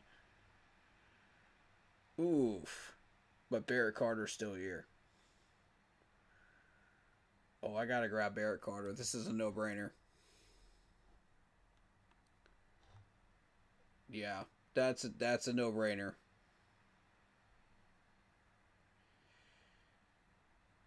Ooh. Move down 5 spots, pick up around 6 for next year. Interesting, Cincinnati. Okay. Chargers, pick up 2 6-rounders. Move down 11 spots. Interesting. Chargers, okay. Okay. That's good value. Y'all playing some ball. Chargers, I like your aggression right now. I like that.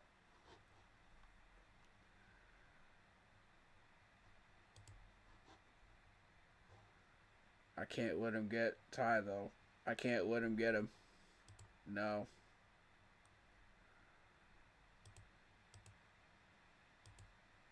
Nah. I can't do it. I can't do it, man. I can't do it. Ty's got to come with me. I like the aggression, though, Chargers. Throw me another offer later on. I like that. That's the type of aggression I'm looking for, though.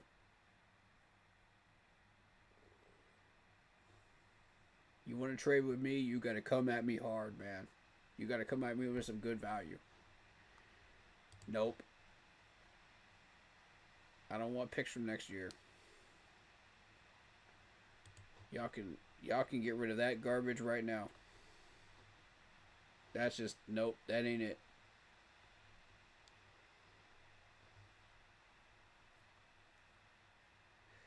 Alright, so we've got a running back, a safety, a tight end, and a corner to draft.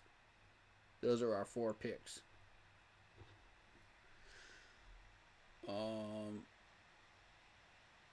Sanders is going to be 190, 164.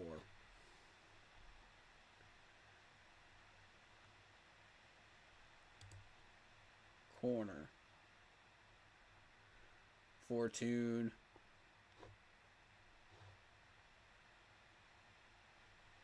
Fortune's going to be 147.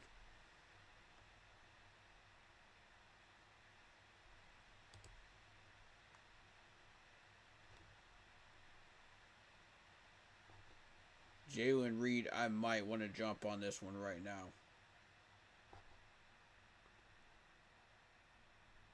Because if I don't, it's going to... yeah. Tight end.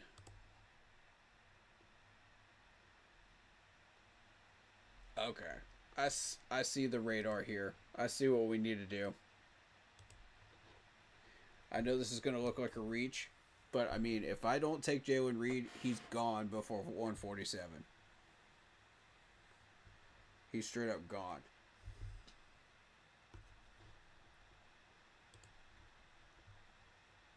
Y'all know it.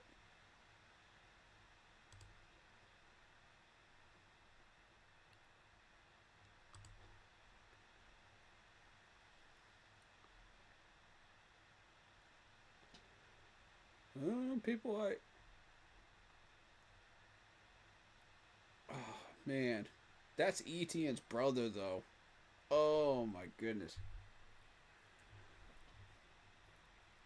Y'all give me the opportunity to get Etienne's brother. Oh, I can't lie. That's tempting. I cannot lie. That is incredibly tempting. Mm.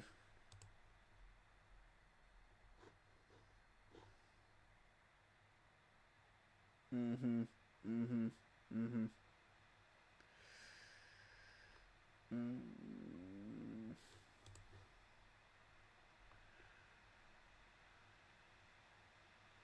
I don't know that I could resist the temptation right now. I don't. This is Travis Etienne's brother, and you've seen Travis Etienne in college. Oh my God, he's an animal. And his brother's a beast, too.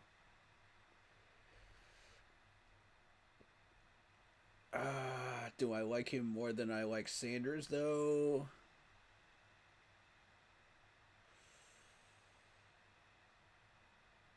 Or Maffa? That's a tough one, man. That's a tough one.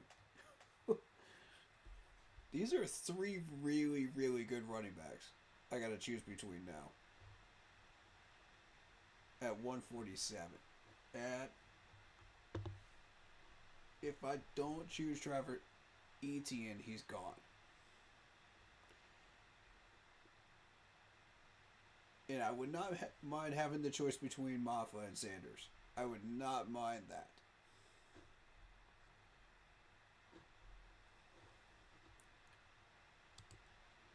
You know, except for the fact that I am specifically targeting Fortune. So putting Sanders and Fortune together again would be very, very enticing.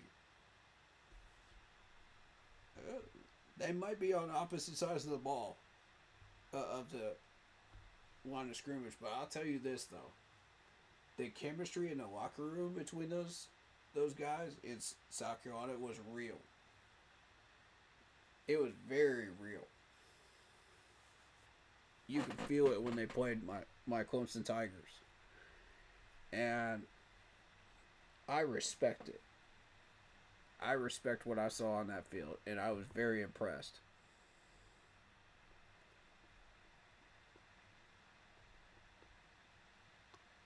Ooh, Jacob Parrish.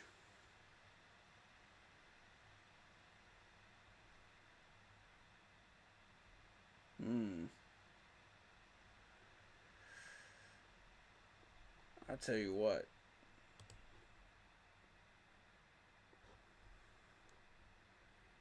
Since this is a random mock draft, let me take Trevor Etienne's brother, man. Travis Etienne's little brother, man, for a spin. Let me go grab this dude. Yeah.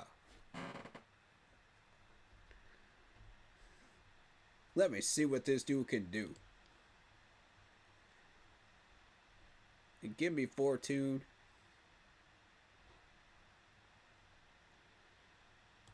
I'll take Fortune. Yeah.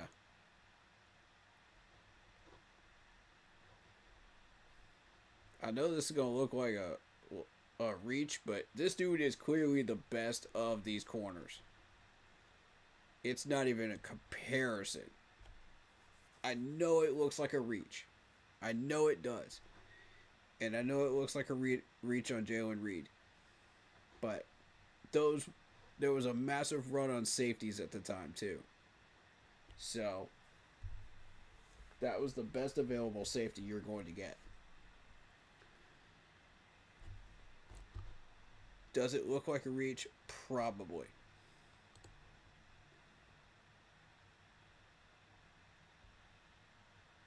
And I'm going to go grab... if Mitchell Evans is still there, I'm going to grab Mitchell Evans.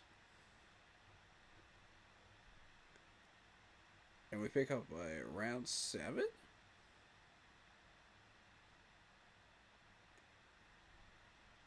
Interesting, Ravens. What are you up to?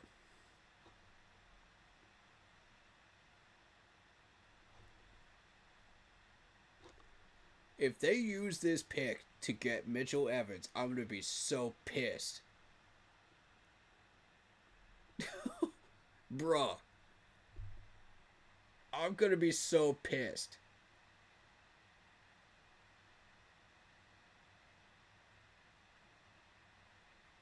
How do they know, bro? How do they know?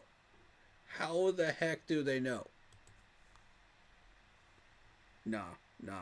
Chances are they're not going to do anything good with this pick. I'm going to accept it. Oh. Knock it down to 217 and I pick up a 6 next year. Tempting. Very tempting, Cleveland. I like it. That's ballsy. That's a ballsy offer right there.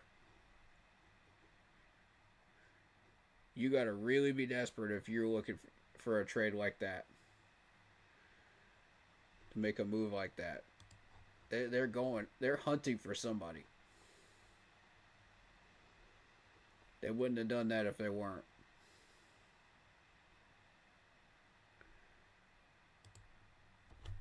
Let's go get Mitchell Evans, baby.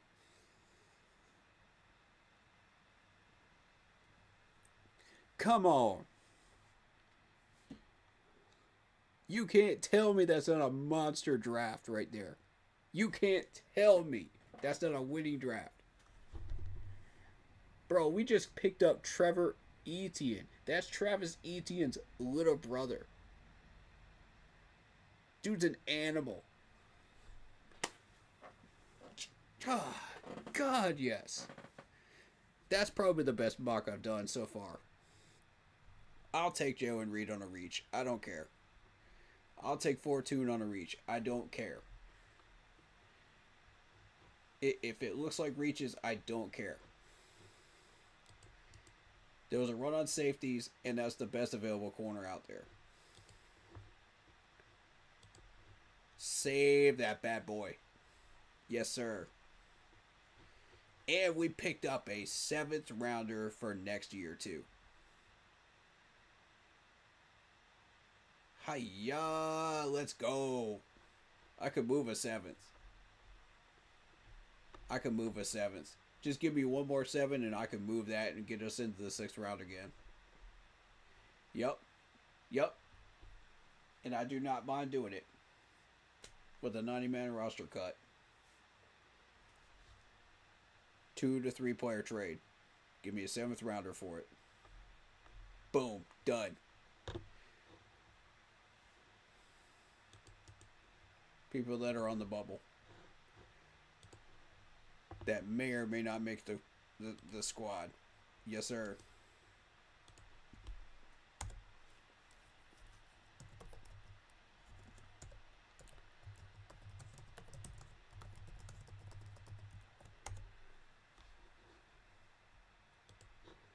Monster mock right there. I'm proud of that one.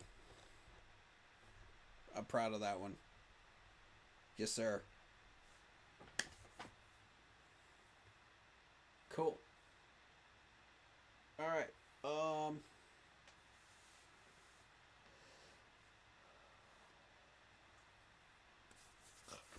Let me mute up real quick. Let me see what's going. I may make some dinner. Uh, I'm thinking about doing like switching into a game stream. But if I don't, then I'll probably just eat some dinner and watch a movie or something tonight. But we put in a lot of work today. We put in a lot of work. I'm really happy with these mocks. You know, we had a joke mock for the second one, but overall, I'm very pleased with this last one. That's a solid one. And, you know,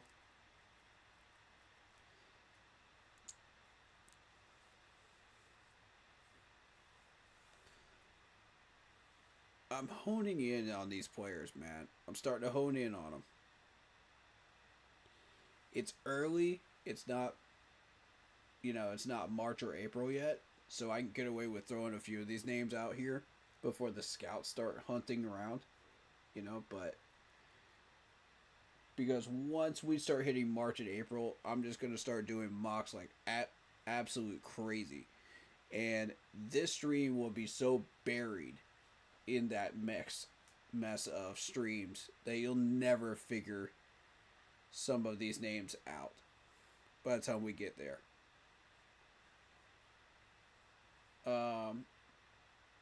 There'll be so many names floating around, it's going to be crazy. And I guarantee you, during March, we're probably going to find some of these names that are going to be locks. But we'll see. We'll see. All right, I'll be right back.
All right, we're gonna switch this up. I think we're gonna go into game mode now. We put in a lot of work, and I'm pretty happy with these mocks today. I'm pretty happy. You know, I think we go for some Pokemon Red. What y'all think? Let's do some Pokemon Red. I know I'm not going to get anywhere with KC Cup and Yu-Gi-Oh! Dueling, so I pretty much got stuck on 14. Only because of the fact that I kept getting like horrendous opponents. And terrible luck in the duel. In the hands that I was dealt, so.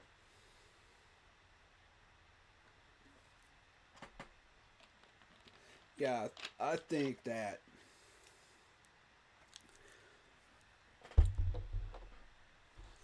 we're just going to call that one at 14, level 14 on that one. But, yeah, let me switch this up to gaming mode now. We put in the work for the football stuff, so, yeah. Is there anything else y'all want to ask me about, football-wise, while we still are able to do this? Any other topics of discussion, questions, anything you got?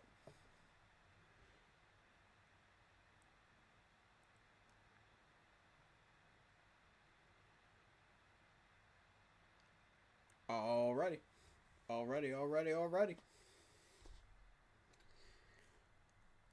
As always, you know how to lock in a mock draft with me on Mock Draft Mondays. Just let me know in the comments. Let me know in chat. And let me know through direct messaging through the Facebook group page. Keep pounding in all caps if you are interested in doing that. We'll lock you in for a full 7-round draft. You'll be able to pick every single player. Full control of the board, full control of trades, everything. You just tell me what you want me to do. I'll look at whatever you want me to look at. But you got to be locked in for the whole 7 rounds. Okay? You can't just leave after the 3rd or 4th round. Nah. It's got to be 7 full rounds. Lock it in, man. You know what I'm saying? That's why I call it lock it in. So, if you're interested in doing that, like I said, hit me up.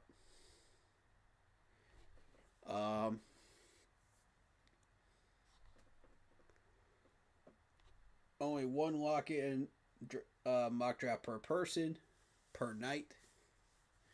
That way we can keep it rolling. You know what I mean? I'll make an exception once or twice for a streamer.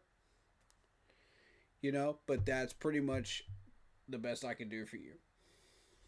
Or if it's a really, really quiet night, I'll make one exception. You know what I mean? But once we start hitting March and April, it's got to be strict rules on that. So, only members of my team and streamers get a pass in March and April to do an extra one. Because of the fact that we have got to get all of that stuff done, and figure it out before the draft. So, a lot of content to go, a lot of stuff to lock in and take care of. So, all right. Switching it up to gaming mode. We're going to restart the stream in with a new title. And we'll see you guys in a few minutes. If you are coming back for that, we'll see you in a few. If you're not, hit that like button, hit that sub button, hit that bell, select all, leave a comment down below if you feel like doing so, and don't forget to check out the Facebook group page. Keep pounding in all caps for in-game posts, polls, opinions, and reactions to NFL news such as scheduling for the channel and for the Yahoo Sports Fantasy Football League. If you are interested in getting your hands on an intro like this, if you're a content creator, go check out Lindara Ty on Instagram using her last name first. Ty, T-A-I, Lindara, Lindara, in the search bar to go find her on Instagram. Fair pricing, awesome person to work with, very patient. Tell her I sent you. She'll hook you up. And she may even give you a discount. Who knows? I don't know. But she loves working with me, so there you go. Anyway, she's looking for new clients. Very awesome person, Lindara Ty.